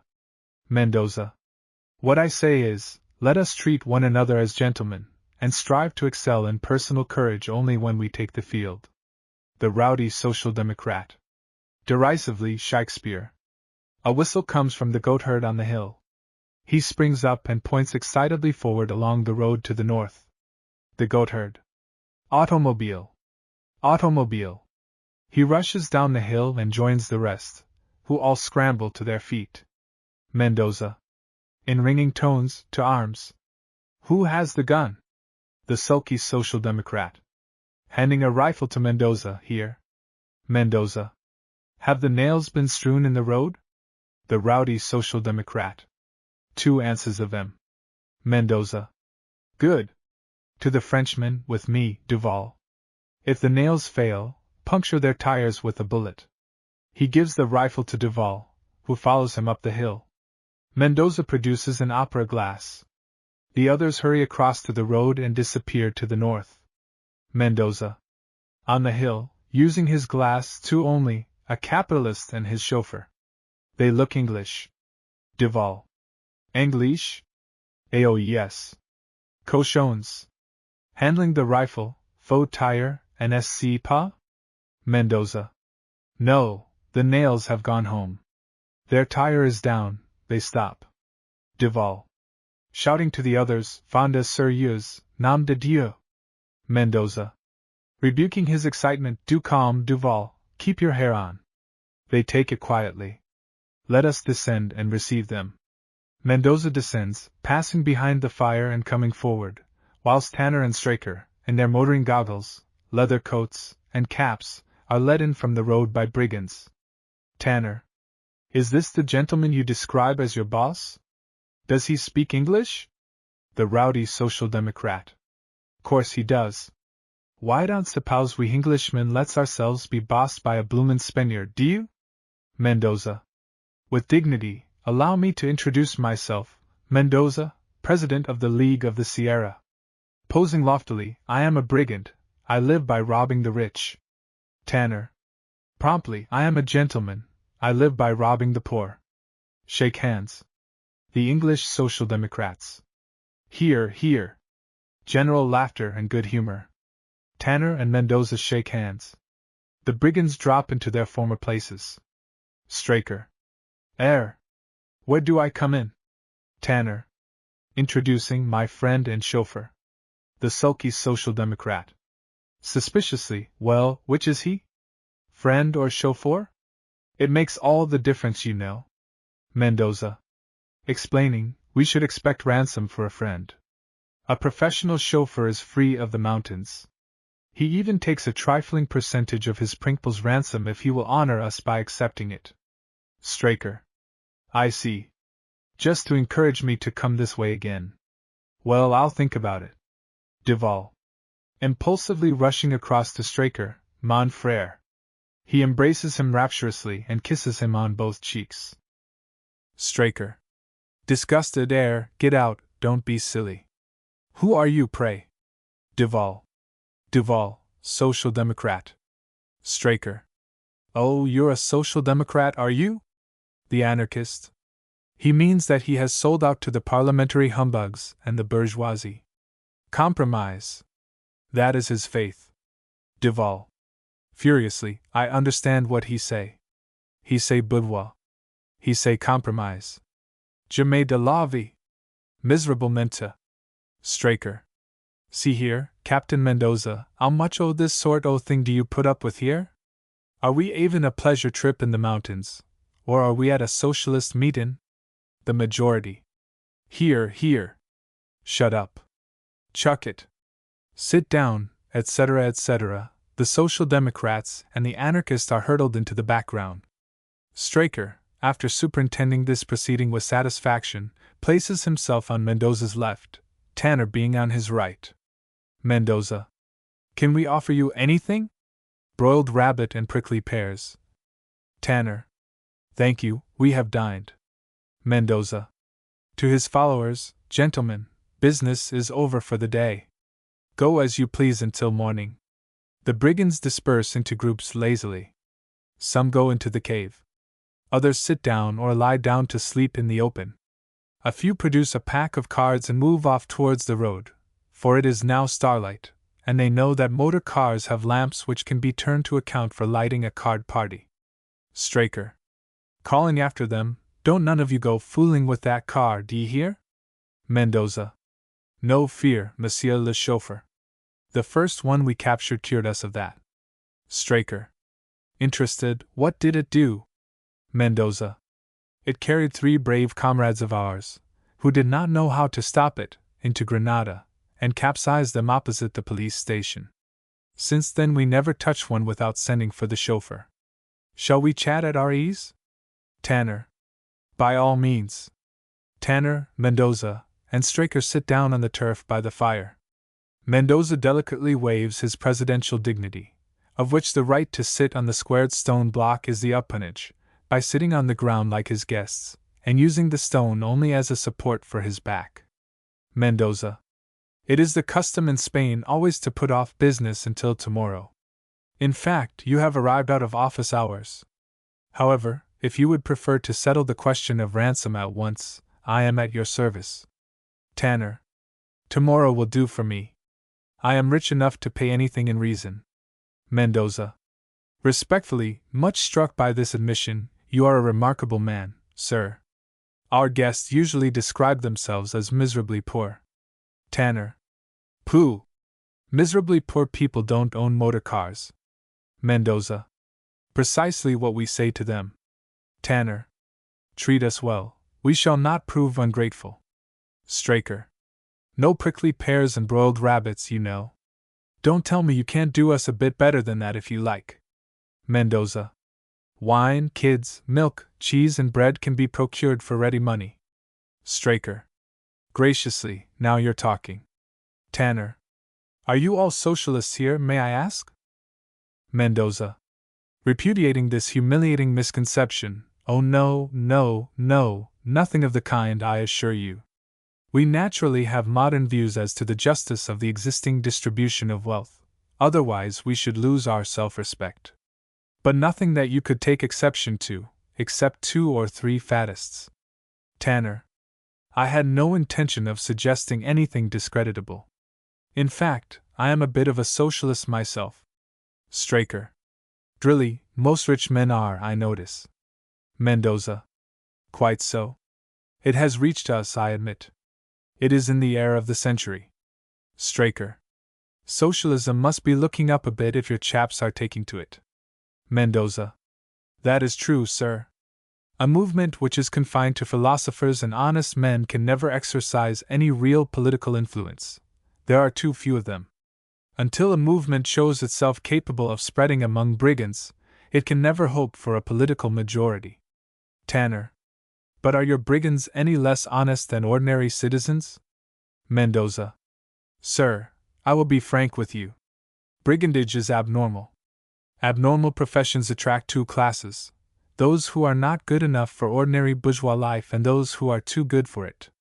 We are dregs and scum, sir, the dregs very filthy, the scum very superior. Straker. Take care! Some of the dregs'll hear you. Mendoza. It does not matter. Each brigand thinks himself scum, and likes to hear the others called dregs. Tanner. Come! You are a wit. Mendoza inclines his head, flattered. May one ask you a blunt question? Mendoza. As blunt as you please.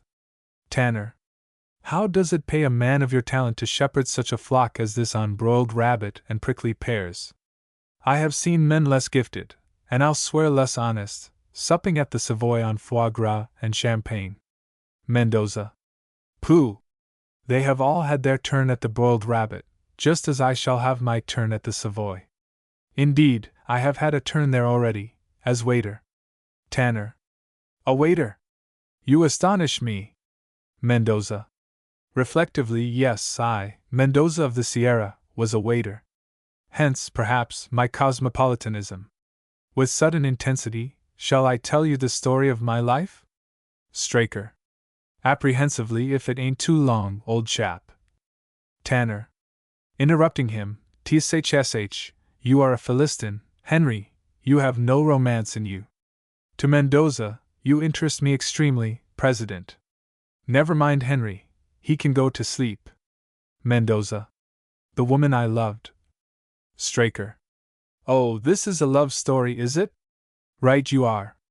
Go on. I was only afraid you were going to talk about yourself. Mendoza. Myself. I have thrown myself away for her sake, that is why I am here. No matter, I count the world well lost for her. She had, I pledge you my word, the most magnificent head of hair I ever saw. She had humor, she had intellect, she could cook to perfection, and her highly strung temperament made her uncertain, incalculable, variable, capricious, cruel, in a word, enchanting. Straker. A 6-shillin' novel sort o' woman, all but the cookin'. Her name was Lady Gladys Plantagenet, wasn't it? Mendoza. No, sir, she was not an earl's daughter. Photography, reproduced by the halftone process, has made me familiar with the appearance of the daughters of the English peerage, and I can honestly say that I would have sold the lot, faces, dowries, clothes, titles, and all, for a smile from this woman. Yet she was a woman of the people, a worker, otherwise, let me reciprocate your bluntness, I should have scorned her. Tanner. Very properly. And did she respond to your love? Mendoza. Should I be here if she did? She objected to marry a Jew. Tanner. On religious grounds? Mendoza. No, she was a free thinker. She said that every Jew considers in his heart that English people are dirty in their habits. Tanner. Surprised, dirty. Mendoza. It showed her extraordinary knowledge of the world, for it is undoubtedly true. Our elaborate sanitary code makes us unduly contemptuous of the Gentile. Tanner. Did you ever hear that, Henry? Straker. I've heard my sister say so. She was cook in a Jewish family once. Mendoza. I could not deny it, either could I eradicate the impression it made on her mind. I could have got round any other objection, but no woman can stand a suspicion of indelicacy as to her person. My entreaties were in vain. She always retorted that she wasn't good enough for me, and recommended me to marry an accursed barmaid named Rebecca Lazarus, whom I loathed. I talked of suicide. She offered me a packet of beetle poison to do it with. I hinted at murder. She went into hysterics, and as I am a living man, I went to America so that she might sleep without dreaming that I was stealing upstairs to cut her throat. In America, I went out west and fell in with a man who was wanted by the police for holding up trains. It was he who had the idea of holding up motor cars, in the south of Europe, a welcome idea to a desperate and disappointed man. He gave me some valuable introductions to capitalists of the right sort. I formed a syndicate, and the present enterprise is the result. I became leader, as the Jew always becomes leader, by his brains and imagination. But with all my pride of race, I would give everything I possess to be an Englishman. I am like a boy. I cut her name on the trees and her initials on the sod. When I am alone, I lie down and tear my wretched hair and cry, Louisa. Straker. Startled, Louisa. Mendoza. It is her name, Louisa, Louisa Straker. Tanner. Straker. Straker. Scrambling up on his knees most indignantly. Look here, Louisa Straker is my sister, see? What do you mean by gassin' about her like this? What's she got to do with you? Mendoza. A dramatic coincidence. You are Henry, her favorite brother. Straker. Oh, are you Callan Henry? What call have you to take a liberty with my name or with hers? For 2 pins I'd punch your fat head, so I would. Mendoza. With grandiose calm, if I let you do it, will you promise to brag of it afterwards to her? She will be reminded of her, Mendoza. That is all I desire. Tanner. This is genuine devotion, Henry. You should respect it. Straker. Fiercely, Funk, more likely. Mendoza. Springing to his feet, Funk. Young man, I come of a famous family of fighters, and as your sister well knows, you would have as much chance against me as a perambulator against your motor car. Straker. Secretly daunted, but rising from his knees with an air of reckless pugnacity, I ain't afraid of you. With your Louisa. Louisa. Miss Straker is good enough for you, I should think. Mendoza. I wish you could persuade her to think so. Straker. Exasperated here. Tanner. Rising quickly and interposing. Oh come, Henry, even if you could fight the president, you can't fight the whole League of the Sierra. Sit down again and be friendly. A cat may look at a king, and even a president of brigands may look at your sister. All this family pride is really very old-fashioned. Straker. Subdued, but grumbling, let him look at her. But what does he mean by making out that she ever looked at him?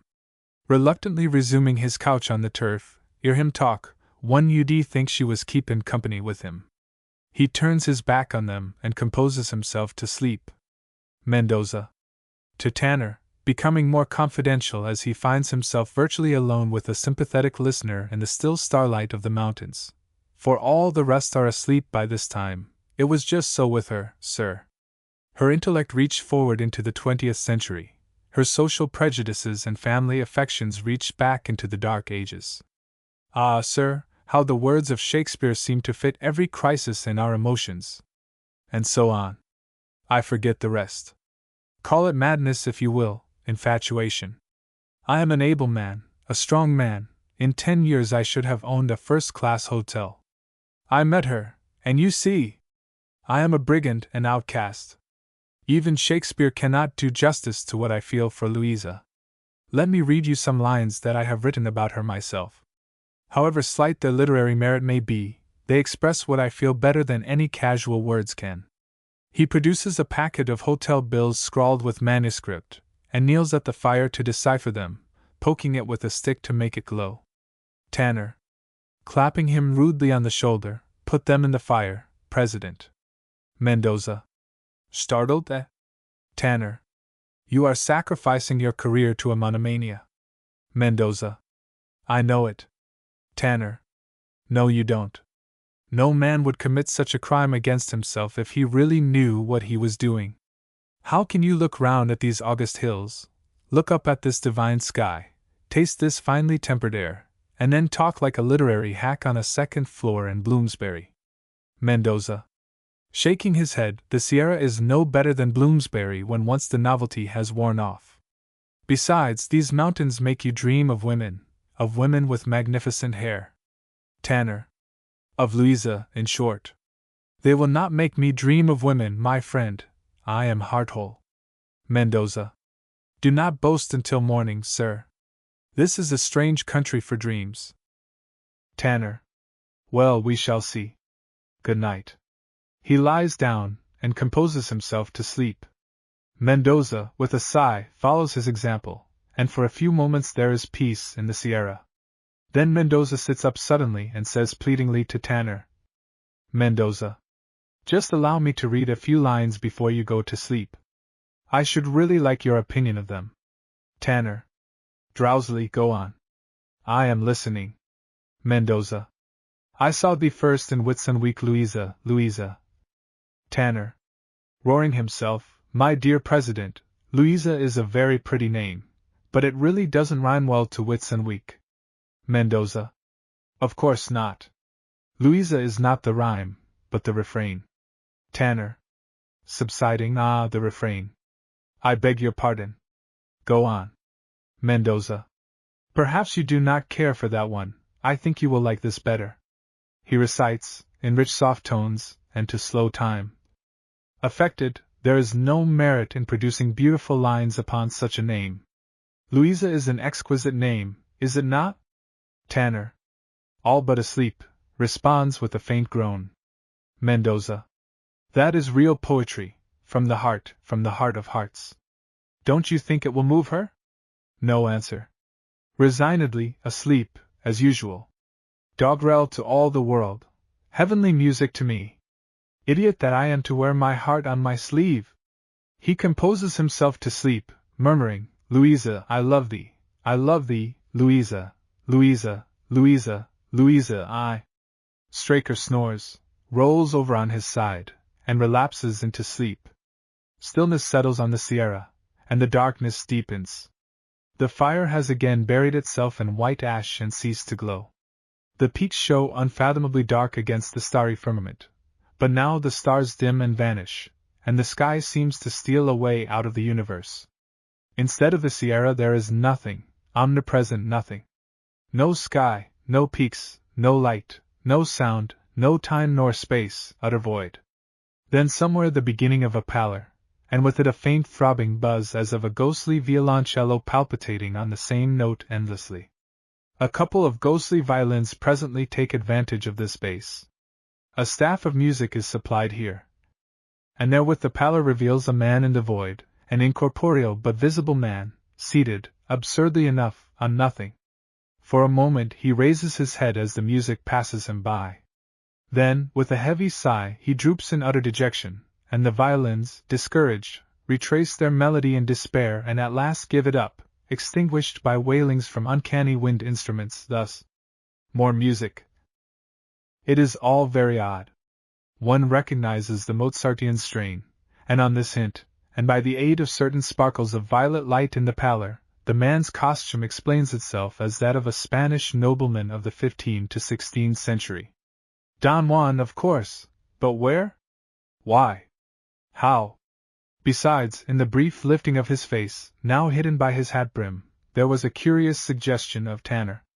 A more critical, fastidious, handsome face, paler and colder, without Tanner's impetuous credulity and enthusiasm, and without a touch of his modern plutocratic vulgarity, but still a resemblance, even in identity. The name, too, Don Juan Tenorio, John Tanner. Where on earth, or elsewhere, have we got to from the XX century and the Sierra? Another pallor in the void, this time not violet, but a disagreeable smoky yellow. With it, the whisper of a ghostly clarionet turning this tune into infinite sadness. Here there is another musical staff.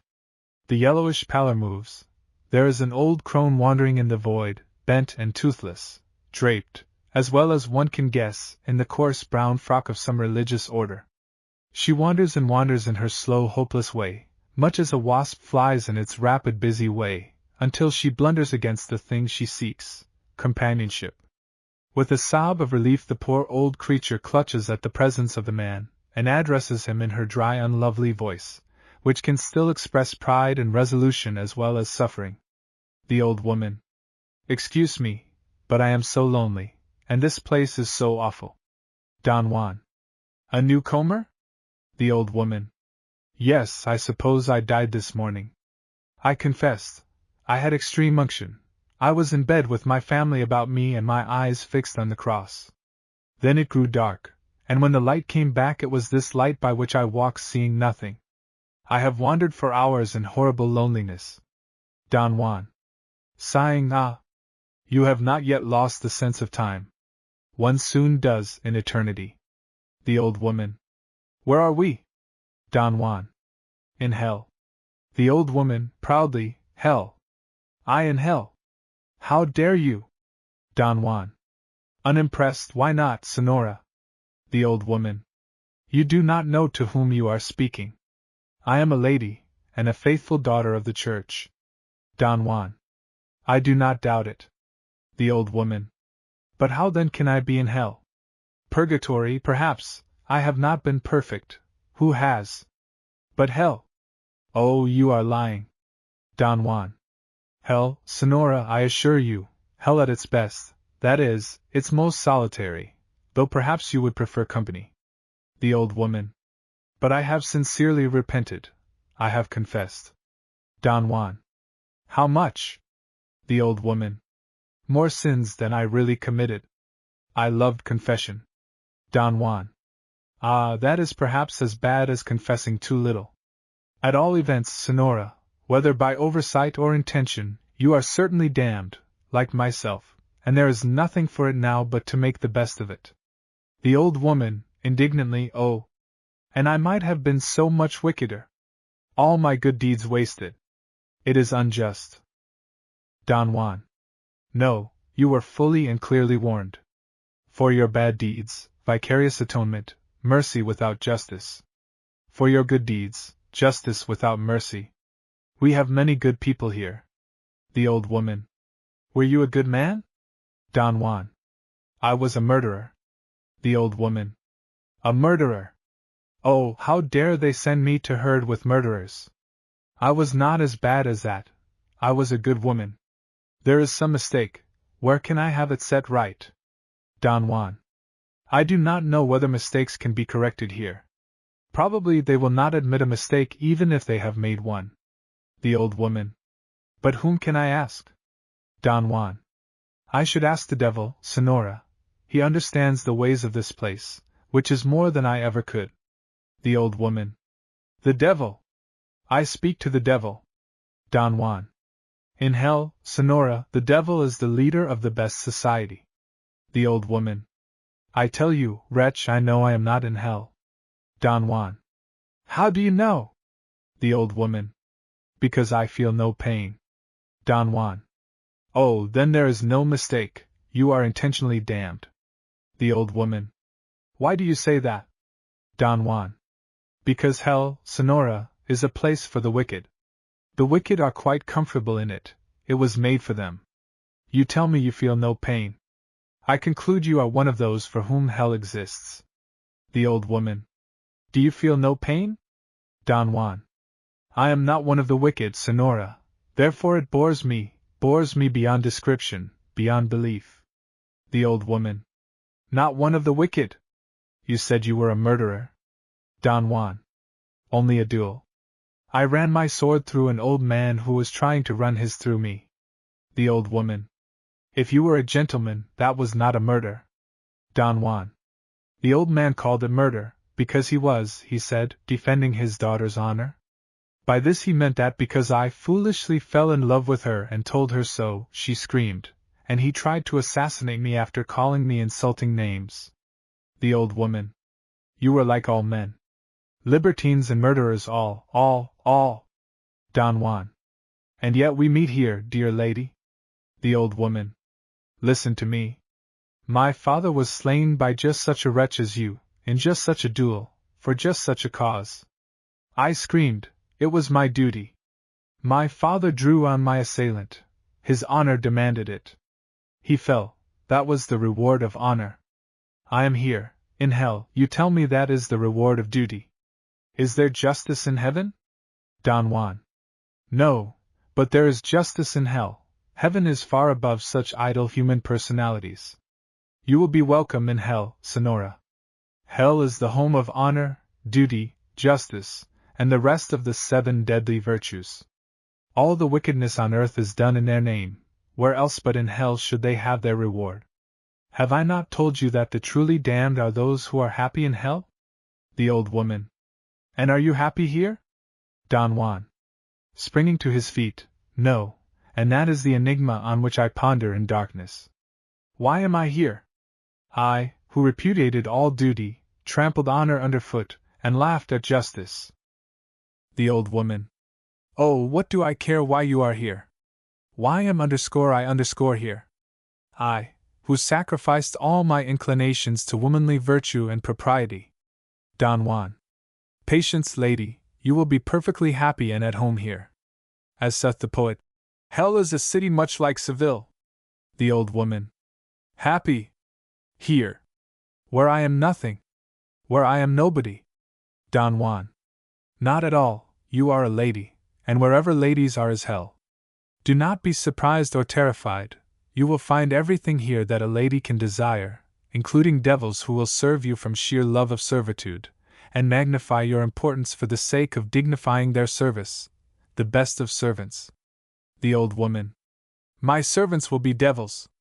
Don Juan. Have you ever had servants who were not devils? The old woman. Never, they were devils, perfect devils, all of them. But that is only a manner of speaking. I thought you meant that my servants here would be real devils. Don Juan. No more real devils than you will be a real lady. Nothing is real here. That is the horror of damnation. The old woman. Oh, this is all madness. This is worse than fire and the worm. Don Juan. For you, perhaps, there are consolations. For instance, how old were you when you changed from time to eternity? The old woman. Do not ask me how old I was as if I were a thing of the past. I am 77. Don Juan. A ripe age, Sonora. But in hell old age is not tolerated. It is too real. Here we worship love and beauty. Our souls being entirely damned, we cultivate our hearts. As a lady of 77, you would not have a single acquaintance in hell. The old woman. How can I help my age, man? Don Juan. You forget that you have left your age behind you in the realm of time. You are no more 77 than you are 7 or 17 or 27. The old woman. Nonsense. Don Juan. Consider, Sonora, was not this true even when you lived on earth? When you were 70, were you really older underneath your wrinkles and your gray hairs than when you were 30? The old woman. No, younger. At 30 I was a fool. But of what use is it to feel younger and look older? Don Juan. You see, Sonora, the look was only an illusion. Your wrinkles lied, just as the plump smooth skin of many a stupid girl of 17, with heavy spirits and decrepit ideas, lies about her age? Well, here we have no bodies. We see each other as bodies only because we learned to think about one another under that aspect when we were alive, and we still think in that way, knowing no other. But we can appear to one another at what age we choose. You have but to will any of your old looks back, and back they will come. The old woman. It cannot be true. Don Juan. Try. The old woman. 17. Don Juan.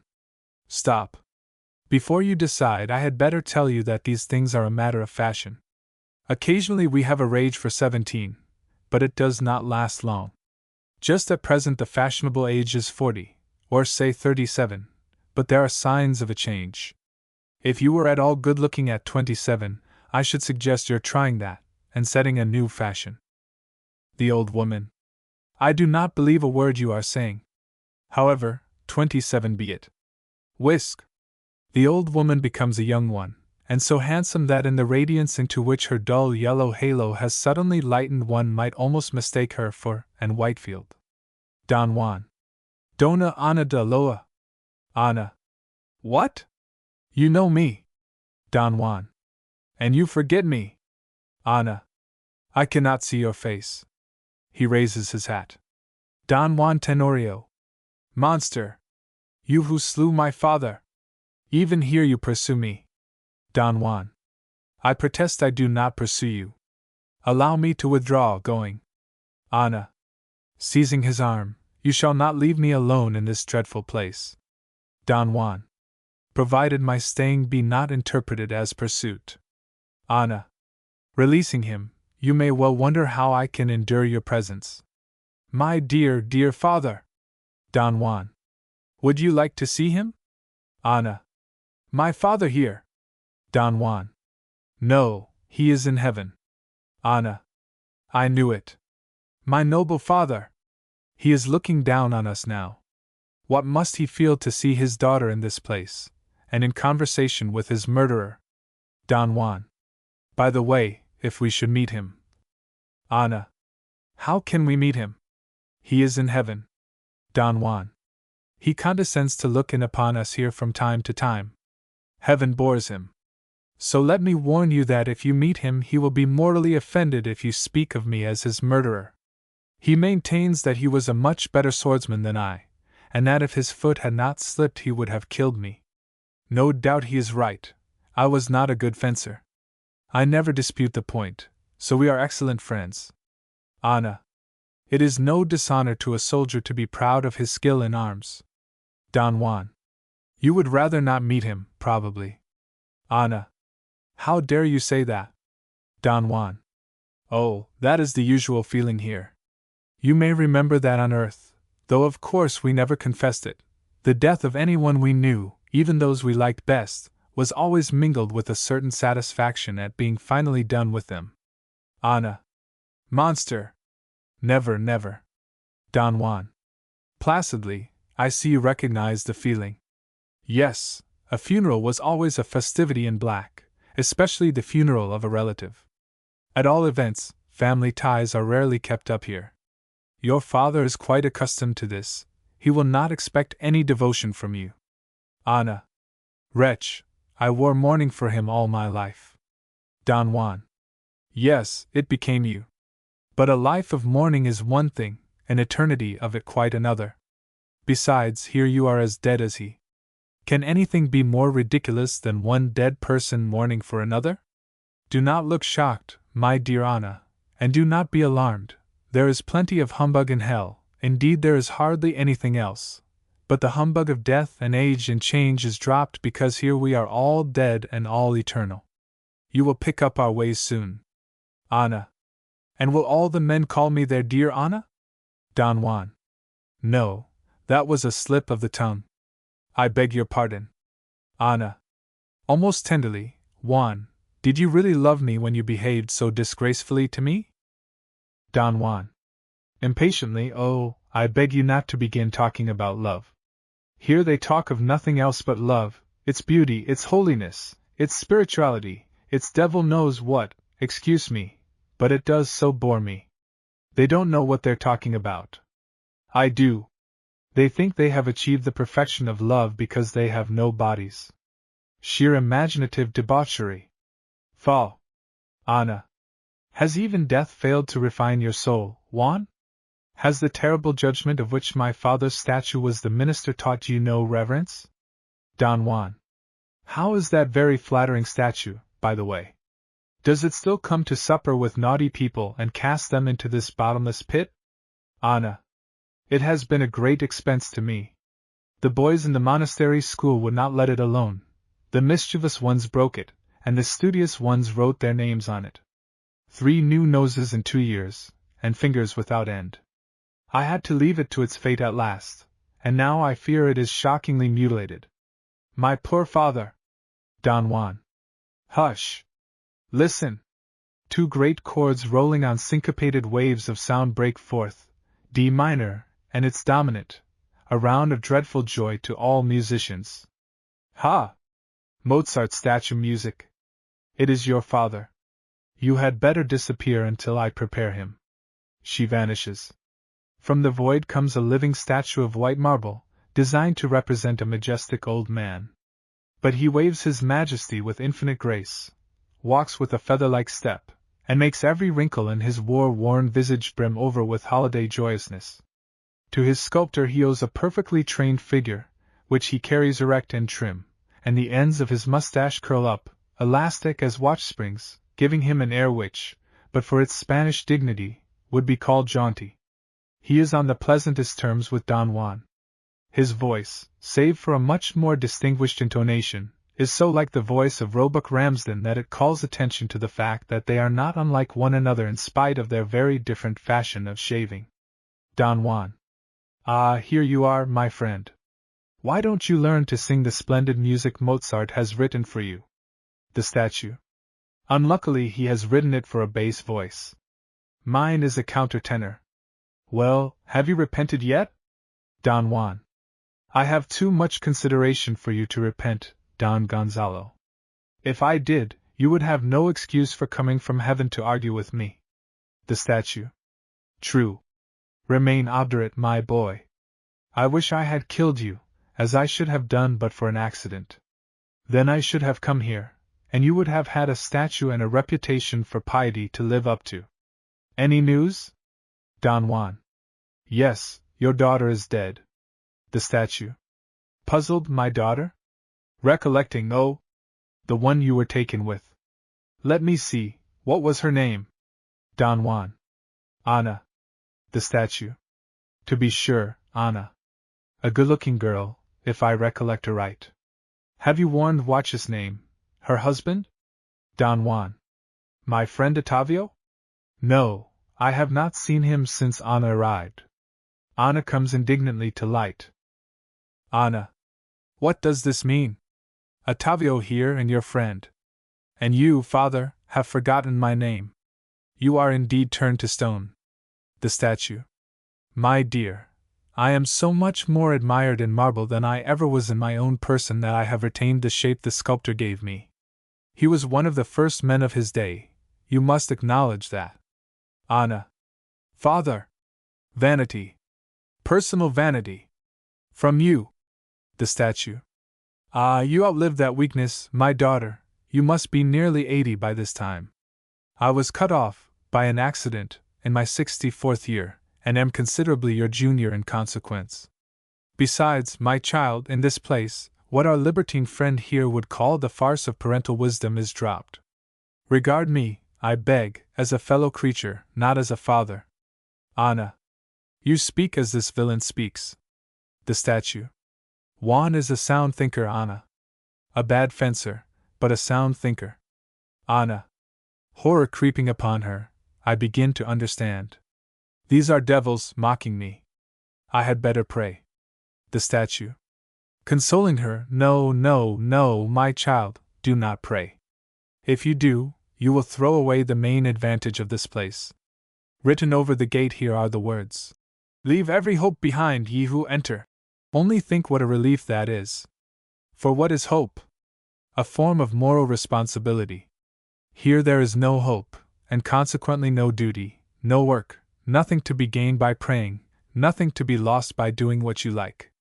Hell, in short, is a place where you have nothing to do but amuse yourself. Don Juan sighs deeply. You sigh, friend Juan, but if you dwelt in heaven, as I do, you would realize your advantages. Don Juan. You are in good spirits today, Commander.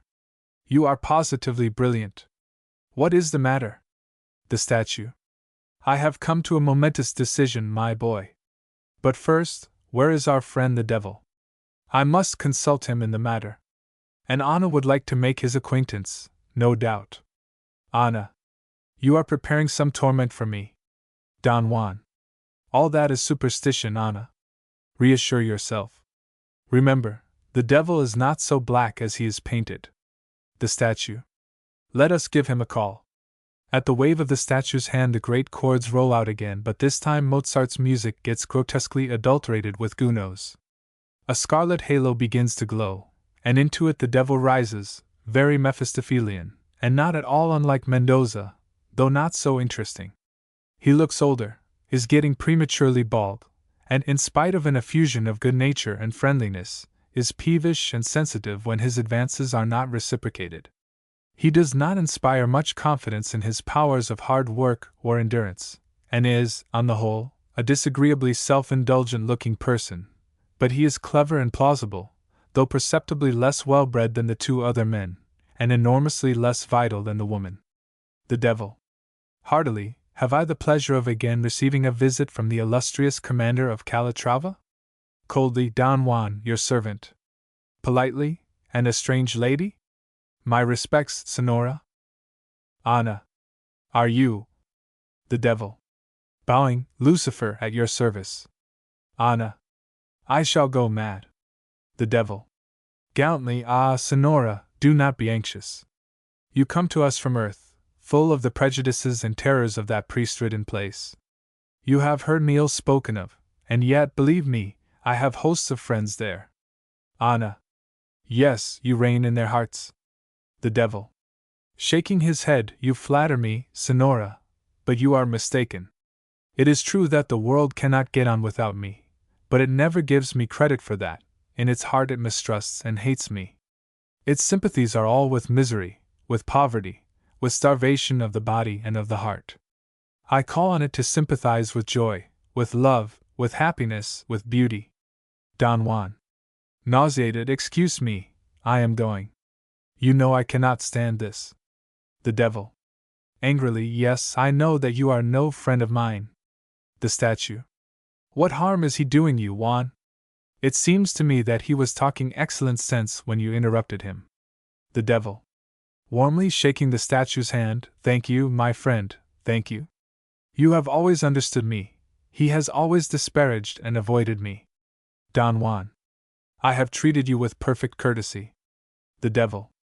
Courtesy. What is courtesy? I care nothing for mere courtesy. Give me warmth of heart, true sincerity, the bond of sympathy with love and joy. Don Juan. You are making me ill. The devil. There. Appealing to the statue, you hear, sir. Oh, by what irony of fate was this cold, selfish egotist sent to my kingdom, and you taken to the icy mansions of the sky. The statue. I can't complain. I was a hypocrite, and it served me right to be sent to heaven. The devil.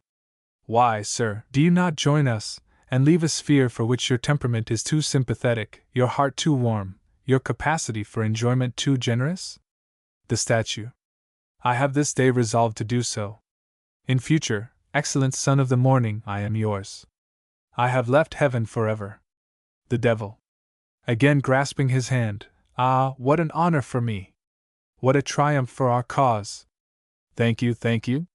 And now, my friend, I may call you so at last, could you not persuade him to take the place you have left vacant above? The statue. Shaking his head, I cannot conscientiously recommend anybody with whom I am on friendly terms to deliberately make himself dull and uncomfortable. The devil. Of course not. But are you sure he would be uncomfortable? Of course you know best. You brought him here originally, and we had the greatest hopes of him. His sentiments were in the best taste of our best people. You remember how he sang? He begins to sing in a nasal operatic baritone, tremulous from an eternity of misuse in the French manner. The statue. Taking up the tune an octave higher in his countertenor. The devil. Precisely. Well, he never sings for us now.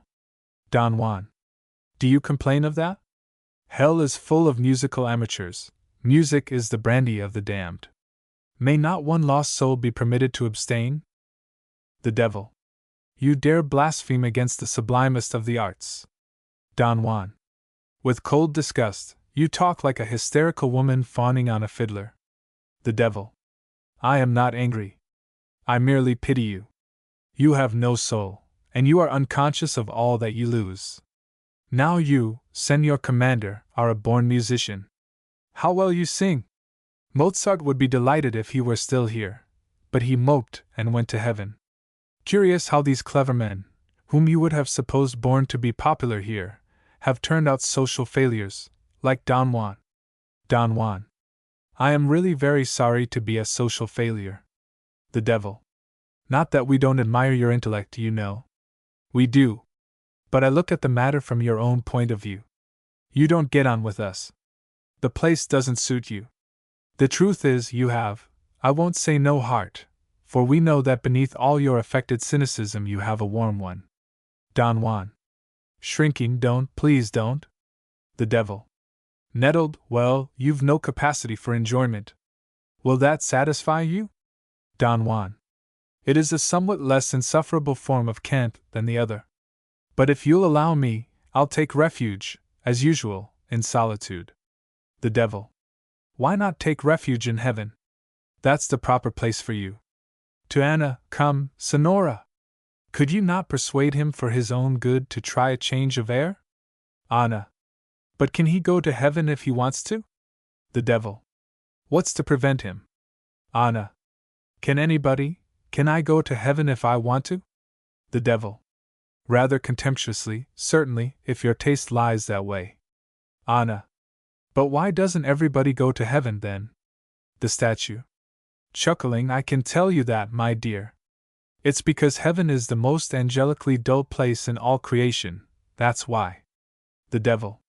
His Excellency the Commander puts it with military bluntness, but the strain of living in heaven is intolerable. There is a notion that I was turned out of it, but as a matter of fact nothing could have induced me to stay there. I simply left it and organized this place. The statue. I don't wonder at it. Nobody could stand an eternity of heaven. The devil. Oh, it suits some people. Let us be just, Commander, it is a question of temperament. I don't admire the heavenly temperament. I don't understand it. I don't know that I particularly want to understand it, but it takes all sorts to make a universe. There is no accounting for tastes. There are people who like it. I think Don Juan would like it. Don Juan. But pardon my frankness, could you really go back there if you desire to, or are the grapes sour? The devil. Back there. I often go back there. Have you never read the book of Job? Have you any canonical authority for assuming that there is any barrier between our circle and the other one? Anna. But surely there is a great gulf fixed. The devil. Dear lady, a parable must not be taken literally. The gulf is the difference between the angelic and the diabolic temperament. What more impassable gulf could you have? Think of what you have seen on earth. There is no physical gulf between the philosopher's classroom and the bull ring, but the bullfighters do not come to the classroom for all that. Have you ever been in the country where I have the largest following, England? There they have great racecourses, and also concert rooms where they play the classical compositions of His Excellency's friend Mozart. Those who go to the racecourses can stay away from them and go to the classical concerts instead if they like. There is no law against it, for Englishmen never will be slaves. They are free to do whatever the government and public opinion allows them to do. And the classical concert is admitted to be a higher, more cultivated, poetic, intellectual, ennobling place than the racecourse. But do the lovers of racing desert their sport and flock to the concert room? Not they. They would suffer there all the weariness the Commander has suffered in heaven. There is the great gulf of the parable between the two places. A mere physical gulf they could bridge, or at least I could bridge it for them. The earth is full of devil's bridges, but the gulf of dislike is impassable and eternal. And that is the only gulf that separates my friends here from those who are invidiously called the blessed. Anna. I shall go to heaven at once. The statue. My child, one word of warning first. Let me complete my friend Lucifer's similitude of the classical concert. At every one of those concerts in England you will find rows of weary people who are there, not because they really like classical music, but because they think they ought to like it. Well, there is the same thing in heaven. A number of people sit there in glory, not because they are happy, but because they think they owe it to their position to be in heaven. They are almost all English. The devil. Yes, the Southerners give it up and join me just as you have done. But the English really do not seem to know when they are thoroughly miserable. An Englishman thinks he is moral when he is only uncomfortable. The statue. In short, my daughter, if you go to heaven without being naturally qualified for it, you will not enjoy yourself there. Anna. And who dares say that I am not naturally qualified for it? The most distinguished princes of the church have never questioned it. I owe it to myself to leave this place at once. The devil. Offended, as you please, Sonora. I should have expected better taste from you. Anna. Father, I shall expect you to come with me. You cannot stay here. What will people say? The statue. People? Why, the best people are here, princes of the church and all. So few go to heaven, and so many come here, that the blessed, once called a heavenly host, are a continually dwindling minority. The saints, the fathers, the elect of long ago are the cranks, the faddists, the outsiders of today. The devil. It is true. From the beginning of my career I knew that I should win in the long run by sheer weight of public opinion, in spite of the long campaign of misrepresentation and calumny against me. At bottom the universe is a constitutional one, and with such a majority as mine I cannot be kept permanently out of office. Don Juan. I think, Anna, you had better stay here. Anna. Jealously, you do not want me to go with you. Don Juan. Surely you do not want to enter heaven in the company of a reprobate like me. Anna. All souls are equally precious. You repent, do you not? Don Juan. My dear Anna, you are silly. Do you suppose heaven is like earth, where people persuade themselves that what is done can be undone by repentance, that what is spoken can be unspoken by withdrawing it, that what is true can be annihilated by a general agreement to give it the lie? No, heaven is the home of the masters of reality. That is why I am going thither. Anna. Thank you. I am going to heaven for happiness. I have had quite enough of reality on earth. Don Juan. Then you must stay here, for hell is the home of the unreal and of the seekers for happiness. It is the only refuge from heaven, which is, as I tell you, the home of the masters of reality, and from earth, which is the home of the slaves of reality. The earth is a nursery in which men and women play at being heroes and heroines, saints and sinners, but they are dragged down from their fool's paradise by their bodies, hunger and cold and thirst, age and decay and disease, death above all, make them slaves of reality. Thrice a day meals must be eaten and digested, thrice a century a new generation must be engendered, ages of faith, of romance, and of science are all driven at last to have but one prayer. Make me a healthy animal. But here, you escape the tyranny of the flesh, for here you are not an animal at all, you are a ghost, an appearance, an illusion, a convention, deathless, ageless, in a word, bodiless. There are no social questions here, no political questions, no religious questions, best of all, perhaps, no sanitary questions. Here you call your appearance beauty, your emotions love, your sentiments heroism, your aspirations virtue, just as you did on earth. But here there are no hard facts to contradict you, no ironic contrast of your needs with your pretensions, no human comedy, nothing but a perpetual romance, a universal melodrama. As our German friend put it in his poem, the poetically nonsensical here is good sense, and the eternal feminine draws us ever upward and on, without getting us a step farther. And yet you want to leave this paradise. Anna. But if hell be so beautiful as this, how glorious must heaven be? The devil, the statue, and Don Juan all begin to speak at once in violent protest, then stop, abashed. Don Juan. I beg your pardon. The devil. Not at all. I interrupted you. The statue. You were going to say something. Don Juan. After you, gentlemen. The devil. To Don Juan, you have been so eloquent on the advantages of my dominions that I leave you to do equal justice to the drawbacks of the alternative establishment. Don Juan. In heaven, as I picture it, dear lady, you live and work instead of playing and pretending. You face things as they are, you escape nothing but glamour, and your steadfastness and your peril are your glory. If the play still goes on here and on earth, and all the world is a stage, heaven is at least behind the scenes. But heaven cannot be described by metaphor. Thither I shall go presently, because there I hope to escape at last from lies and from the tedious, vulgar pursuit of happiness, to spend my eons in contemplation. The statue. Ugh! Don Juan. Send your commander. I do not blame your disgust. A picture gallery is a dull place for a blind man. But even as you enjoy the contemplation of such romantic mirages as beauty and pleasure, so would I enjoy the contemplation of that which interests me above all things, namely, life, the force that ever strives to attain greater power of contemplating itself. What made this brain of mine, do you think? Not the need to move my limbs, for a rat with half my brains moves as well as I, not merely the need to do, but the need to know what I do, lest in my blind efforts to live I should be slaying myself. The statue. You would have slain yourself in your blind efforts to fence but for my foot's slipping, my friend. Don Juan. Audacious ribald, your laughter will finish in hideous boredom before morning. The statue. Ha ha! Do you remember how I frightened you when I said something like that to you from my pedestal in Seville? It sounds rather flat without my trombones. Don Juan. They tell me it generally sounds flat with them, Commander. Ana. Oh, do not interrupt with these frivolities, Father. Is there nothing in heaven but contemplation, Juan? Don Juan. In the heaven I seek no other joy.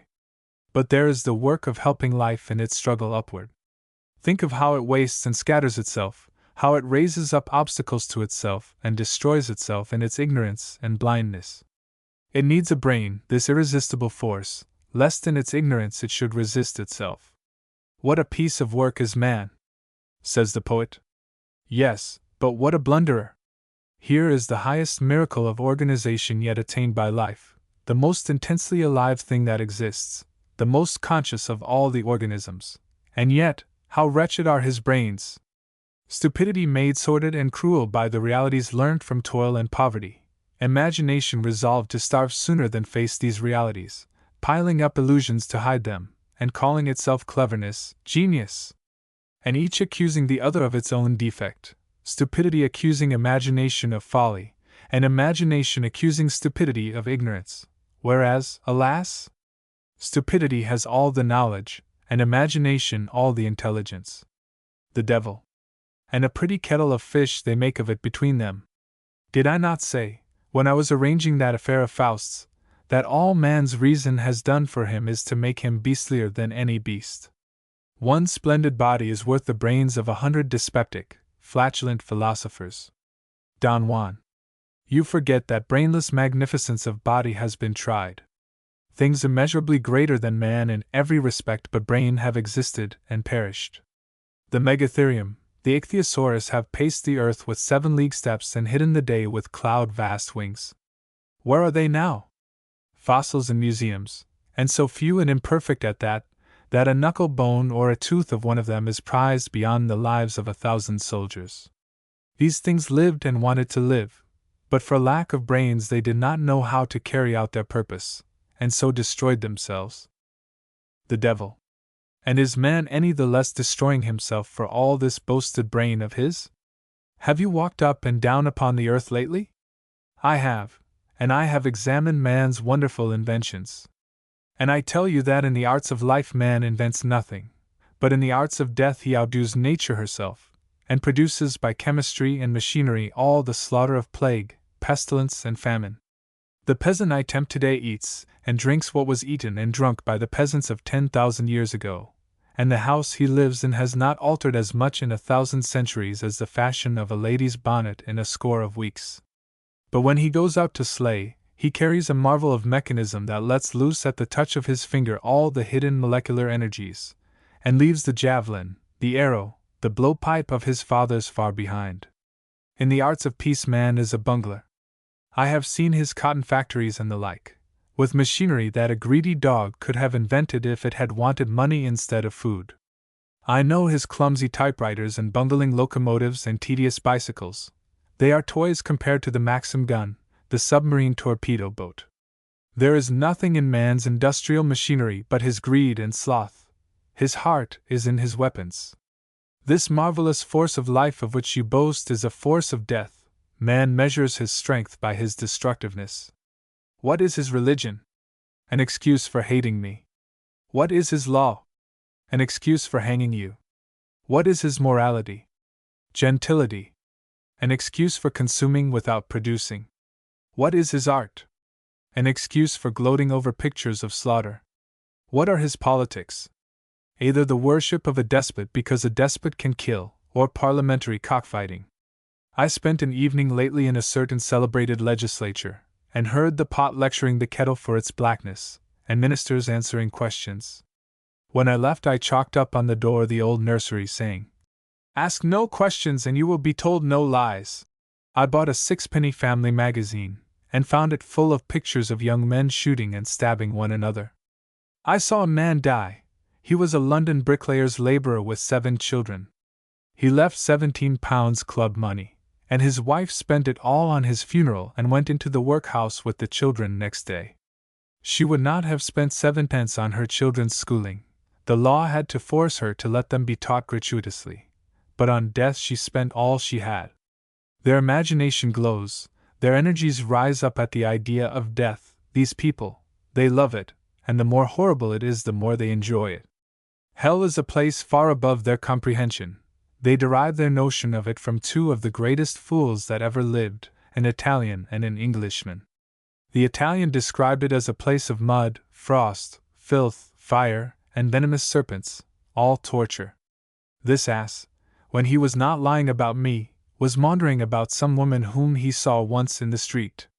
The Englishman described me as being expelled from heaven by cannons and gunpowder, and to this day every Briton believes that the whole of his silly story is in the Bible. What else he says I do not know, for it is all in a long poem which neither I nor anyone else ever succeeded in wading through. It is the same in everything. The highest form of literature is the tragedy, a play in which everybody is murdered at the end. In the old chronicles you read of earthquakes and pestilences, and are told that these showed the power and majesty of God and the littleness of man. Nowadays the chronicles describe battles. In a battle 2 bodies of men shoot at one another with bullets and explosive shells until one body runs away, when the others chase the fugitives on horseback and cut them to pieces as they fly. And this, the chronicle concludes, shows the greatness and majesty of empires, and the littleness of the vanquished. Over such battles the people run about the streets yelling with delight, and egg their governments on to spend hundreds of millions of money in the slaughter, whilst the strongest ministers dare not spend an extra penny in the pound against the poverty and pestilence through which they themselves daily walk. I could give you 1,000 instances, but they all come to the same thing. The power that governs the earth is not the power of life but of death, and the inner need that has nerved life to the effort of organizing itself into the human being is not the need for higher life but for a more efficient engine of destruction. The plague, the famine, the earthquake, the tempest were too spasmodic in their action. The tiger and crocodile were too easily satiated and not cruel enough. Something more constantly, more ruthlessly, more ingeniously destructive was needed, and that something was man, the inventor of the rack, the stake, the gallows, and the electrocutor, of the sword and gun, above all, of justice, duty, patriotism, and all the other isms by which even those who are clever enough to be humanely disposed are persuaded to become the most destructive of all the destroyers. Don Juan. Shaw. All this is old. Your weak side, my diabolic friend, is that you have always been a gull. You take man at his own valuation. Nothing would flatter him more than your opinion of him. He loves to think of himself as bold and bad. He is neither one nor the other. He is only a coward. Call him tyrant, murderer, pirate, bully, and he will adore you, and swagger about with the consciousness of having the blood of the old sea kings in his veins. Call him liar and thief, and he will only take an action against you for libel. But call him coward, and he will go mad with rage. He will face death to outface that stinging truth. Man gives every reason for his conduct save one, every excuse for his crimes save one, every plea for his safety save one, and that one is his cowardice. Yet all his civilization is founded on his cowardice, on his abject tameness, which he calls his respectability. There are limits to what a mule or an ass will stand, but man will suffer himself to be degraded until his vileness becomes so loathsome to his oppressors that they themselves are forced to reform it. The devil. Precisely. And these are the creatures in whom you discover what you call a life force. Don Juan. Yes, for now comes the most surprising part of the whole business. The statue. What's that? Don Juan. Why, That you can make any of these cowards brave by simply putting an idea into his head. The statue. Stuff. As an old soldier, I admit the cowardice. It's as universal as seasickness, and matters just as little. But that about putting an idea into a man's head is stuff and nonsense. In a battle, all you need to make you fight is a little hot blood and the knowledge that it's more dangerous to lose than to win. Don Juan. That is perhaps why battles are so useless. But men never really overcome fear until they imagine they are fighting to further a universal purpose, fighting for an idea, as they call it. Why was the crusader braver than the pirate? Because he fought, not for himself, but for the cross. What force was it that met him with a valor as reckless as his own? The force of men who fought, not for themselves, but for Islam. They took Spain from us, though we were fighting for our very hearths and homes. But when we, too, fought for that mighty idea, a Catholic Church, we swept them back to Africa. The devil. Ironically, what? You a Catholic, Señor Don Juan? A devotee? My congratulations. The statue. Seriously, come. As a soldier, I can listen to nothing against the Church. Don Juan. Have no fear, Commander. This idea of a Catholic Church will survive Islam, will survive the cross, will survive even that vulgar pageant of incompetent schoolbush gladiators which you call the army. The statue. Juan, you will force me to call you to account for this. Don Juan. Useless, I cannot fence. Every idea for which man will die will be a Catholic idea. When the Spaniard learns at last that he is no better than the Saracen, and his prophet no better than Muhammad, he will arise, more Catholic than ever, and die on a barricade across the filthy slum he starves in, for universal liberty and equality. The statue. Bosh. Don Juan. What you call bosh is the only thing men dare die for. Later on, liberty will not be Catholic enough, men will die for human perfection, to which they will sacrifice all their liberty gladly. The devil. Aye, they will never be at a loss for an excuse for killing one another. Don Juan. What of that? It is not death that matters, but the fear of death. It is not killing and dying that degrade us, but base living, and accepting the wages and profits of degradation. Better 10 dead men than 1 live slave or his master. Men shall yet rise up, father against son and brother against brother, and kill one another for the great Catholic idea of abolishing slavery. The devil. Yes, when the liberty and equality of which you prate shall have made free white Christians cheaper in the labor market than by auction at the block. Don Juan. Never fear. The white laborer shall have his turn too. But I am not now defending the illusory forms the great ideas take. I am giving you examples of the fact that this creature man, who in his own selfish affairs is a coward to the backbone, will fight for an idea like a hero. He may be abject as a citizen, but he is dangerous as a fanatic. He can only be enslaved whilst he is spiritually weak enough to listen to reason. I tell you, gentlemen, if you can show a man a piece of what he now calls God's work to do, and what he will later on call by many new names, you can make him entirely reckless of the consequences to himself personally. Anna. Yes, he shirks all his responsibilities, and leaves his wife to grapple with them. The statue. Well said, daughter. Do not let him talk you out of your common sense. The devil. Alas! Señor Commander, now that we have got onto the subject of woman, he will talk more than ever. However, I confess it is for me the one supremely interesting subject. Don Juan. To a woman, Sonora, man's duties and responsibilities begin and end with the task of getting bread for her children. To her, man is only a means to the end of getting children and rearing them. Anna. Is that your idea of a woman's mind? I call it cynical and disgusting materialism. Don Juan. Pardon me, Anna, I said nothing about a woman's whole mind. I spoke of her view of man as a separate sex. It is no more cynical than her view of herself as above all things a mother. Sexually, woman is nature's contrivance for perpetuating its highest achievement. Sexually, man is woman's contrivance for fulfilling nature's behest in the most economical way. She knows by instinct that far back in the evolutional process she invented him, differentiated him, created him in order to produce something better than the single-sexed process can produce. Whilst he fulfills the purpose for which she made him, he is welcome to his dreams, his follies, his ideals, his heroisms, provided that the keystone of them all is the worship of woman, of motherhood, of the family, of the hearth. But how rash and dangerous it was to invent a separate creature whose sole function was her own impregnation. For mark what has happened. First, man has multiplied on her hands until there are as many men as women, so that she has been unable to employ for her purposes more than a fraction of the immense energy she has left at his disposal by saving him the exhausting labor of gestation. This superfluous energy has gone to his brain and to his muscle. He has become too strong to be controlled by her bodily, and too imaginative and mentally vigorous to be content with mere self-reproduction. He has created civilization without consulting her, taking her domestic labor for granted as the foundation of it. Anna.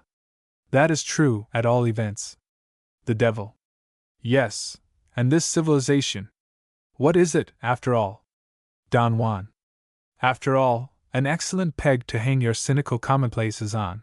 But before all, it is an attempt on man's part to make himself something more than the mere instrument of woman's purpose. So far, the result of life's continual effort not only to maintain itself, but to achieve higher and higher organization and completer self-consciousness, is only, at best, a doubtful campaign between its forces and those of death and degeneration. The battles in this campaign are mere blunders, mostly won, like actual military battles, in spite of the commanders. The statue. That is a dig at me. No matter, go on, go on. Don Juan. It is a dig at a much higher power than you, Commander. Still, you must have noticed in your profession that even a stupid general can win battles when the enemy's general is a little stupider. The statue. Very seriously, most true, Juan, most true. Some donkeys have amazing luck. Don Juan. Well, the life force is stupid, but it is not so stupid as the forces of death and degeneration. Besides, these are in its pay all the time. And so life wins, after a fashion. What mere copiousness of fecundity can supply and mere greed preserve, we possess. The survival of whatever form of civilization can produce the best rifle, and the best fed rifleman is assured. The devil. Exactly. The survival, not of the most effective means of life but of the most effective means of death. You always come back to my point, in spite of your wrigglings and evasions and sophistries, not to mention the intolerable length of your speeches. Don Juan. Oh, come! Who began making long speeches? However, if I overtax your intellect, you can leave us and seek the society of love and beauty and the rest of your favorite boredoms. The devil. Much offended, this is not fair, Don Juan, and not civil. I am also on the intellectual plane. Nobody can appreciate it more than I do. I am arguing fairly with you, and I think, utterly refuting you. Let us go on for another hour if you like. Don Juan. Good, let us. The statue. Not that I see any prospect of your coming to any point in particular, Juan. Still, since in this place, instead of merely killing time we have to kill eternity, go ahead by all means. Don Juan. Somewhat impatiently, my point, you marblehead old masterpiece, is only a step ahead of you. Are we agreed that life is a force which has made innumerable experiments in organizing itself, that the mammoth and the man, the mouse and the megatherium, the flies and the fleas and the fathers of the church, are all more or less successful attempts to build up that raw force into higher and higher individuals, the ideal individual being omnipotent, omniscient, infallible, and withal completely, unelludedly self-conscious? In short, a god? The devil. I agree, for the sake of argument. The statue. I agree, for the sake of avoiding argument. Anna. I most emphatically disagree as regards the fathers of the church, and I must beg you not to drag them into the argument. Don Juan. I did so purely for the sake of alliteration, Anna, and I shall make no further allusion to them. And now, since we are, with that exception, agreed so far, will you not agree with me further that life has not measured the success of its attempts at godhead by the beauty or bodily perfection of the result, since in both these respects the birds, as our friend Aristophanes long ago pointed out, are so extraordinarily superior, with their power of flight and their lovely plumage, and may I add, the touching poetry of their loves and nestings, that it is inconceivable that life, having once produced them, should, if love and beauty were her object, start off on another line and labor at the clumsy elephant and the hideous ape, whose grandchildren we are? Anna. Aristophanes was a heathen, and you, Juan, I am afraid, are very little better. The devil. You conclude, then, that life was driving at clumsiness and ugliness?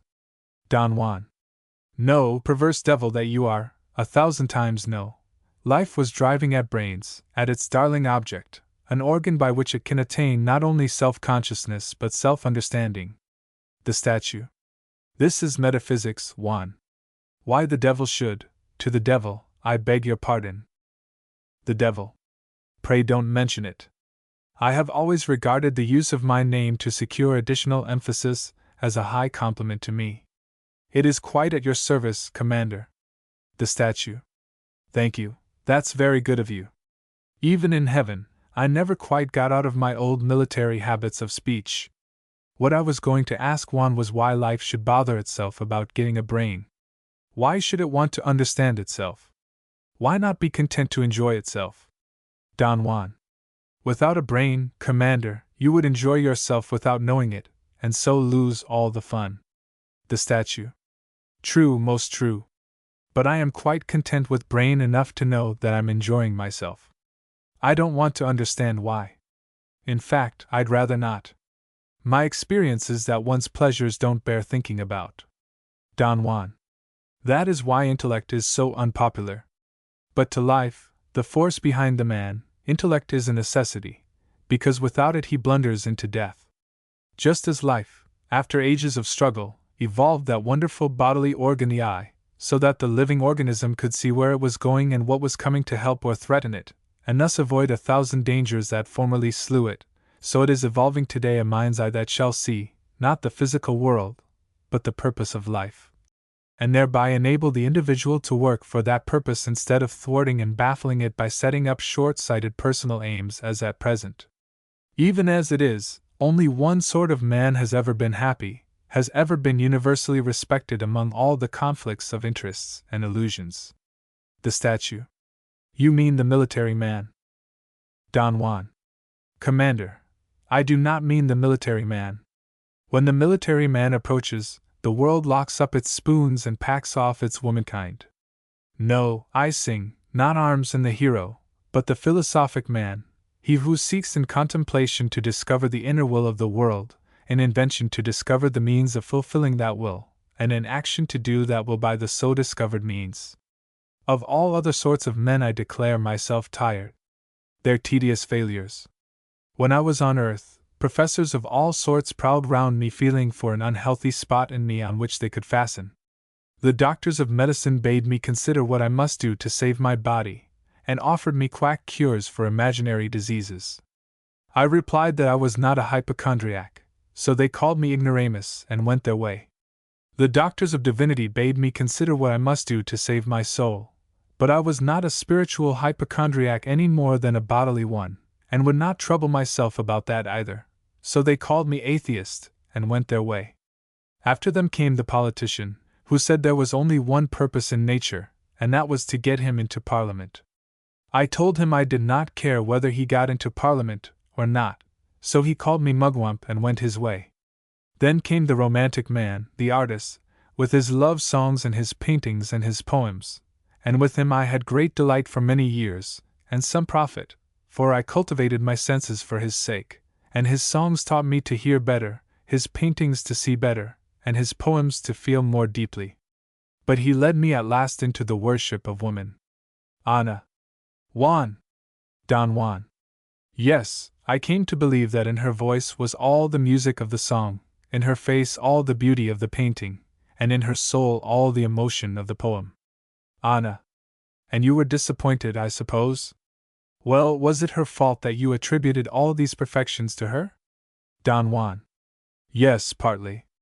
For with a wonderful instinctive cunning, she kept silent and allowed me to glorify her, to mistake my own visions, thoughts, and feelings for hers. Now my friend the romantic man was often too poor or too timid to approach those women who were beautiful or refined enough to seem to realize his ideal, and so he went to his grave believing in his dream. But I was more favored by nature and circumstance. I was of noble birth and rich, and when my person did not please, my conversation flattered, though I generally found myself fortunate in both. The statue. Coxcomb. Don Juan. Yes, but even my coxcombry pleased. Well, I found that when I had touched a woman's imagination, she would allow me to persuade myself that she loved me, but when my suit was granted she never said, "I am happy, my love is satisfied." She always said first, "At last, the barriers are down," and second, "When will you come again?" Anna. That is exactly what men say. Don Juan. I protest I never said it. But all women say it. Well, these two speeches always alarmed me, for the first meant that the lady's impulse had been solely to throw down my fortifications and gain my citadel, and the second openly announced that henceforth she regarded me as her property, and counted my time as already wholly at her disposal. The devil. That is where your want of heart came in. The statue. Shaking his head, you shouldn't repeat what a woman says, Juan. Anna. Severely, it should be sacred to you. The statue. Still, they certainly do always say it. I never minded the barriers, but there was always a slight shock about the other, unless one was very hard hit indeed. Don Juan. Then the lady, who had been happy and idle enough before, became anxious, preoccupied with me, always intriguing, conspiring, pursuing, watching, waiting, bent wholly on making sure of her prey, I being the prey, you understand. Now this was not what I had bargained for. It may have been very proper and very natural, but it was not music, painting, poetry and joy incarnated in a beautiful woman. I ran away from it. I ran away from it very often, in fact I became famous for running away from it. Anna. Infamous, you mean? Don Juan. I did not run away from you. Do you blame me for running away from the others? Anna. Nonsense, man. You are talking to a woman of 77 now. If you had had the chance, you would have run away from me too, if I had let you. You would not have found it so easy with me as with some of the others. If men will not be faithful to their home and their duties, they must be made to be. I dare say you all want to marry lovely incarnations of music and painting and poetry. Well, you can't have them, because they don't exist. If flesh and blood is not good enough for you, you must go without, that's all. Women have to put up with flesh and blood husbands, and little enough of that too, sometimes, and you will have to put up with flesh and blood wives. The devil looks dubious. The statue makes a wry face. I see you don't like that, any of you, but it's true for all that, so if you don't like it you can lump it. Don Juan. My dear lady, you have put my whole case against romance into a few sentences. That is just why I turned my back on the romantic man with the artist nature, as he called his infatuation. I thanked him for teaching me to use my eyes and ears, but I told him that his beauty worshipping and happiness hunting and woman idealizing was not worth a dump as a philosophy of life, so he called me Philistin and went his way. Anna. It seems that woman taught you something, too, with all her defects. Don Juan. She did more, she interpreted all the other teaching for me. Ah, my friends, when the barriers were down for the first time, what an astounding illumination! I had been prepared for infatuation, for intoxication, for all the illusions of love's young dream, and lo! Never was my perception clearer, nor my criticism more ruthless. The most jealous rival of my mistress never saw every blemish in her more keenly than I. I was not duped. I took her without chloroform. Anna. But you did take her. Don Juan. That was the revelation. Up to that moment I had never lost the sense of being my own master, never consciously taken a single step until my reason had examined and approved it. I had come to believe that I was a purely rational creature, a thinker. I said, with the foolish philosopher. I think, therefore I am. It was woman who taught me to say, I am, therefore I think. And also, I would think more, therefore I must be more. The statue. This is extremely abstract and metaphysical. 1. If you would stick to the concrete, and put your discoveries in the form of entertaining anecdotes about your adventures with women, your conversation would be easier to follow. Don Juan. Bah! What need I add? Do you not understand that when I stood face to face with woman, every fiber in my clear critical brain warned me to spare her and save myself? My morals said no. My conscience said no. My chivalry and pity for her said no. My prudent regard for myself said no. My ear, practiced on 1,000 songs and symphonies, my eye, exercised on 1,000 paintings, tore her voice, her features, her color to shreds. I caught all those telltale resemblances to her father and mother by which I knew what she would be like in 30 years' time. I noted the gleam of gold from a dead tooth in the laughing mouth. I made curious observations of the strange odors of the chemistry of the nerves. The visions of my romantic reveries, in which I had trod the plains of heaven with a deathless, ageless creature of coral and ivory, deserted me in that supreme hour. I remembered them and desperately strove to recover their illusion, but they now seemed the emptiest of inventions. My judgment was not to be corrupted, my brain still said no on every issue. And whilst I was in the act of framing my excuse to the lady, life seized me and threw me into her arms as a sailor throws a scrap of fish into the mouth of a seabird. The statue. You might as well have gone without thinking such a lot about it, Juan. You are like all the clever men. You have more brains than is good for you. The devil. And were you not the happier for the experience, Señor Don Juan? Don Juan. The happier, no, the wiser, yes. That moment introduced me for the first time to myself, and through myself, to the world. I saw then how useless it is to attempt to impose conditions on the irresistible force of life, to preach prudence, careful selection, virtue, honor, chastity. Ana. Don Juan, a word against chastity is an insult to me. Don Juan. I say nothing against your chastity, Sonora, since it took the form of a husband and 12 children. What more could you have done had you been the most abandoned of women? Ana. I could have had 12 husbands and no children, that's what I could have done, Juan. And let me tell you that that would have made all the difference to the earth which I replenished. The statue. Bravo, Ana! Juan, you are floored, quelled, annihilated. Don Juan. No, for though that difference is the true essential difference, Dona Ana has, I admit, gone straight to the real point, yet it is not a difference of love or chastity, or even constancy, for 12 children by 12 different husbands would have replenished the earth perhaps more effectively. Suppose my friend Ottavio had died when you were 30, you would never have remained a widow, you were too beautiful. Suppose the successor of Ottavio had died when you were 40, you would still have been irresistible, and a woman who marries twice marries 3 times if she becomes free to do so. 12 lawful children born by one highly respectable lady to 3 different fathers is not impossible nor condemned by public opinion. That such a lady may be more law-abiding than the poor girl whom we used to spurn into the gutter for bearing one unlawful infant is no doubt true. But dare you say she is less self-indulgent? Ana. She is less virtuous, that is enough for me. Don Juan. In that case, what is virtue but the trade unionism of the married? Let us face the facts, dear Ana.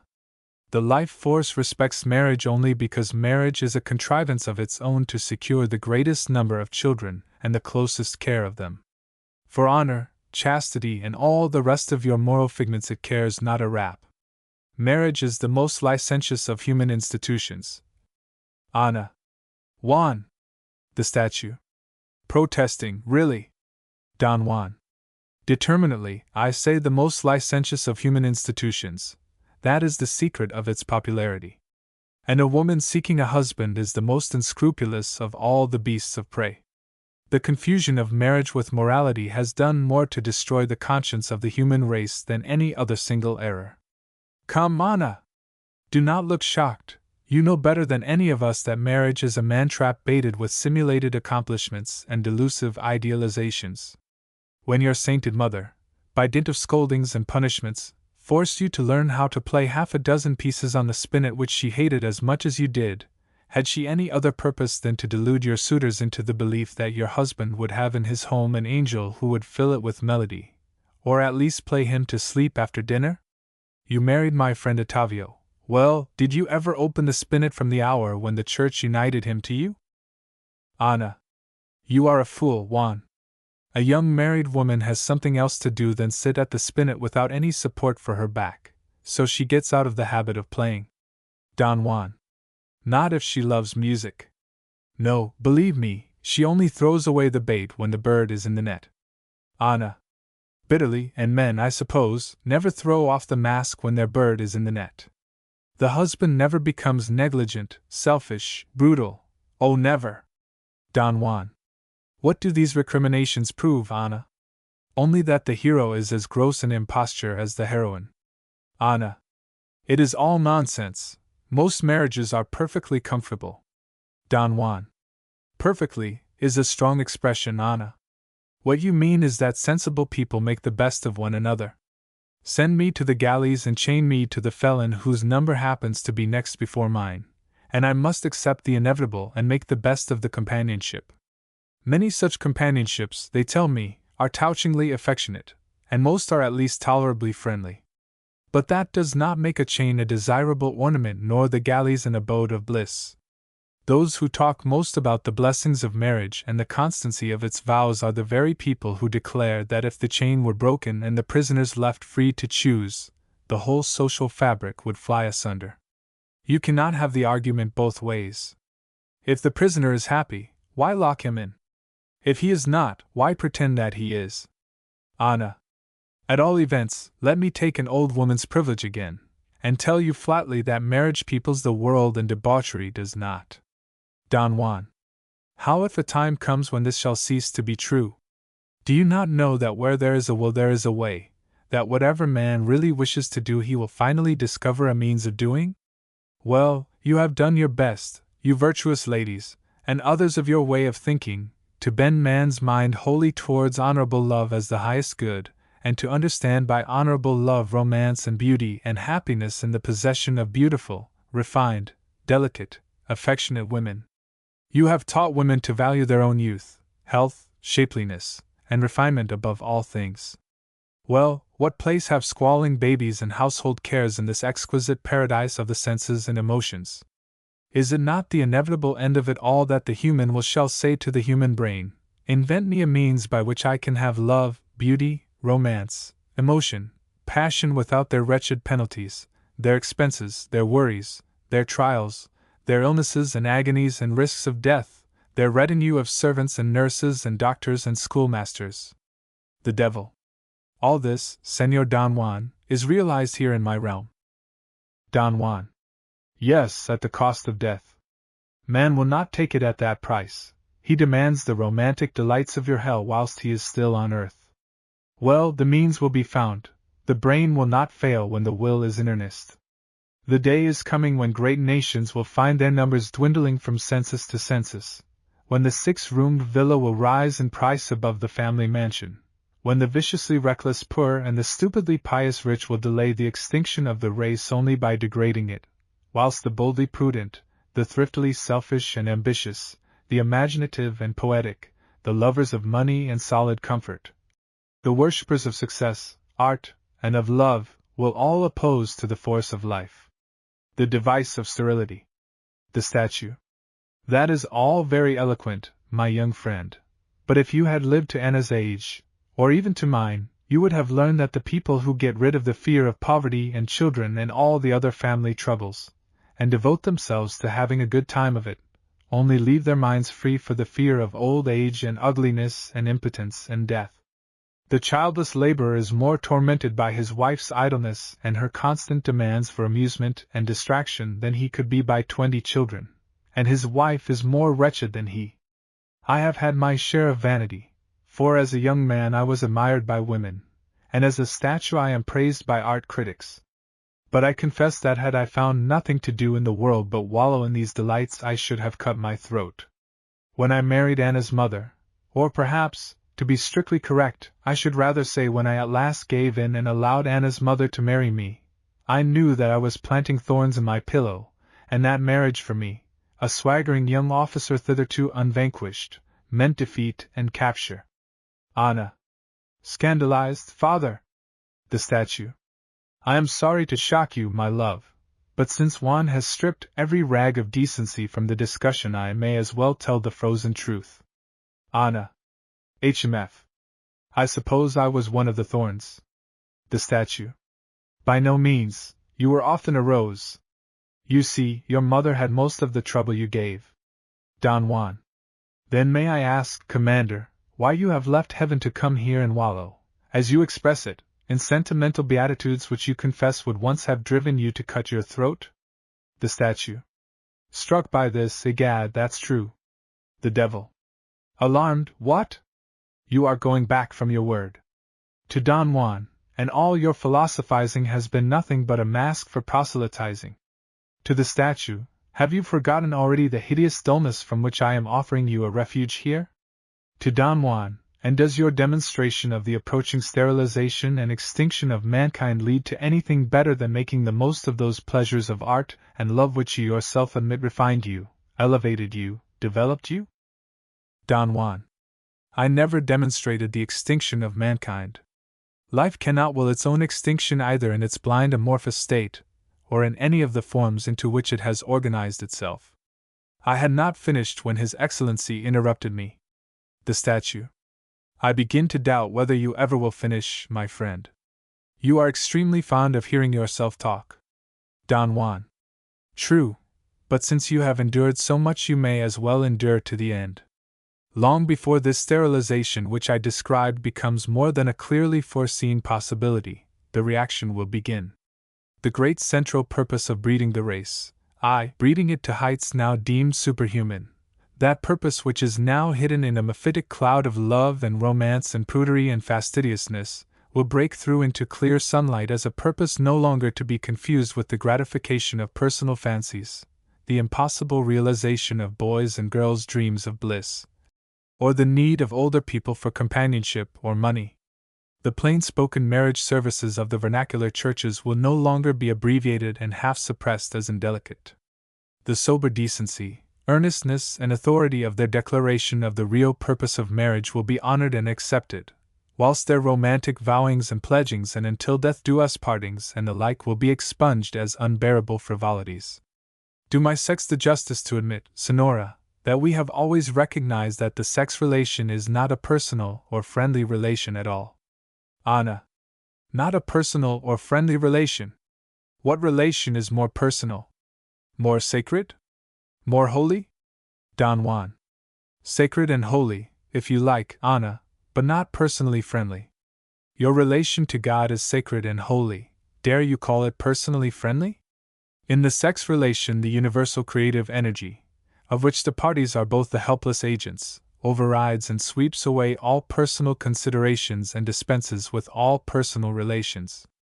The pair may be utter strangers to one another, speaking different languages, differing in race and color, in age and disposition, with no bond between them but a possibility of that fecundity for the sake of which the life force throws them into one another's arms at the exchange of a glance. Do we not recognize this by allowing marriages to be made by parents without consulting the woman? Have you not often expressed your disgust at the immorality of the English nation, in which women and men of noble birth become acquainted and court each other like peasants? And how much does even the peasant know of his bride or she of him before he engages himself? Why, you would not make a man your lawyer or your family doctor on so slight an acquaintance, as you would fall in love with and marry him. Anna. Yes, Juan, we know the libertine's philosophy. Always ignore the consequences to the woman. Don Juan. The consequences, yes, they justify her fierce grip of the man. But surely you do not call that attachment a sentimental one. As well call the policeman's attachment to his prisoner a love relation. Anna. You see, you have to confess that marriage is necessary, though, according to you, love is the slightest of all the relations. Don Juan. How do you know that it is not the greatest of all the relations? Far too great to be a personal matter. Could your father have served his country if he had refused to kill any enemy of Spain unless he personally hated him? Can a woman serve her country if she refuses to marry any man she does not personally love? You know it is not so. The woman of noble birth marries as the man of noble birth fights, on political and family grounds, not on personal ones. The statue. Impressed, a very clever point that, Juan, I must think it over. You are really full of ideas. How did you come to think of this one? Don Juan. I learned it by experience. When I was on earth, and made those proposals to ladies which, though universally condemned, have made me so interesting a hero of legend, I was not infrequently met in some such way as this. The lady would say that she would countenance my advances, provided they were honorable. On inquiring what that proviso meant, I found that it meant that I proposed to get possession of her property if she had any, or to undertake her support for life if she had not, that I desired her continual companionship, counsel, and conversation to the end of my days, and would bind myself under penalties to be always enraptured by them, and above all, that I would turn my back on all other women forever for her sake. I did not object to these conditions because they were exorbitant and inhuman. It was their extraordinary irrelevance that prostrated me. I invariably replied with perfect frankness that I had never dreamt of any of these things, that unless the lady's character and intellect were equal or superior to my own, her conversation must degrade and her counsel mislead me, that her constant companionship might, for all I knew, become intolerably tedious to me, that I could not answer for my feelings for a week in advance, much less to the end of my life. That to cut me off from all natural and unconstrained relations with the rest of my fellow creatures would narrow and warp me if I submitted to it, and if not, would bring me under the curse of clandestinity. That, finally, my proposals to her were wholly unconnected with any of these matters, and were the outcome of a perfectly simple impulse of my manhood towards her womanhood. Anna. You mean that it was an immoral impulse? Don Juan. Nature, my dear lady, is what you call immoral. I blush for it, but I cannot help it. Nature is a pander, time a wrecker, and death a murderer. I have always preferred to stand up to those facts and build institutions on their recognition. You prefer to propitiate the three devils by proclaiming their chastity, their thrift, and their loving kindness, and to base your institutions on these flatteries. Is it any wonder that the institutions do not work smoothly? The statue. What used the ladies to say, Juan? Don Juan. Oh, come! Confidence for confidence. First tell me what you used to say to the ladies. The statue. I swore that I would be faithful to the death, that I should die if they refused me, that no woman could ever be to me what she was. Anna. She? Who? The statue. Whoever it happened to be at the time, my dear. I had certain things I always said. One of them was that even when I was 80, one white hair of the woman I loved would make me tremble more than the thickest gold tress from the most beautiful young head. Another was that I could not bear the thought of anyone else being the mother of my children. Don Juan. Revolted, you old rascal. The statue. Stoutly, not a bit, for I really believed it with all my soul at the moment. I had a heart, not like you. And it was this sincerity that made me successful. Don Juan. Sincerity. To be fool enough to believe a ramping, stamping, thumping lie, that is what you call sincerity. To be so greedy for a woman that you deceive yourself in your eagerness to deceive her, sincerity, you call it. The statue. Oh, damn your sophistries. I was a man in love, not a lawyer. And the women loved me for it, bless them. Don Juan. They made you think so. What will you say when I tell you that though I played the lawyer so callously, they made me think so too? I also had my moments of infatuation in which I gushed nonsense and believed it. Sometimes the desire to give pleasure by saying beautiful things so rose in me on the flood of emotion that I said them recklessly. At other times I argued against myself with a devilish coldness that drew tears. But I found it just as hard to escape in the one case as in the others.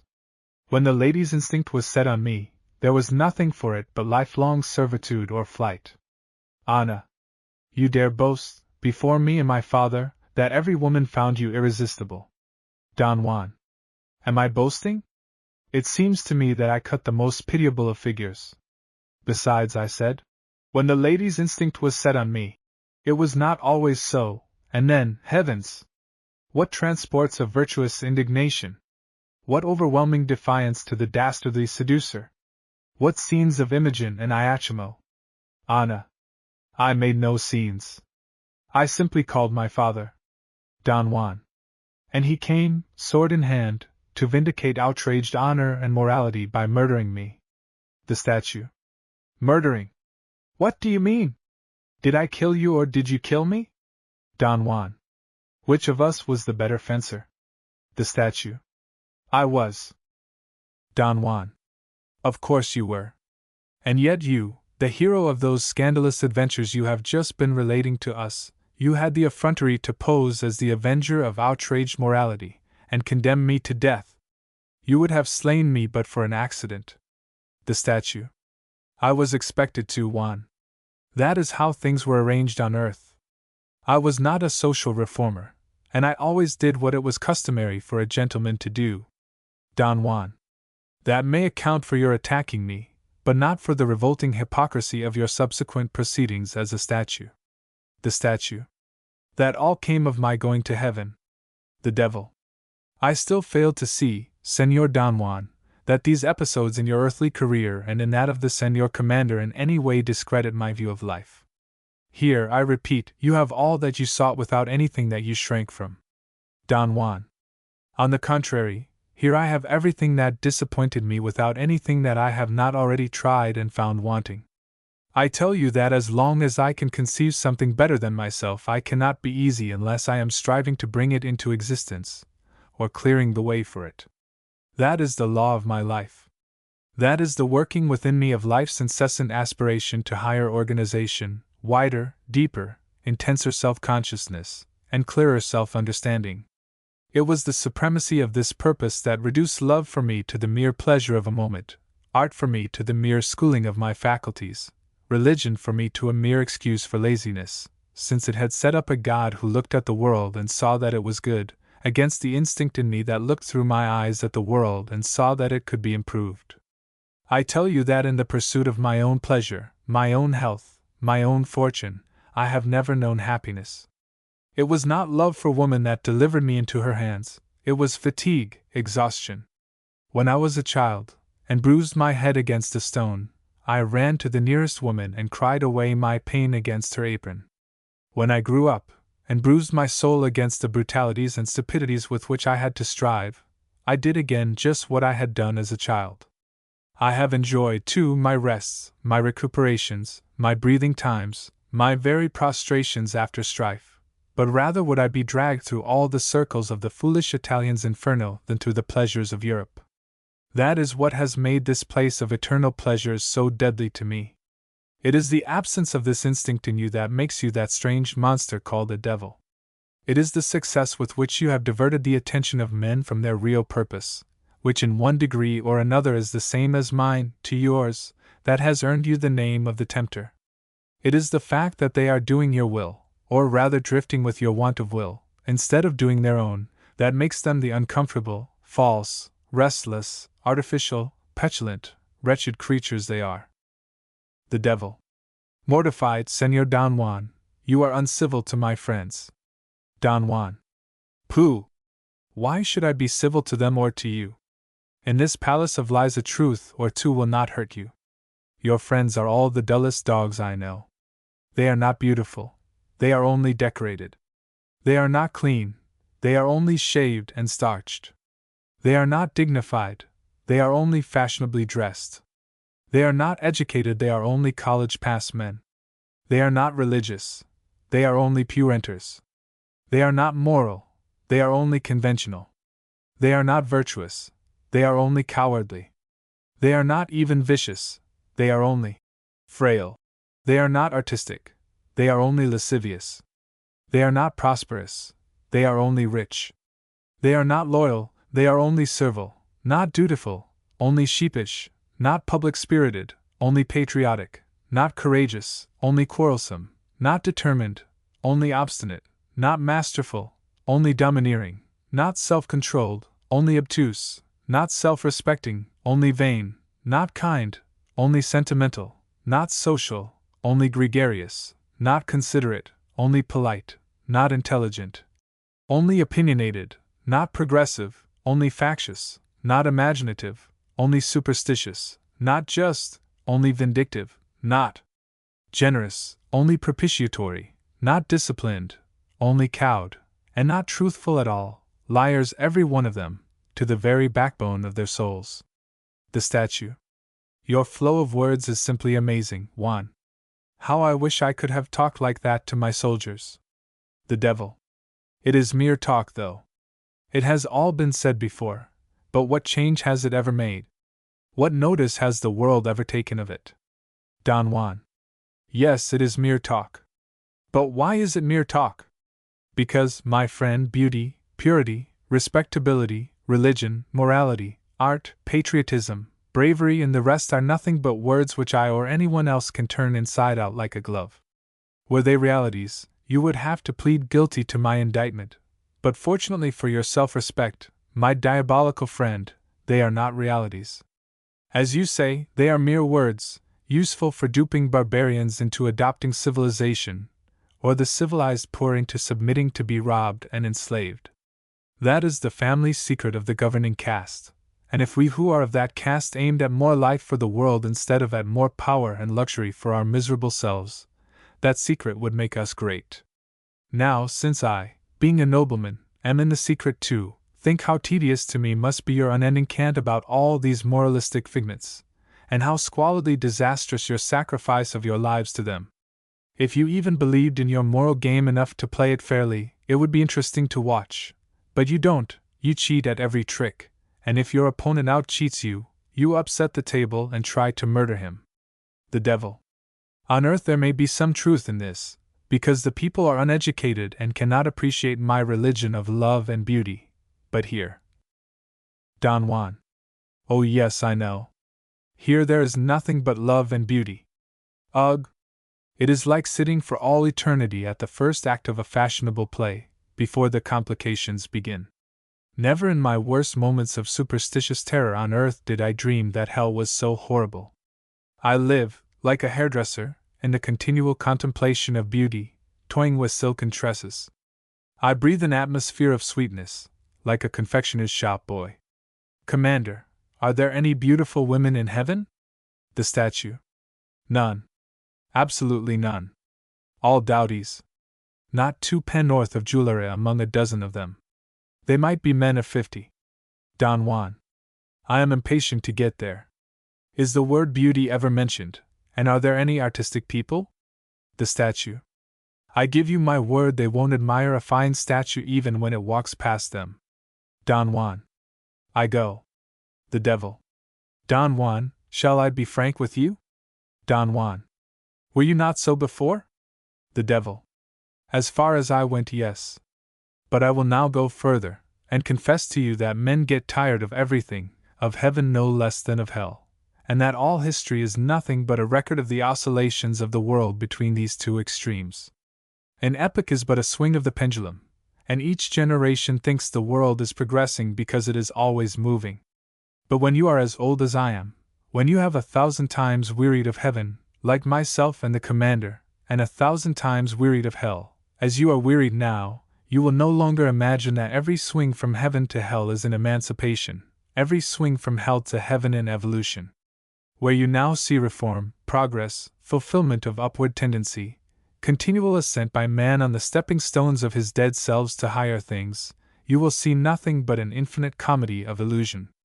You will discover the profound truth of the saying of my friend Koheleth, that there is nothing new under the sun vanitas vanitatum. Don Juan. Out of all patience, by heaven, this is worse than your cant about love and beauty. Clever dolt that you are, is a man no better than a worm, or a dog than a wolf, because he gets tired of everything? Shall he give up eating because he destroys his appetite in the act of gratifying it? Is a field idle when it is fallow? Can the commander expend his hellish energy here without accumulating heavenly energy for his next term of blessedness? Granted that the great life force has hit on the device of the clockmaker's pendulum, and uses the earth for its bob, that the history of each oscillation, which seems so novel to us the actors, is but the history of the last oscillation repeated, nay more, that in the unthinkable infinitude of time the sun throws off the earth and catches it again 1,000 times as a circus rider throws up a ball. and that the total of all our epochs is but the moment between the toss and the catch. Has the colossal mechanism no purpose? The devil. None, my friend. You think, because you have a purpose, nature must have one. You might as well expect it to have fingers and toes because you have them. Don Juan. But I should not have them if they served no purpose. And I, my friend, am as much a part of nature as my own finger is a part of me. If my finger is the organ by which I grasp the sword and the mandolin, my brain is the organ by which nature strives to understand itself. My dog's brain serves only my dog's purposes, but my brain labors at a knowledge which does nothing for me personally but make my body bitter to me and my decay and death a calamity. Were I not possessed with a purpose beyond my own, I had better be a plowman than a philosopher, for the plowman lives as long as the philosopher, eats more, sleeps better, and rejoices in the wife of his bosom with less misgiving.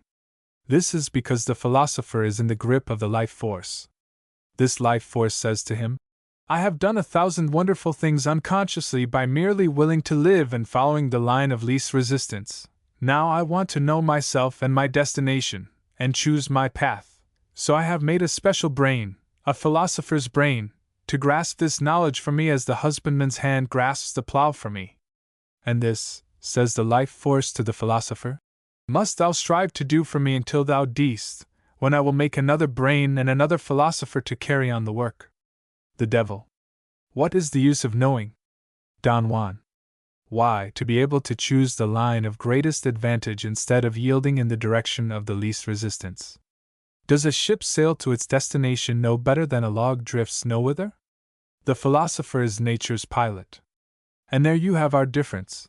To be in hell is to drift, to be in heaven is to steer. The devil. On the rocks, most likely. Don Juan. Pooh! Which ship goes oftenest on the rocks or to the bottom, the drifting ship or the ship with a pilot on board? The devil. Well, well, go your way, Señor Don Juan. I prefer to be my own master and not the tool of any blundering universal force. I know that beauty is good to look at, that music is good to hear, that love is good to feel, and that they are all good to think about and talk about. I know that to be well exercised in these sensations, emotions, and studies is to be a refined and cultivated being. Whatever they may say of me in churches on earth, I know that it is universally admitted in good society that the Prince of Darkness is a gentleman, and that is enough for me.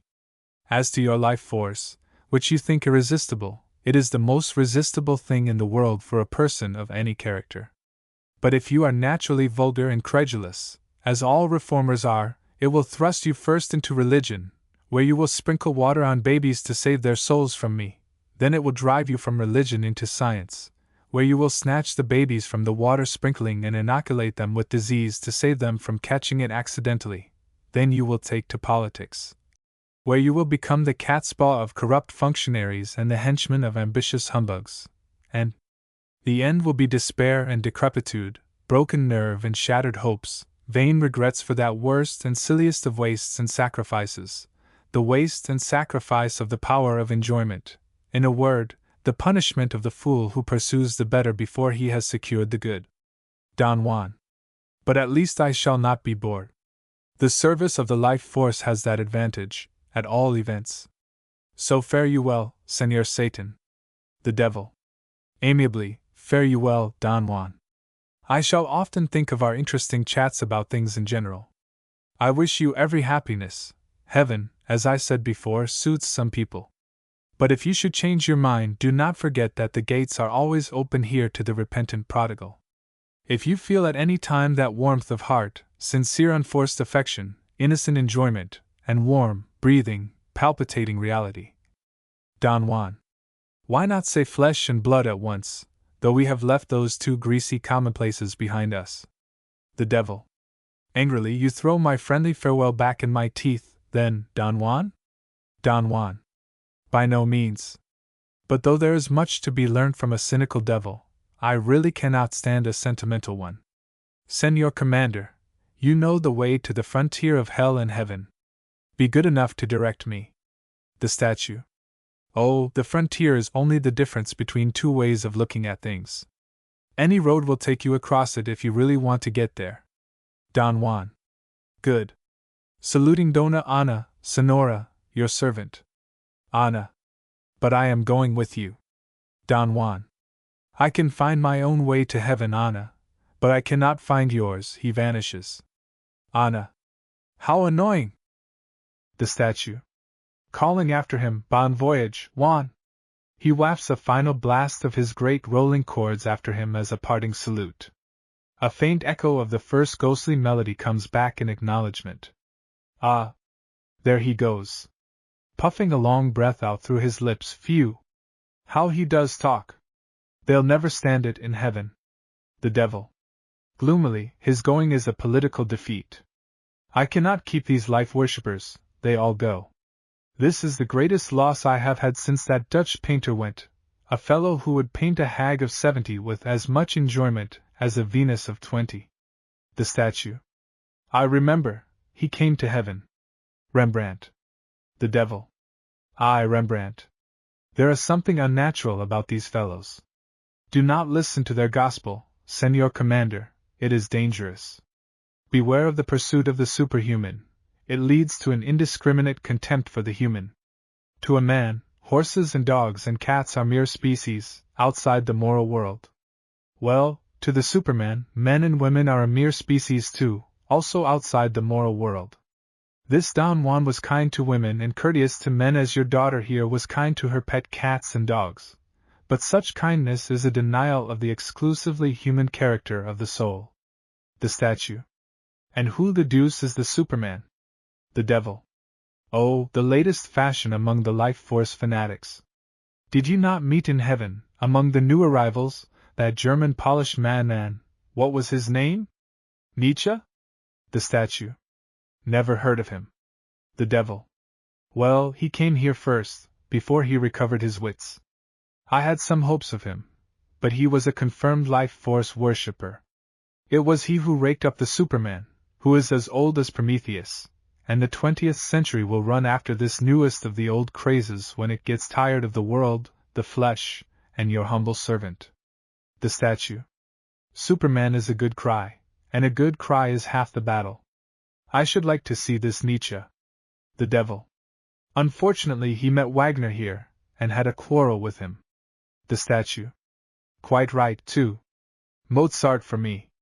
The devil. Oh, it was not about music.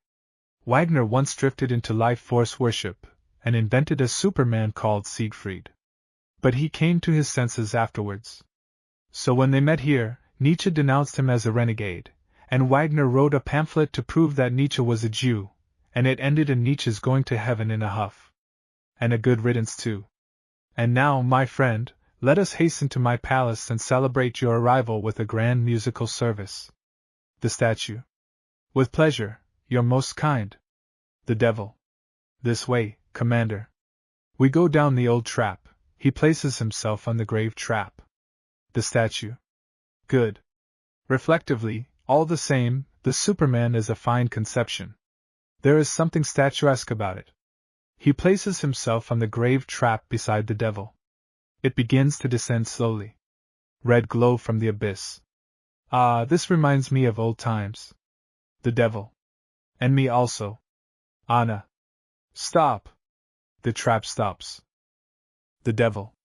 You, Sonora, cannot come this way. You will have an apotheosis. But you will be at the palace before us. Anna. That is not what I stopped you for.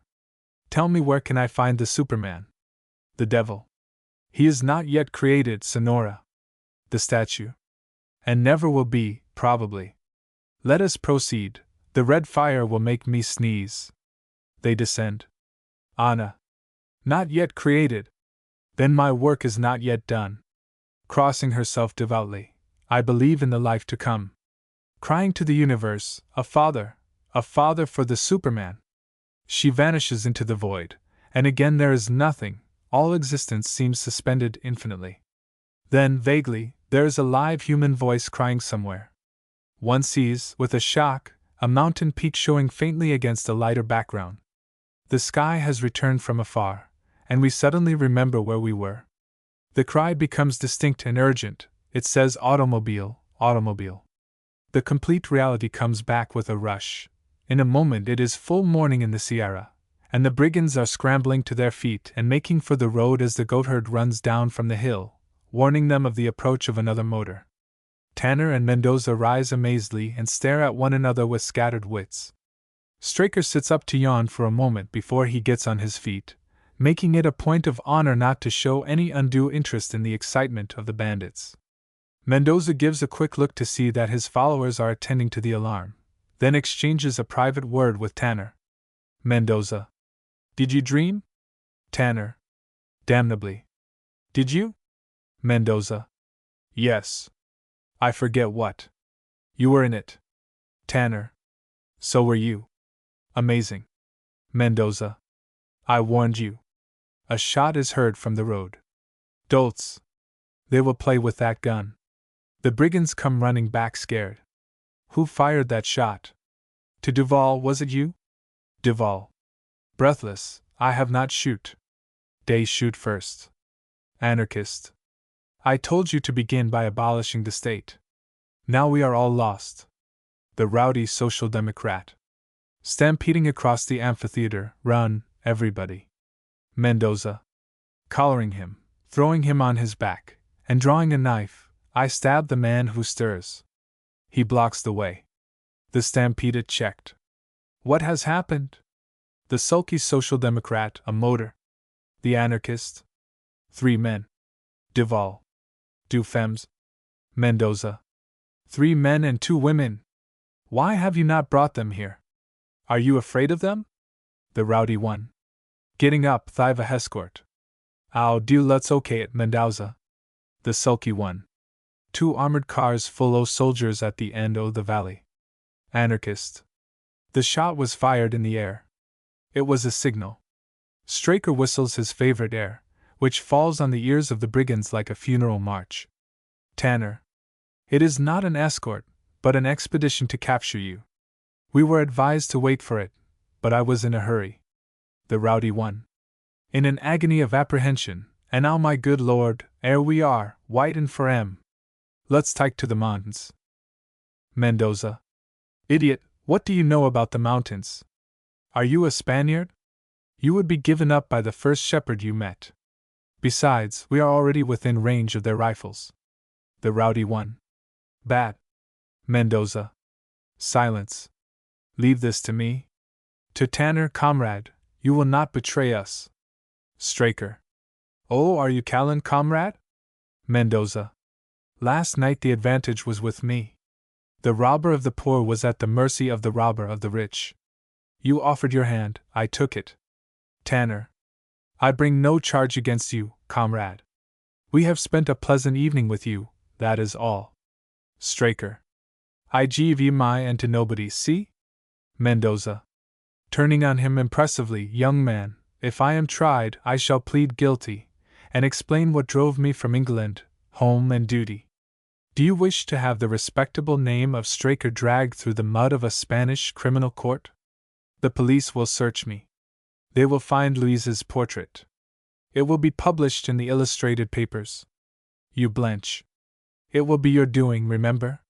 Straker, with baffled rage: "I don't care about the court. It's even our name mixed up with yours that I object to, you blackmailing swine, you." Mendoza, language unworthy of Louise's brother.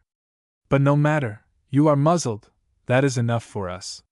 He turns to face his own men, who back uneasily across the amphitheater towards the cave to take refuge behind him, as a fresh party, muffled for motoring, comes from the road in riotous spirits.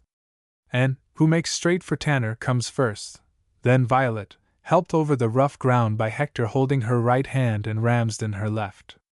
Mendoza goes to his presidential block and seats himself calmly with his rank and file group behind him, and his staff, consisting of Duval and the anarchist on his right and the 2 Social Democrats on his left, supporting him in flank. "And it's Jack." Tanner: "Caught." Hector: "Why, certainly it is." "I said it was you, Tanner. We've just been stopped by a puncture. The road is full of nails." Violet: "What are you doing here with all these men? And why did you leave us without a word of warning?" Hector: I want that bunch of roses, Miss Whitefield.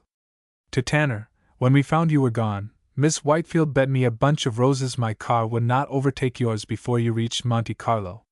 Tanner. But this is not the road to Monte Carlo. Hector. No matter. Miss Whitefield tracked you at every stopping place. She is a regular Sherlock Holmes. Tanner. The life force. I am lost. Octavius. Bounding gaily down from the road into the amphitheater, and coming between Tanner and Straker. I am so glad you are safe, old chap. We were afraid you had been captured by brigands.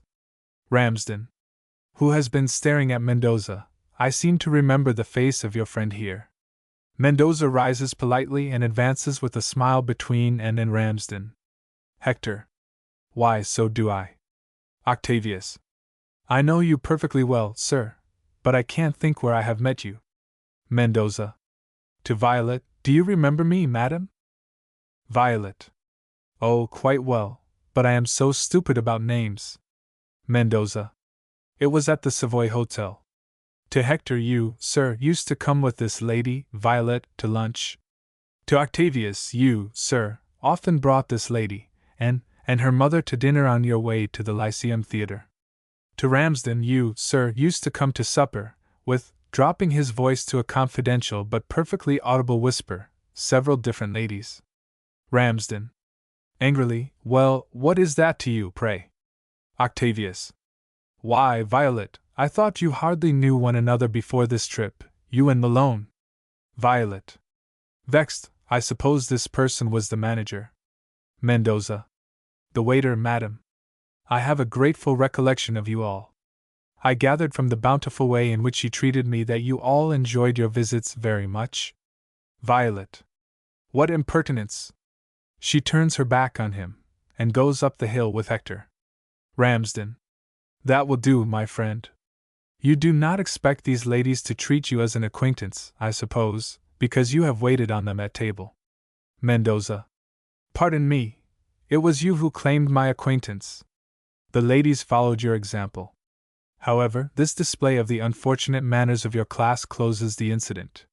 For the future, you will please address me with the respect due to a stranger and fellow traveler. He turns haughtily away and resumes his presidential seat. Tanner.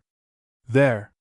I have found one man on my journey capable of reasonable conversation, and you all instinctively insult him.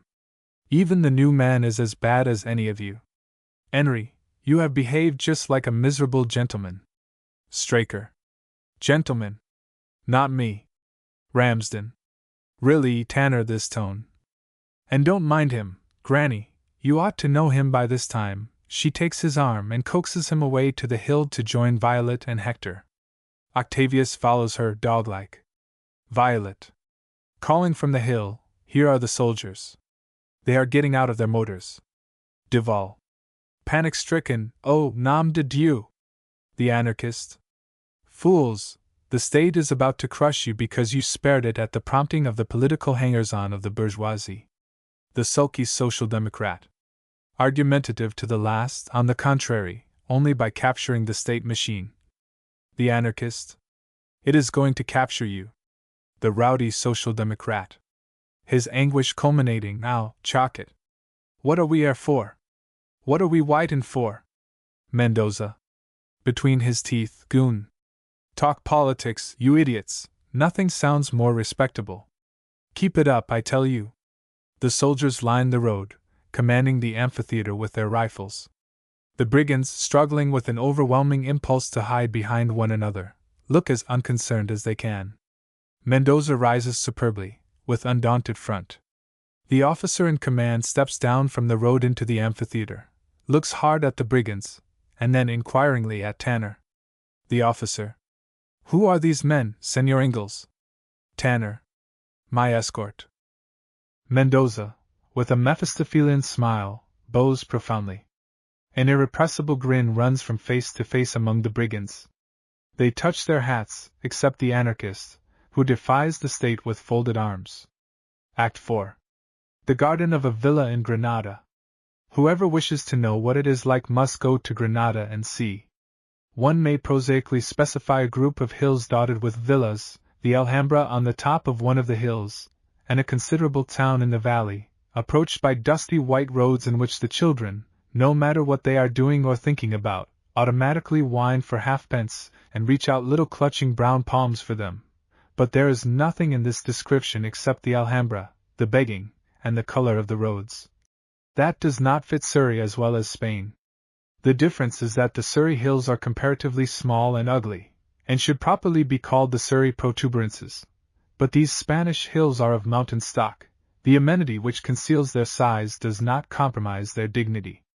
This particular garden is on a hill opposite the Alhambra, and the villa is as expensive and pretentious as a villa must be if it is to be let furnished by the weak to opulent American and English visitors.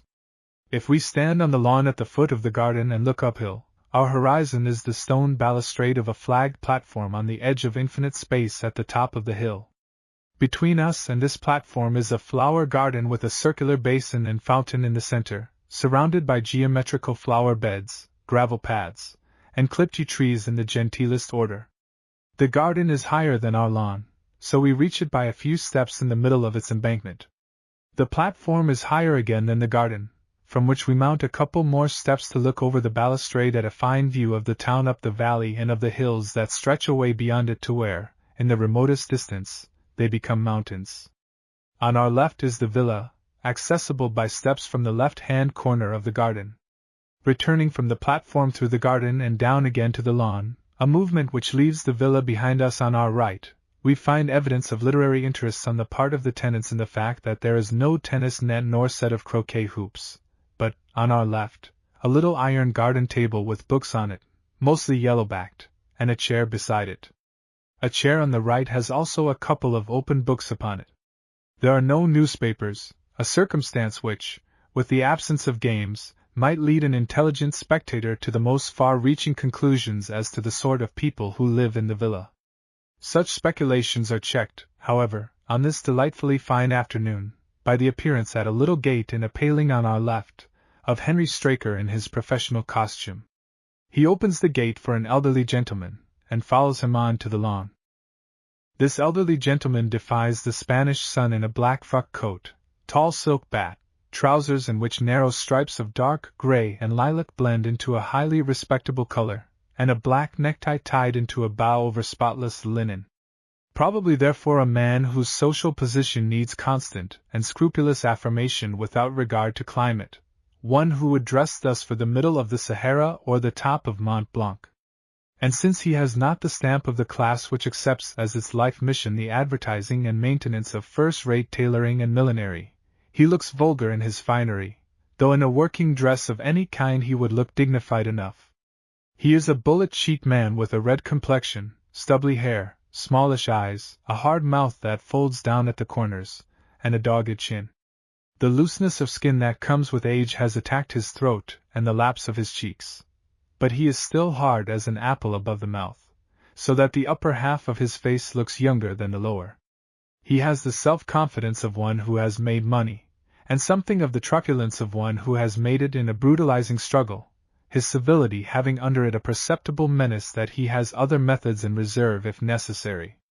Withal, a man to be rather pitied when he is not to be feared, for there is something pathetic about him at times, as if the huge commercial machine which has worked him into his frock coat had allowed him very little of his own way and left his affections hungry and baffled. At the first word that falls from him it is clear that he is an Irishman whose native intonation has clung to him through many changes of place and rank. One can only guess that the original material of his speech was perhaps the surly Kerry brogue, but the degradation of speech that occurs in London, Glasgow, Dublin and big cities generally has been at work on it so long that nobody but an errant cockney would dream of calling it a brogue now, for its music is almost gone, though its surliness is still perceptible. Straker, as a very obvious cockney, inspires him with implacable contempt, as a stupid Englishman who cannot even speak his own language properly. Straker, on the other hand, regards the old gentleman's accent as a joke thoughtfully provided by Providence expressly for the amusement of the British race, and treats him normally with the indulgence due to an inferior and unlucky species, but occasionally with indignant alarm when the old gentleman shows signs of intending his Irish nonsense to be taken seriously. Straker. I'll go tell the young lady. She said you'd prefer to stay here. He turns to go up through the garden to the villa. Malone, who has been looking round him with lively curiosity, the young lady? That's Miss Violet, eh? Straker. Stopping on the steps with sudden suspicion. Well, you know, don't you? Malone. Do I? Straker. His temper rising. Well, do you or don't you? Malone. What business is that of yours? Straker, now highly indignant, comes back from the steps and confronts the visitor. Straker. I'll tell you what business it is of mine. Miss Robinson. Malone. Interrupting. Oh, her name is Robinson, is it? Thank you. Straker. Why, you don't know even her name? Malone. Yes, I do, now that you've told me. Straker. After a moment of stupefaction at the old man's readiness and repartee. Look here, what do you mean by gettin' into my car and lettin' me bring you here if you're not the person I took that note to? Malone. Who else did you take it to, pray? Straker. I took it to Mr. Hector Malone, at Miss Robinson's request, see? Miss Robinson is not my principal. I took it to oblige her. I know Mr. Malone, and he ain't you, not by a long chalk. At the hotel they told me that your name is Hector Malone. Malone. Hector Malone. Straker. With calm superiority. Hector in your own country. That's what comes o' livin' in provincial places like Ireland and America. Over here you're Hector, if you avian noticed it before you soon will. The growing strain of the conversation is here relieved by Violet, who has sallied from the villa and through the garden to the steps, which she now descends, coming very opportunely between Malone and Straker. Violet. To Straker, did you take my message? Straker. Yes, miss. I took it to the hotel and sent it up, expecting to see young Mr. Malone. Then out walks this gent, and says it's all right and he'll come with me. So as the hotel people said he was Mr. Hector Malone, I fetched him. And now he goes back on what he said. But if he isn't the gentleman you meant, say the word, it's easy enough to fetch him back again. Malone. I should esteem it a great favor if I might have a short conversation with you, madam. I am Hector's father, as this bright Britisher would have guessed in the course of another hour or so. Straker. Coolly defiant. No, not in another year or so. When we've had you as long to polish up as we've had him, perhaps you'll begin to look a little bit up to his mark. At present you fall a long way short. You've got too many H's for one thing. To Violet, amiably, all right, miss, you want to talk to him, I shan't intrude. He nods affably to Malone and goes out through the little gate in the paling. Violet. Very civilly, I am so sorry, Mr. Malone, if that man has been rude to you. But what can we do? He is our chauffeur. Malone. Your what? Violet. The driver of our automobile. He can drive a motor car at 70 miles an hour, and mend it when it breaks down. We are dependent on our motor cars, and our motor cars are dependent on him, so of course we are dependent on him. Malone. I've noticed, madam, that every $1,000 an Englishman gets seems to add one to the number of people he's dependent on. However, you needn't apologize for your man, I made him talk on purpose. By doing so I learnt that you're staying here in Granada with a party of English, including my son Hector. Violet. Conversationally, yes. We intended to go to Nice, but we had to follow a rather eccentric member of our party who started first and came here. Won't you sit down? She clears the nearest chair of the two books on it. Malone. Impressed by this attention, thank you. He sits down, examining her curiously as she goes to the iron table to put down the books. When she turns to him again, he says, Miss Robinson, I believe? Violet. Sitting down, yes. Malone. Taking a letter from his pocket, your note to Hector runs as follows. Violet is unable to repress a start. He pauses quietly to take out and put on his spectacles, which have gold rims. Dearest, they have all gone to the Alhambra for the afternoon. I have shammed headache and have the garden all to myself. Jump into Jack's motor, Straker will rattle you here in a jiffy. Quick, quick, quick. Your loving Violet. He looks at her, but by this time she has recovered herself, and meets his spectacles with perfect composure. He continues slowly, "Now I don't know on what terms young people associate in English society, but in America that note would be considered to imply a very considerable degree of affectionate intimacy between the parties." Violet. "Yes, I know your son very well, Mr. Malone. Have you any objection?" Malone. Somewhat taken aback, "No objection exactly. Provided it is understood that my son is altogether dependent on me, and that I have to be consulted in any important step he may propose to take." Violet. "I am sure you would not be unreasonable with him, Mr. Malone." Malone. "I hope not, Miss Robinson, but at your age you might think many things unreasonable that don't seem so to me." Violet. With a little shrug, "Oh well, I suppose there's no use our playing at cross purposes, Mr. Malone. Hector wants to marry me." Malone. "I inferred from your note that he might." "Well, Miss Robinson, he is his own master, but if he marries you he shall not have a rap from me." He takes off his spectacles and pockets them with the note. Violet. With some severity, "That is not very complimentary to me, Mr. Malone." Malone. "I say nothing against you, Miss Robinson. I dare say you are an amiable and excellent young lady. But I have other views for Hector." Violet. "Hector may not have other views for himself, Mr. Malone." Malone. "Possibly not. Then he does without me, that's all. I dare say you are prepared for that. When a young lady writes to a young man to come to her quick, money seems nothing and love seems everything." Violet. Sharply, "I beg your pardon, Mr. Malone. I do not think anything so foolish. Hector must have money." Malone. Staggered, "Oh, very well, very well. No doubt he can work for it." Violet.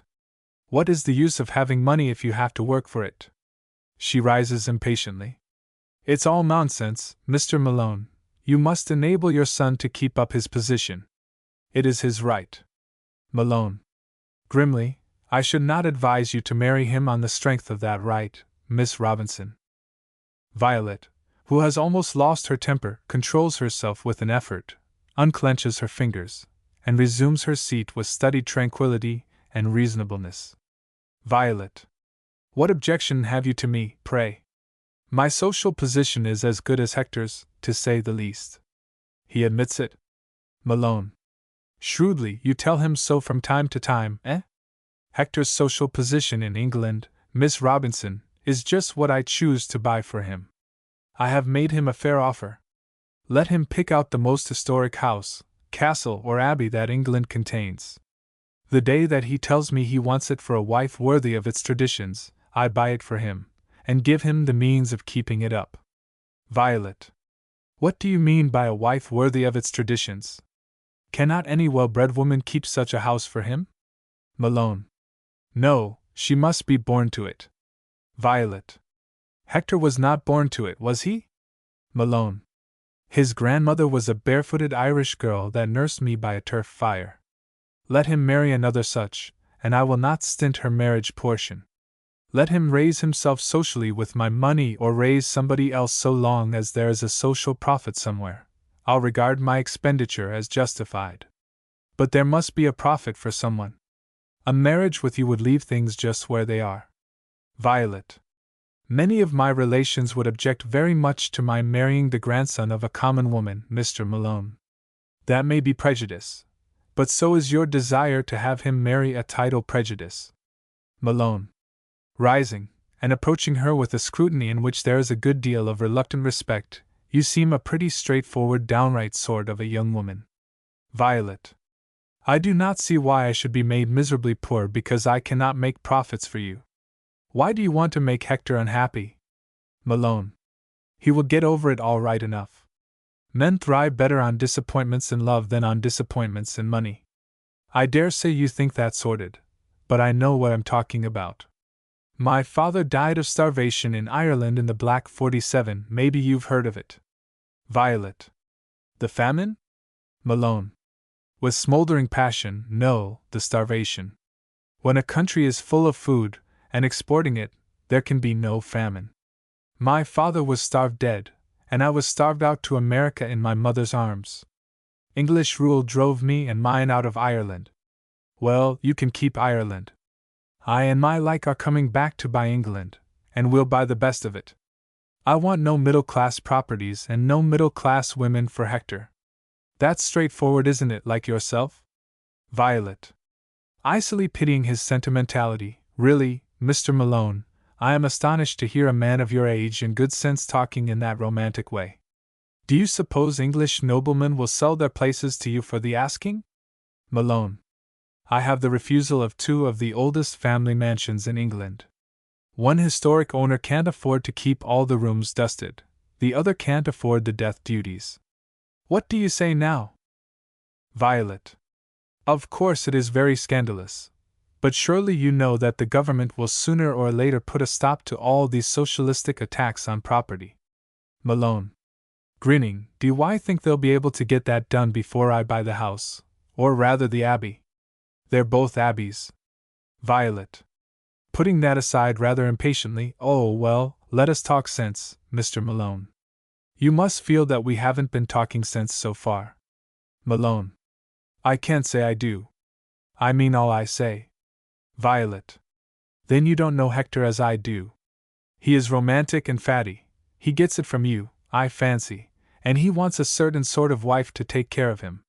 Not a fatty sort of person, you know. Malone. Somebody like you, perhaps? Violet. Quietly, well, yes. But you cannot very well ask me to undertake this with absolutely no means of keeping up his position.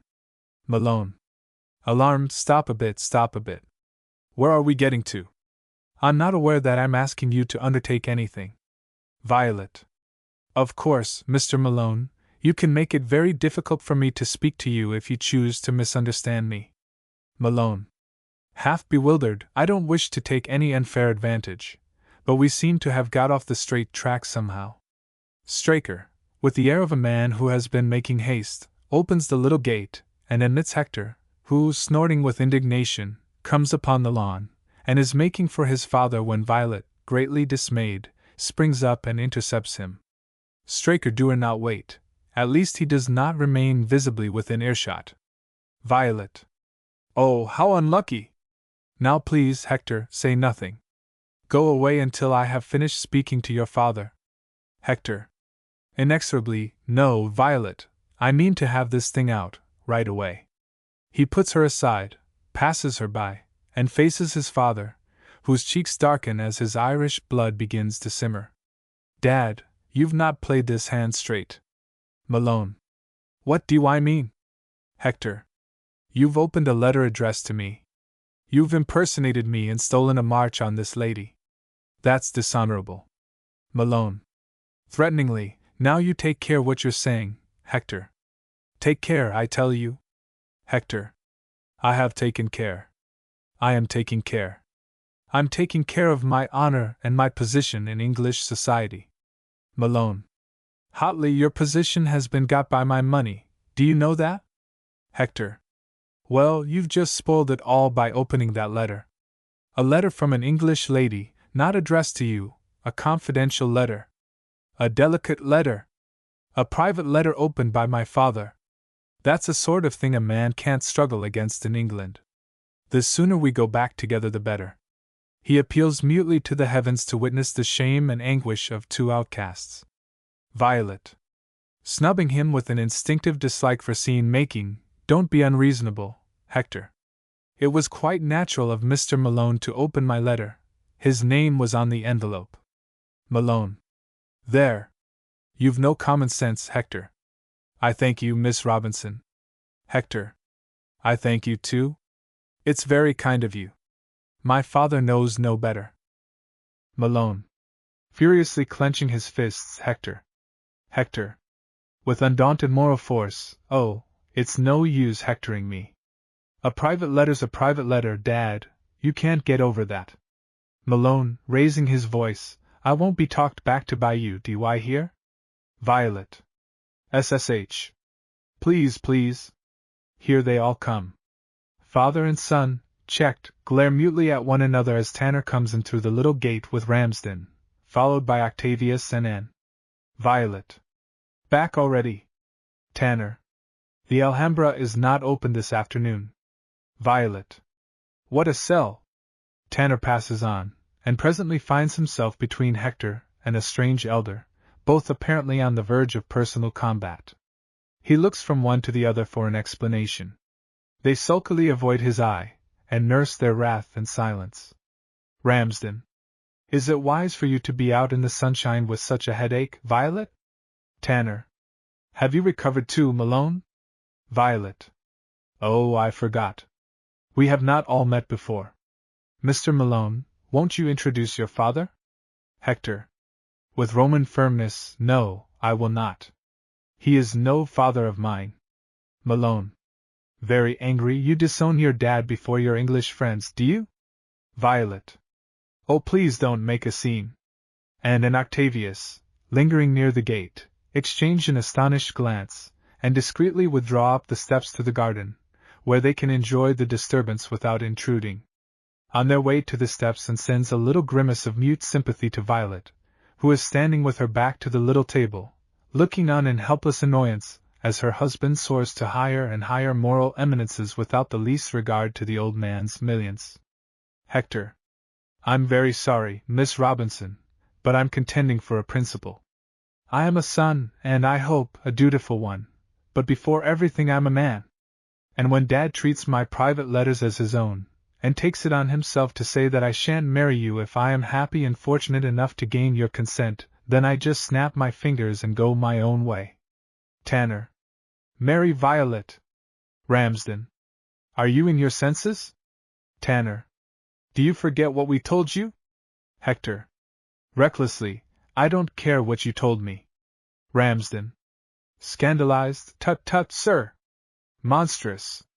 He flings away towards the gate, his elbows quivering with indignation. Tanner. Another madman.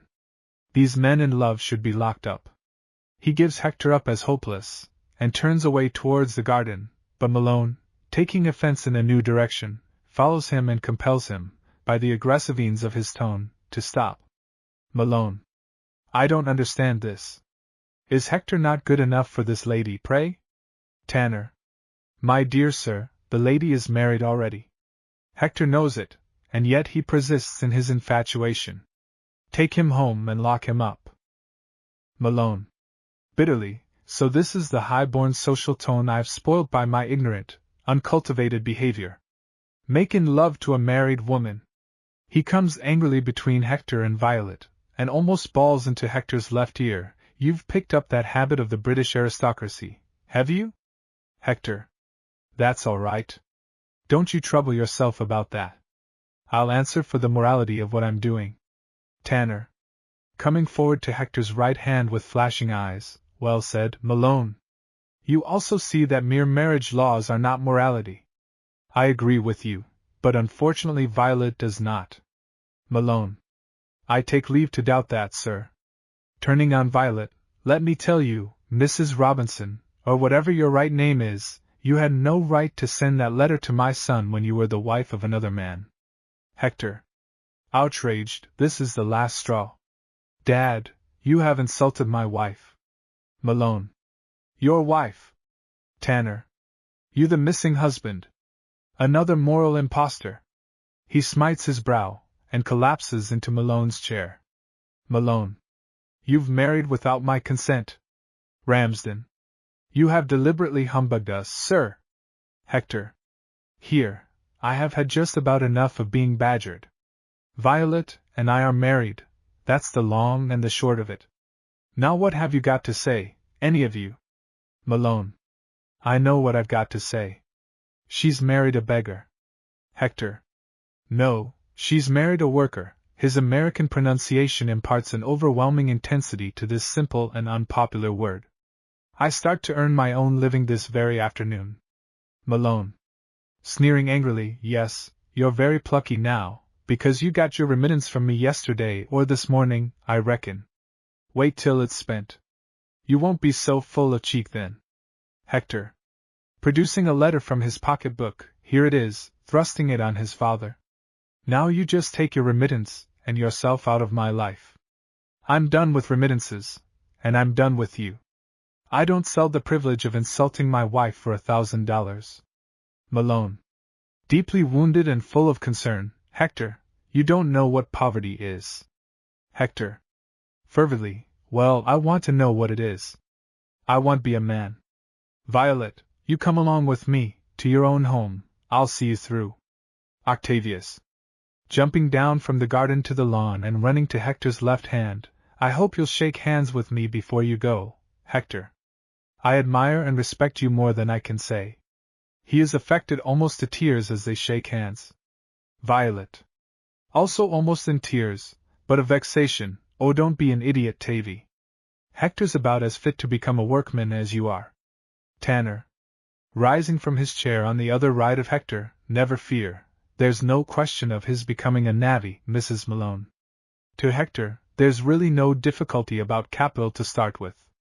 Treat me as a friend, draw on me. Octavius. Impulsively, or on me. Malone. With fierce jealousy, who wants your dirty money? Who should he draw on but his own father? Tanner and Octavius recoil, Octavius rather hurt, Tanner consoled by the solution of the money difficulty.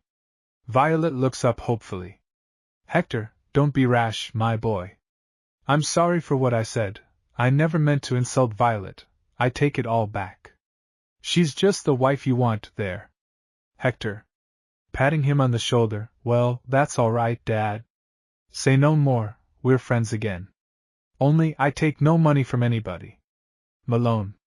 Pleading abjectly, don't be hard on me, Hector. I'd rather you quarreled and took the money than made friends and starved. You don't know what the world is, I do. Hector. No, no, no, that's fixed, that's not going to change. He passes his father inexorably by, and goes to Violet. Come, Mrs. Malone, you've got to move to the hotel with me, and take your proper place before the world. Violet. But I must go in, dear, and tell Davis to pack. Won't you go on and make them give you a room overlooking the garden for me? I'll join you in half an hour. Hector. Very well. You'll dine with us, Dad, won't you? Malone. Eager to conciliate him, yes, yes. Hector. See you all later. He waves his hand to Anne, who has now been joined by Tanner, Octavius, and Ramsden in the garden, and goes out through the little gate, leaving his father and Violet together on the lawn. Malone. You'll try to bring him to his senses, Violet. I know you will. Violet. I had no idea he could be so headstrong. If he goes on like that, what can I do? Malone. Don't be discouraged. Domestic pressure may be slow, but it's sure. You'll wear him down. Promise me you will. Violet. I will do my best. Of course I think it's the greatest nonsense deliberately making us poor like that. Malone. Of course it is. Violet. After a moment's reflection, you had better give me the remittance. He will want it for his hotel bill. I'll see whether I can induce him to accept it. Not now, of course, but presently. Malone. Eagerly, yes, yes, yes, that's just the thing. He hands her the $1,000 bill, and adds cunningly, why understand that this is only a bachelor allowance. Violet. Coolly, oh, quite. She takes it. Thank you. By the way, Mr. Malone, those two houses you mentioned, the Abbeys. Malone. Yes? Violet. Don't take one of them until I've seen it. One never knows what may be wrong with these places. Malone. I won't. I'll do nothing without consulting you, never fear. Violet. Politely, but without a ray of gratitude, thanks, that will be much the best way. She goes calmly back to the villa, escorted obsequiously by Malone to the upper end of the garden. Tanner. Drawing Ramsden's attention to Malone's cringing attitude as he takes leave of Violet, and that poor devil is a billionaire. One of the master spirits of the age. Led on a string like a pug dog by the first girl who takes the trouble to despise him. I wonder will it ever come to that with me? He comes down to the lawn. Ramsden. Following him, the sooner the better for you. Malone. Clapping his hands as he returns through the garden, that'll be a grand woman for Hector. I wouldn't exchange her for 10 duchesses. He descends to the lawn, and comes between Tanner and Ramsden. Ramsden. Very civil to the billionaire. It's an unexpected pleasure to find you in this corner of the world, Mr. Malone. Have you come to buy up the Alhambra? Malone. Well, I don't say I mightn't. I think I could do better with it than the Spanish government. But that's not what I came about. To tell you the truth, about a month ago I overheard a deal between two men over a bundle of shares. They differed about the price. They were young and greedy, and didn't know that if the shares were worth what was bid for them they must be worth what was asked, the margin being too small to be of any account, you see. To amuse myself, I cut in and bought the shares. Well, to this day I haven't found out what the business is. The office is in this town, and the name is Mendoza, Limited. Now whether Mendoza's a mine, or a steamboat line, or a bank, or a patent article. Tanner. He's a man. I know him, his principles are thoroughly commercial. Let us take you round the town in our motor, Mr. Malone, and call on him on the way. Malone. If you'll be so kind, yes. And may I ask who? Tanner. Mr. Roebuck Ramsden, a very old friend of your daughter-in-law. Malone. Happy to meet you, Mr. Ramsden. Ramsden. Thank you. Mr. Tanner is also one of our circle. Malone. Glad to know you also, Mr. Tanner. Tanner. Thanks. Malone and Ramsden go out very amicably through the little gate. Tanner calls to Octavius, who is wandering in the garden with Tavy. Tavy comes to the steps. Tanner whispers loudly to him, Violet has married a financier of brigands. Tanner hurries away to overtake Malone and Ramsden, and strolls to the steps with an idle impulse to torment Octavius. And won't you go with them, Tavy? Octavius. Tears suddenly flushing his eyes, you cut me to the heart, and, by wanting me to go, he comes down on the lawn to hide his face from her. She follows him caressingly. And poor Ricky Tikki Tavy. Poor heart. Octavius. It belongs to you, and forgive me, I must speak of it. I love you. You know I love you. And what's the good, Tavy? You know that my mother is determined that I shall marry Jack. Octavius. Amazed, Jack. And it seems absurd, doesn't it? Octavius. With growing resentment, do you mean to say that Jack has been playing with me all this time? That he has been urging me not to marry you because he intends to marry you himself? And alarmed, no, you mustn't lead him to believe that I said that. I don't for a moment think that Jack knows his own mind. But it's clear from my father's will that he wished me to marry Jack. And my mother is set on it. Octavius. But you are not bound to sacrifice yourself always to the wishes of your parents. And my father loved me. My mother loves me. Surely their wishes are a better guide than my own selfishness. Octavius. Oh, I know how unselfish you are, but believe me, though I know I am speaking in my own interest, there is another side to this question. Is it fair to Jack to marry him if you do not love him? Is it fair to destroy my happiness as well as your own if you can bring yourself to love me? And, looking at him with a faint impulse of pity, Tavy, my dear, you are a nice creature, a good boy. Octavius. Humiliated, is that all? And mischievously in spite of her pity, that's a great deal, I assure you. You would always worship the ground I trod on, wouldn't you? Octavius. I do. It sounds ridiculous, but it's no exaggeration. I do, and I always shall. And always is a long word, Tavy. You see, I shall have to live up always to your idea of my divinity, and I don't think I could do that if we were married. But if I marry Jack, you'll never be disillusioned, at least not until I grow too old. Octavius. I too shall grow old, and when I am 80, one white hair of the woman I love will make me tremble more than the thickest gold tress from the most beautiful young head. And quite touched, oh, that's poetry, Tavy, real poetry. It gives me that strange sudden sense of an echo from a former existence which always seems to me such a striking proof that we have immortal souls. Octavius. Do you believe that is true? And Tavy, if it is to become true you must lose me as well as love me. Octavius. Oh. He hastily sits down at the little table and covers his face with his hands. And with conviction, Tavy, I wouldn't for worlds destroy your illusions. I can neither take you nor let you go. I can see exactly what will suit you. You must be a sentimental old bachelor for my sake. Octavius. Desperately, and I'll kill myself. And oh no, you won't, that wouldn't be kind. You won't have a bad time.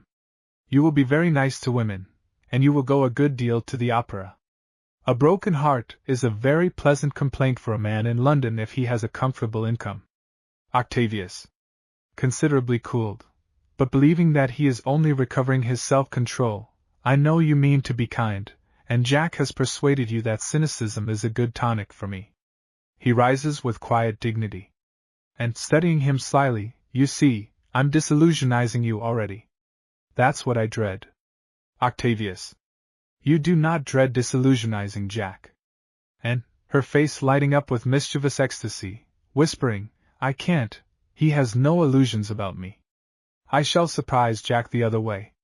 Getting over an unfavorable impression is ever so much easier than living up to an ideal. Oh, I shall enrapture Jack sometimes. Octavius. Resuming the calm phase of despair, and beginning to enjoy his broken heart and delicate attitude without knowing it, I don't doubt that. You will enrapture him always. And he, the fool, thinks you would make him wretched. And yes, that's the difficulty so far. Octavius. Heroically, shall I tell him that you love him?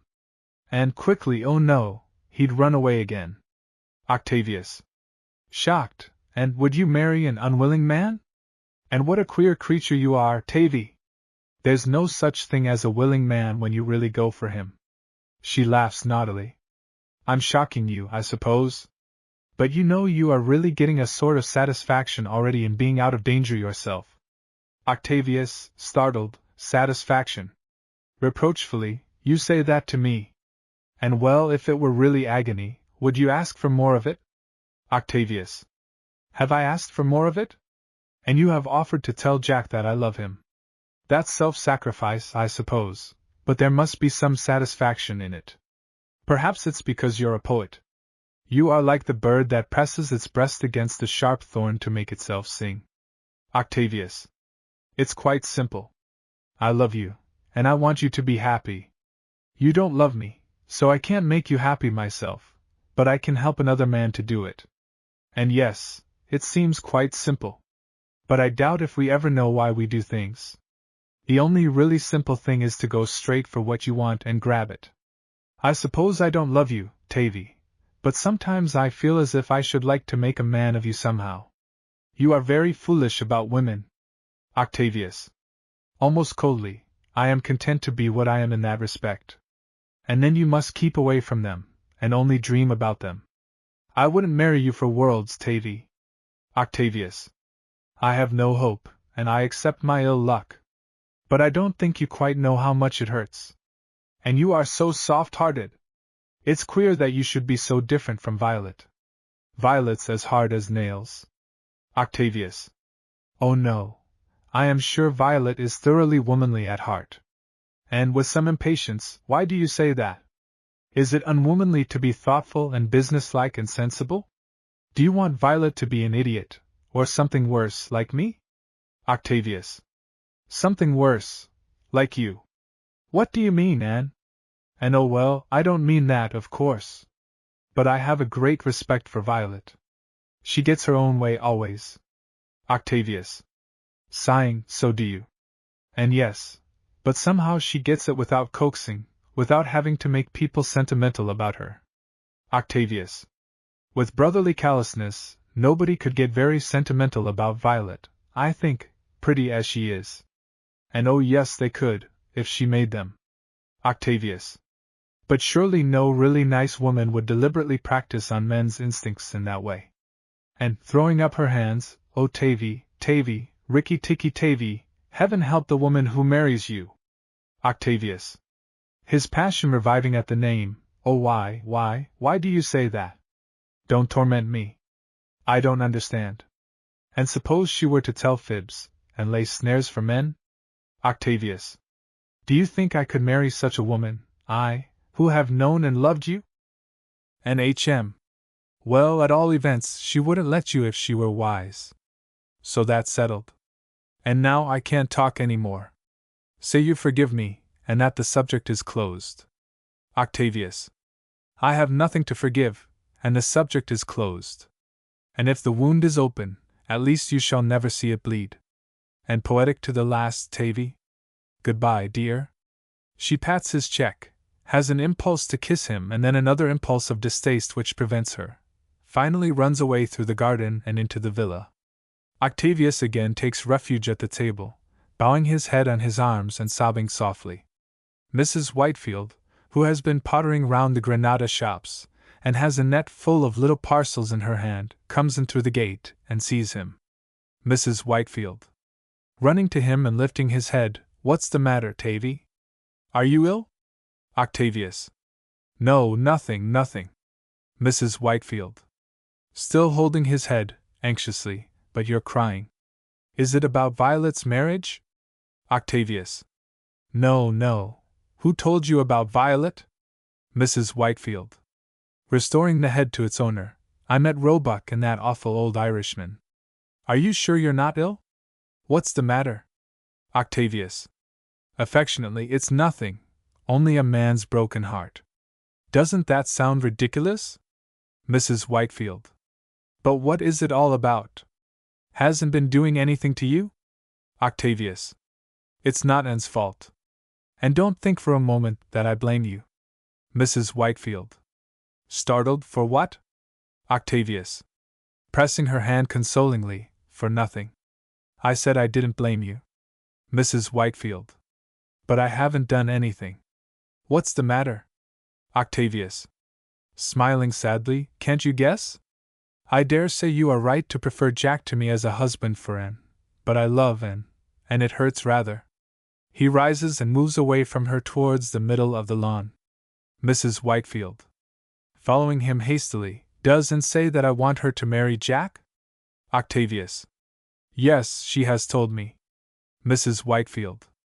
Thoughtfully, then I'm very sorry for you, Tavy.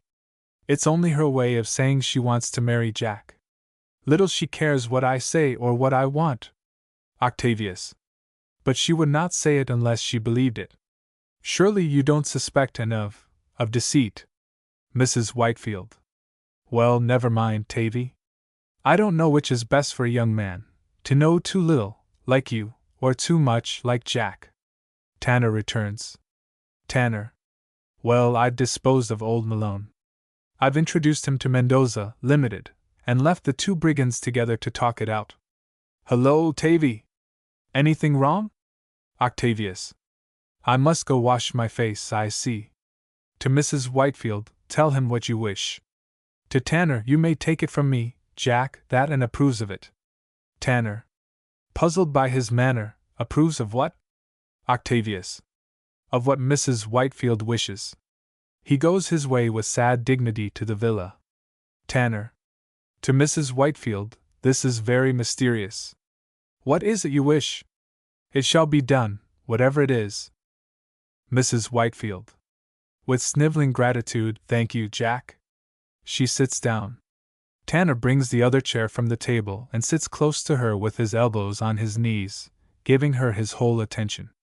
I don't know why it is that other people's children are so nice to me, and that my own have so little consideration for me. It's no wonder I don't seem able to care for Anne and Rhoda as I do for you and Tavy and Violet. It's a very queer world.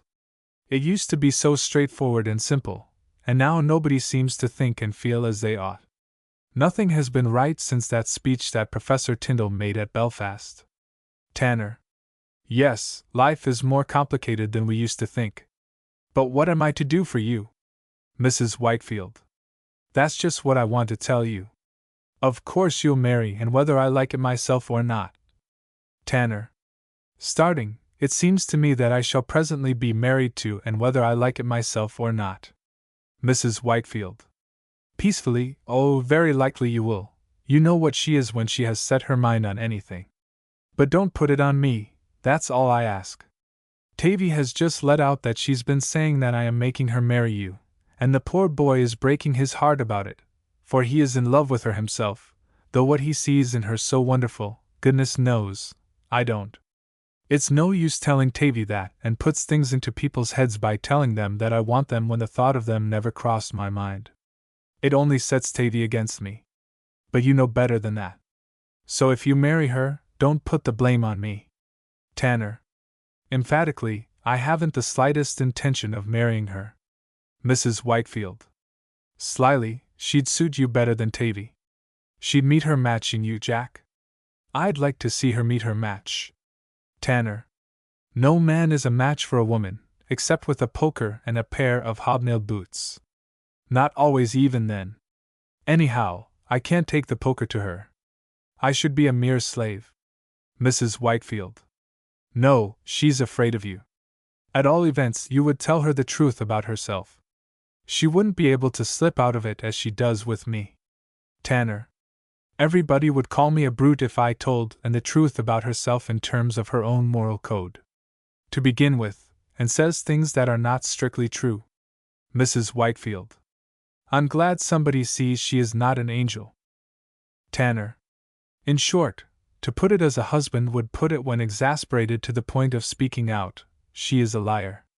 And since she has plunged Tavy head over ears in love with her without any intention of marrying him, she is a coquette, according to the standard definition of a coquette as a woman who rouses passions she has no intention of gratifying. And as she has now reduced you to the point of being willing to sacrifice me at the altar for the mere satisfaction of getting me to call her a liar to her face, I may conclude that she is a bully as well. She can't bully men as she bullies women, so she habitually and unscrupulously uses her personal fascination to make men give her whatever she wants. That makes her almost something for which I know no polite name. Mrs. Whitefield. In mild expostulation, well, you can't expect perfection, Jack. Tanner. I don't. But what annoys me is that and does. I know perfectly well that all this about her being a liar and a bully and a coquette, and so forth, is a trumped-up moral indictment which might be brought against anybody. We all lie. We all bully as much as we dare. We all bid for admiration without the least intention of earning it. We all get as much rent as we can out of our powers of fascination. If and would admit this, I shouldn't quarrel with her. But she won't. If she has children, she'll take advantage of their telling lies to amuse herself by whacking them. If another woman makes eyes at me, she'll refuse to know a coquette. She will do just what she likes herself whilst insisting on everybody else doing what the conventional code prescribes. In short, I can stand everything except her confounded hypocrisy. That's what beats me. Mrs. Whitefield. Carried away by the relief of hearing her own opinion so eloquently expressed. Oh, she is a hypocrite. She is. Isn't she? Tanner. Then why do you want to marry me to her? Mrs. Whitefield. Querulously, there now. Put it on me, of course. I never thought of it until Tavy told me she said I did. But you know, I'm very fond of Tavy. He's a sort of son to me, and I don't want him to be trampled on and made wretched. Tanner. Whereas I don't matter, I suppose? Mrs. Whitefield. Oh, you are different, somehow. You are able to take care of yourself. You'd serve her out. And anyhow, she must marry somebody. Tanner. Aha! There speaks the life instinct. You detest her, but you feel that you must get her married. Mrs. Whitefield. Rising, shocked. Do you mean that I detest my own daughter? Surely you don't believe me to be so wicked and unnatural as that, merely because I see her faults.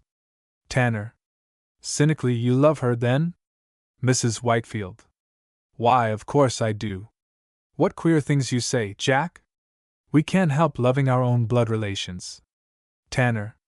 Well, perhaps it saves unpleasantness to say so. But for my part, I suspect that the tables of consanguinity have a natural basis in a natural repugnance. He rises. Mrs. Whitefield. You shouldn't say things like that, Jack. I hope you won't tell and that I have been speaking to you. I only wanted to set myself right with you and Tavy. I couldn't sit mum chance and have everything put on me. Tanner. Politely, quite so. Mrs. Whitefield. Dissatisfied, and now I've only made matters worse. Tavy's angry with me because I don't worship, and when it's been put into my head that, and ought to marry you, what can I say except that it would serve her right? Tanner. Thank you, Mrs. Whitefield. Now don't be silly and twist what I say into something I don't mean. I ought to have fair play. And comes from the villa, followed presently by Violet, who is dressed for driving. And coming to her mother's right hand with threatening suavity, "Well, Mamma darling, you seem to be having a delightful chat with Jack. We can hear you all over the place." Mrs. Whitefield. Appalled, "Have you overheard?" Tanner. Never fear, and is only, well, we were discussing that habit of hers just now. She hasn't heard a word. Mrs. Whitefield. Stoutly, I don't care whether she has or not. I have a right to say what I please. Violet. Arriving on the lawn and coming between Mrs. Whitefield and Tanner, I've come to say good-bye. I'm off for my honeymoon. Mrs. Whitefield. Crying, oh, don't say that, Violet. And no wedding, no breakfast, no clothes, nor anything. Violet. Petting her, it won't be for long. Mrs. Whitefield. Don't let him take you to America. Promise me that you won't. Violet. Very decidedly, I should think not, indeed. Don't cry, dear, I'm only going to the hotel. Mrs. Whitefield. But going in that dress, with your luggage, makes one realize, she chokes, and then breaks out again, how I wish you were my daughter, Violet. Violet. Soothing her, there, so I am. And will be jealous. Mrs. Whitefield. And doesn't care a bit for me. And fie, mother! Come, now, you mustn't cry any more, you know Violet doesn't like it. Mrs. Whitefield dries her eyes, and subsides. Violet. Goodbye, Jack. Tanner. Goodbye, Violet. Violet. The sooner you get married too, the better. You will be much less misunderstood. Tanner. Restively, I quite expect to get married in the course of the afternoon. You all seem to have set your minds on it. Violet. You might do worse. To Mrs. Whitefield, putting her arm round her, let me take you to the hotel with me, the drive will do you good. Come in and get a wrap. She takes her towards the villa. Mrs. Whitefield. As they go up through the garden, I don't know what I shall do when you are gone, with no one but and in the house, and she always occupied with the men. It's not to be expected that your husband will care to be bothered with an old woman like me. Oh, you needn't tell me, politeness is all very well. But I know what people think, she talks herself and Violet out of sight and hearing. And musing on Violet's opportune advice, approaches Tanner, examines him humorously for a moment from toe to top, and finally delivers her opinion. And Violet is quite right. You ought to get married. Tanner. Explosively. And I will not marry you. Do you hear? I won't marry you. And placidly, well, nobody asks you, sir, she said. So that's settled. Tanner. Yes, nobody has asked me, but everybody treats the thing as settled. It's in the air. When we meet, the others go away on absurd pretexts to leave us alone together. Ramsden no longer scowls at me, his eye beams, as if he were already giving you away to me in church. Tavy refers me to your mother, and gives me his blessing. Straker openly treats you as his future employer. It was he who first told me of it. And was that why you ran away? Tanner. Yes, only to be stopped by a lovesick brigand and run down like a truant schoolboy. And well, if you don't want to be married, you needn't be. She turns away from him and sits down, much at her ease. Tanner. Following her, does any man want to be hanged? Yet men let themselves be hanged without a struggle for life, though they could at least give the chaplain a black eye. We do the world's will, not our own. I have a frightful feeling that I shall let myself be married because it is the world's will that you should have a husband. And I dare say I shall, some day. Tanner. But why me of all men? Marriage is to me apostasy, profanation of the sanctuary of my soul, violation of my manhood, sale of my birthright, shameful surrender, ignominious capitulation, acceptance of defeat. I shall decay like a thing that has served its purpose and is done with. I shall change from a man with a future to a man with a past. I shall see in the greasy eyes of all the other husbands their relief at the arrival of a new prisoner to share their ignominy.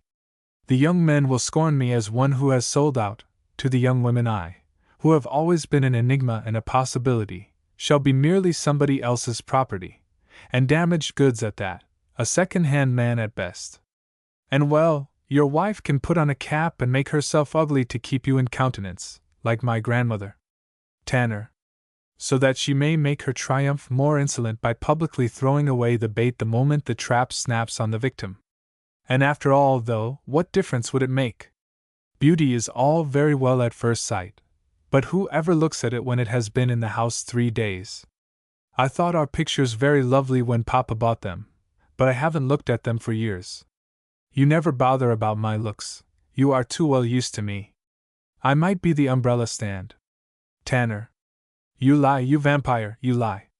And flatterer. Why are you trying to fascinate me, Jack, if you don't want to marry me? Tanner. The life force. I am in the grip of the life force. And I don't understand in the least, it sounds like the Life Guards. Tanner. Why don't you marry Tavy? He is willing. Can you not be satisfied unless your prey struggles? And turning to him as if to let him into a secret, Tavy will never marry. Haven't you noticed that that sort of man never marries? Tanner. What? A man who idolizes women. Who sees nothing in nature but romantic scenery for love duets. Tavy, the chivalrous, the faithful, the tender-hearted and true. Tavy never marry. Why, he was born to be swept up by the first pair of blue eyes he meets in the street. And yes, I know. All the same, Jack, men like that always live in comfortable bachelor lodgings with broken hearts, and are adored by their landladies, and never get married. Men like you always get married. Tanner. Smiting his brow, how frightfully, horribly true. It has been staring me in the face all my life, and I never saw it before. And oh, it's the same with women. The poetic temperament's a very nice temperament, very amiable, very harmless and poetic, I dare say, but it's an old maid's temperament. Tanner. Barren. The life force passes it by. And if that's what you mean by the life force, yes. Tanner. You don't care for Tavy? And looking round carefully to make sure that Tavy is not within earshot, no. Tanner. And you do care for me? And, rising quietly and shaking her finger at him, now Jack. Behave yourself. Tanner. Infamous, abandoned woman. Devil. And boa constrictor. Elephant. Tanner. Hypocrite. And softly, I must be, for my future husband's sake. Tanner. For mine. Correcting himself savagely, I mean for his. And, ignoring the correction, yes, for yours. You had better marry what you call a hypocrite, Jack. Women who are not hypocrites go about in rational dress and are insulted and get into all sorts of hot water. And then their husbands get dragged in too, and live in continual dread of fresh complications. Wouldn't you prefer a wife you could depend on? Tanner. No, 1,000 times no. Hot water is the revolutionist's element. You clean men as you clean milk pails, by scalding them. And cold water has its uses too. It's healthy. Tanner. Despairingly, oh, you are witty. At the supreme moment the life force endows you with every quality. Well, I too can be a hypocrite. Your fathers will appointed me your guardian, not your suitor. I shall be faithful to my trust. And, in low siren tones, he asked me who would I have as my guardian before he made that will. I chose you. Tanner. The will is yours then.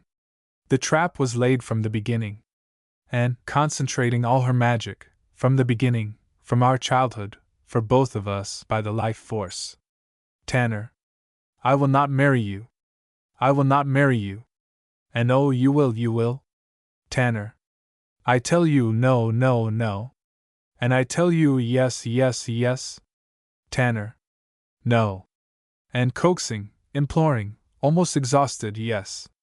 Before it is too late for repentance. Yes. Tanner. Struck by the echo from the past, when did all this happen to me before? Are we two dreaming? And suddenly losing her courage, with an anguish that she does not conceal, no. We are awake, and you have said no, that is all. Tanner. Brutally well? And well, I made a mistake. You do not love me. Tanner. Seizing her in his arms, it is false. I love you. The life force enchants me. I have the whole world in my arms when I clasp you. But I am fighting for my freedom, for my honor, for myself, one and indivisible. And your happiness will be worth them all. Tanner. You would sell freedom and honor and self for happiness? And it will not be all happiness for me. Perhaps death. Tanner. Groaning, oh, that clutch holds and hurts. What have you grasped in me? Is there a father's heart as well as a mother's? And take care, Jack, if anyone comes while we are like this, you will have to marry me. Tanner. If we two stood now on the edge of a precipice, I would hold you tight and jump. And panting, failing more and more under the strain, Jack, let me go. I have dared so frightfully. It is lasting longer than I thought. Let me go, I can't bear it. Tanner. Nor I. Let it kill us. And yes, I don't care. I am at the end of my forces. I don't care. I think I am going to faint. At this moment Violet and Octavius come from the villa with Mrs. Whitefield, who is wrapped up for driving. Simultaneously Malone and Ramsden, followed by Mendoza and Straker, come in through the little gate in the paling. Tanner shamefacedly releases Anne, who raises her hand giddily to her forehead. Malone. Take care. Something's the matter with the lady. Ramsden. What does this mean? Violet. Running between Anne and Tanner, are you ill? Anne, reeling, with a supreme effort, I have promised to marry Jack. She swoons. Violet kneels by her and chafes her hand. Tanner runs round to her other hand, and tries to lift her bead. Octavius goes to Violet's assistance, but does not know what to do. Mrs. Whitefield hurries back into the villa. Octavius, Malone and Ramsden run to Anne and crowd round her, stooping to assist. Straker coolly comes to Anne's feet, and Mendoza to her head, both upright and self-possessed. Straker. Now then, ladies and gentlemen, she don't want a crowd round her, she wants air, all the air she can get. If you please, gents. Malone and Ramsden allow him to drive them gently past and up the lawn towards the garden, where Octavius, who has already become conscious of his uselessness, joins them. Straker, following them up, pauses for a moment to instruct Tanner. Don't lift her head, Mr. Tanner, let it go flat so's the blood can run back into it. Mendoza. He is right, Mr. Tanner. Trust to the air of the Sierra. He withdraws delicately to the garden steps. Tanner. Rising, I yield to your superior knowledge of physiology, Henry. He withdraws to the corner of the lawn, and Octavius immediately hurries down to him. Tavy. Aside to Tanner, grasping his hand, Jack, be very happy.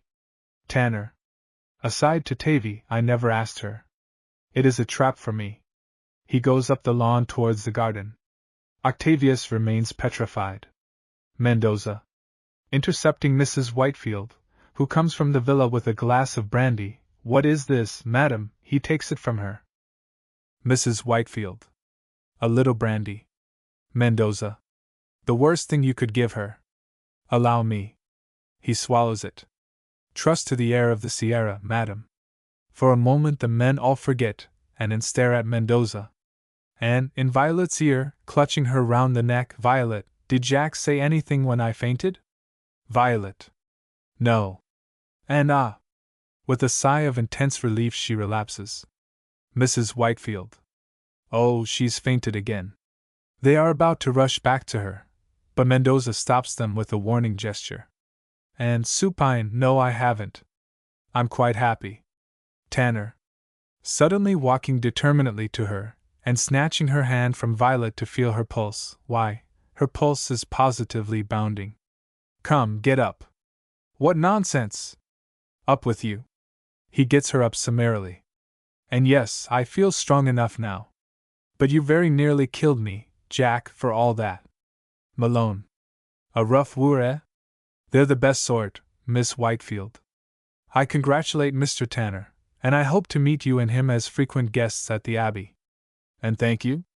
She goes past Malone to Octavius. Ricky Tikki Tavy, congratulate me. Aside to him, I want to make you cry for the last time. Tavy. Steadfastly, no more tears. I am happy in your happiness. And I believe in you in spite of everything. Ramsden. Coming between Malone and Tanner, you are a happy man, Jack Tanner.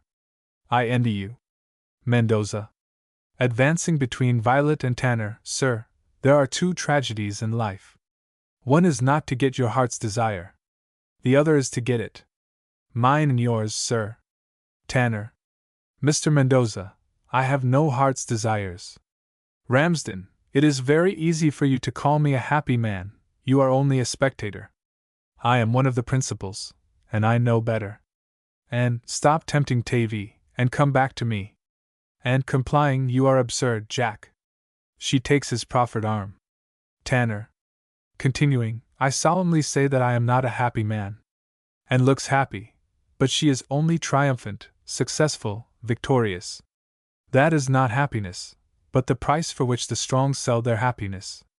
What we have both done this afternoon is to renounce tranquility, above all renounce the romantic possibilities of an unknown future, for the cares of a household and a family. I beg that no man may seize the occasion to get half drunk and utter imbecile speeches and coarse pleasantries at my expense. We propose to furnish our own house according to our own taste, and I hereby give notice that the 7 or 8 traveling clocks, the 4 or 5 dressing cases, the salad bowls, the carvers and fish slices, the copy of Tennyson in extra morocco, and all the other articles you are preparing to heap upon us, will be instantly sold, and the proceeds devoted to circulating free copies of the Revolutionist's Handbook. The wedding will take place 3 days after our return to England, by special license, at the office of the District Superintendent Registrar, in the presence of my solicitor and his clerk, who, like his clients, will be in ordinary walking dress. Violet. With intense conviction, you are a brute, Jack. And looking at him with fond pride and caressing his arm, never mind her, dear. Go on talking. Tanner. Talking. Universal laughter.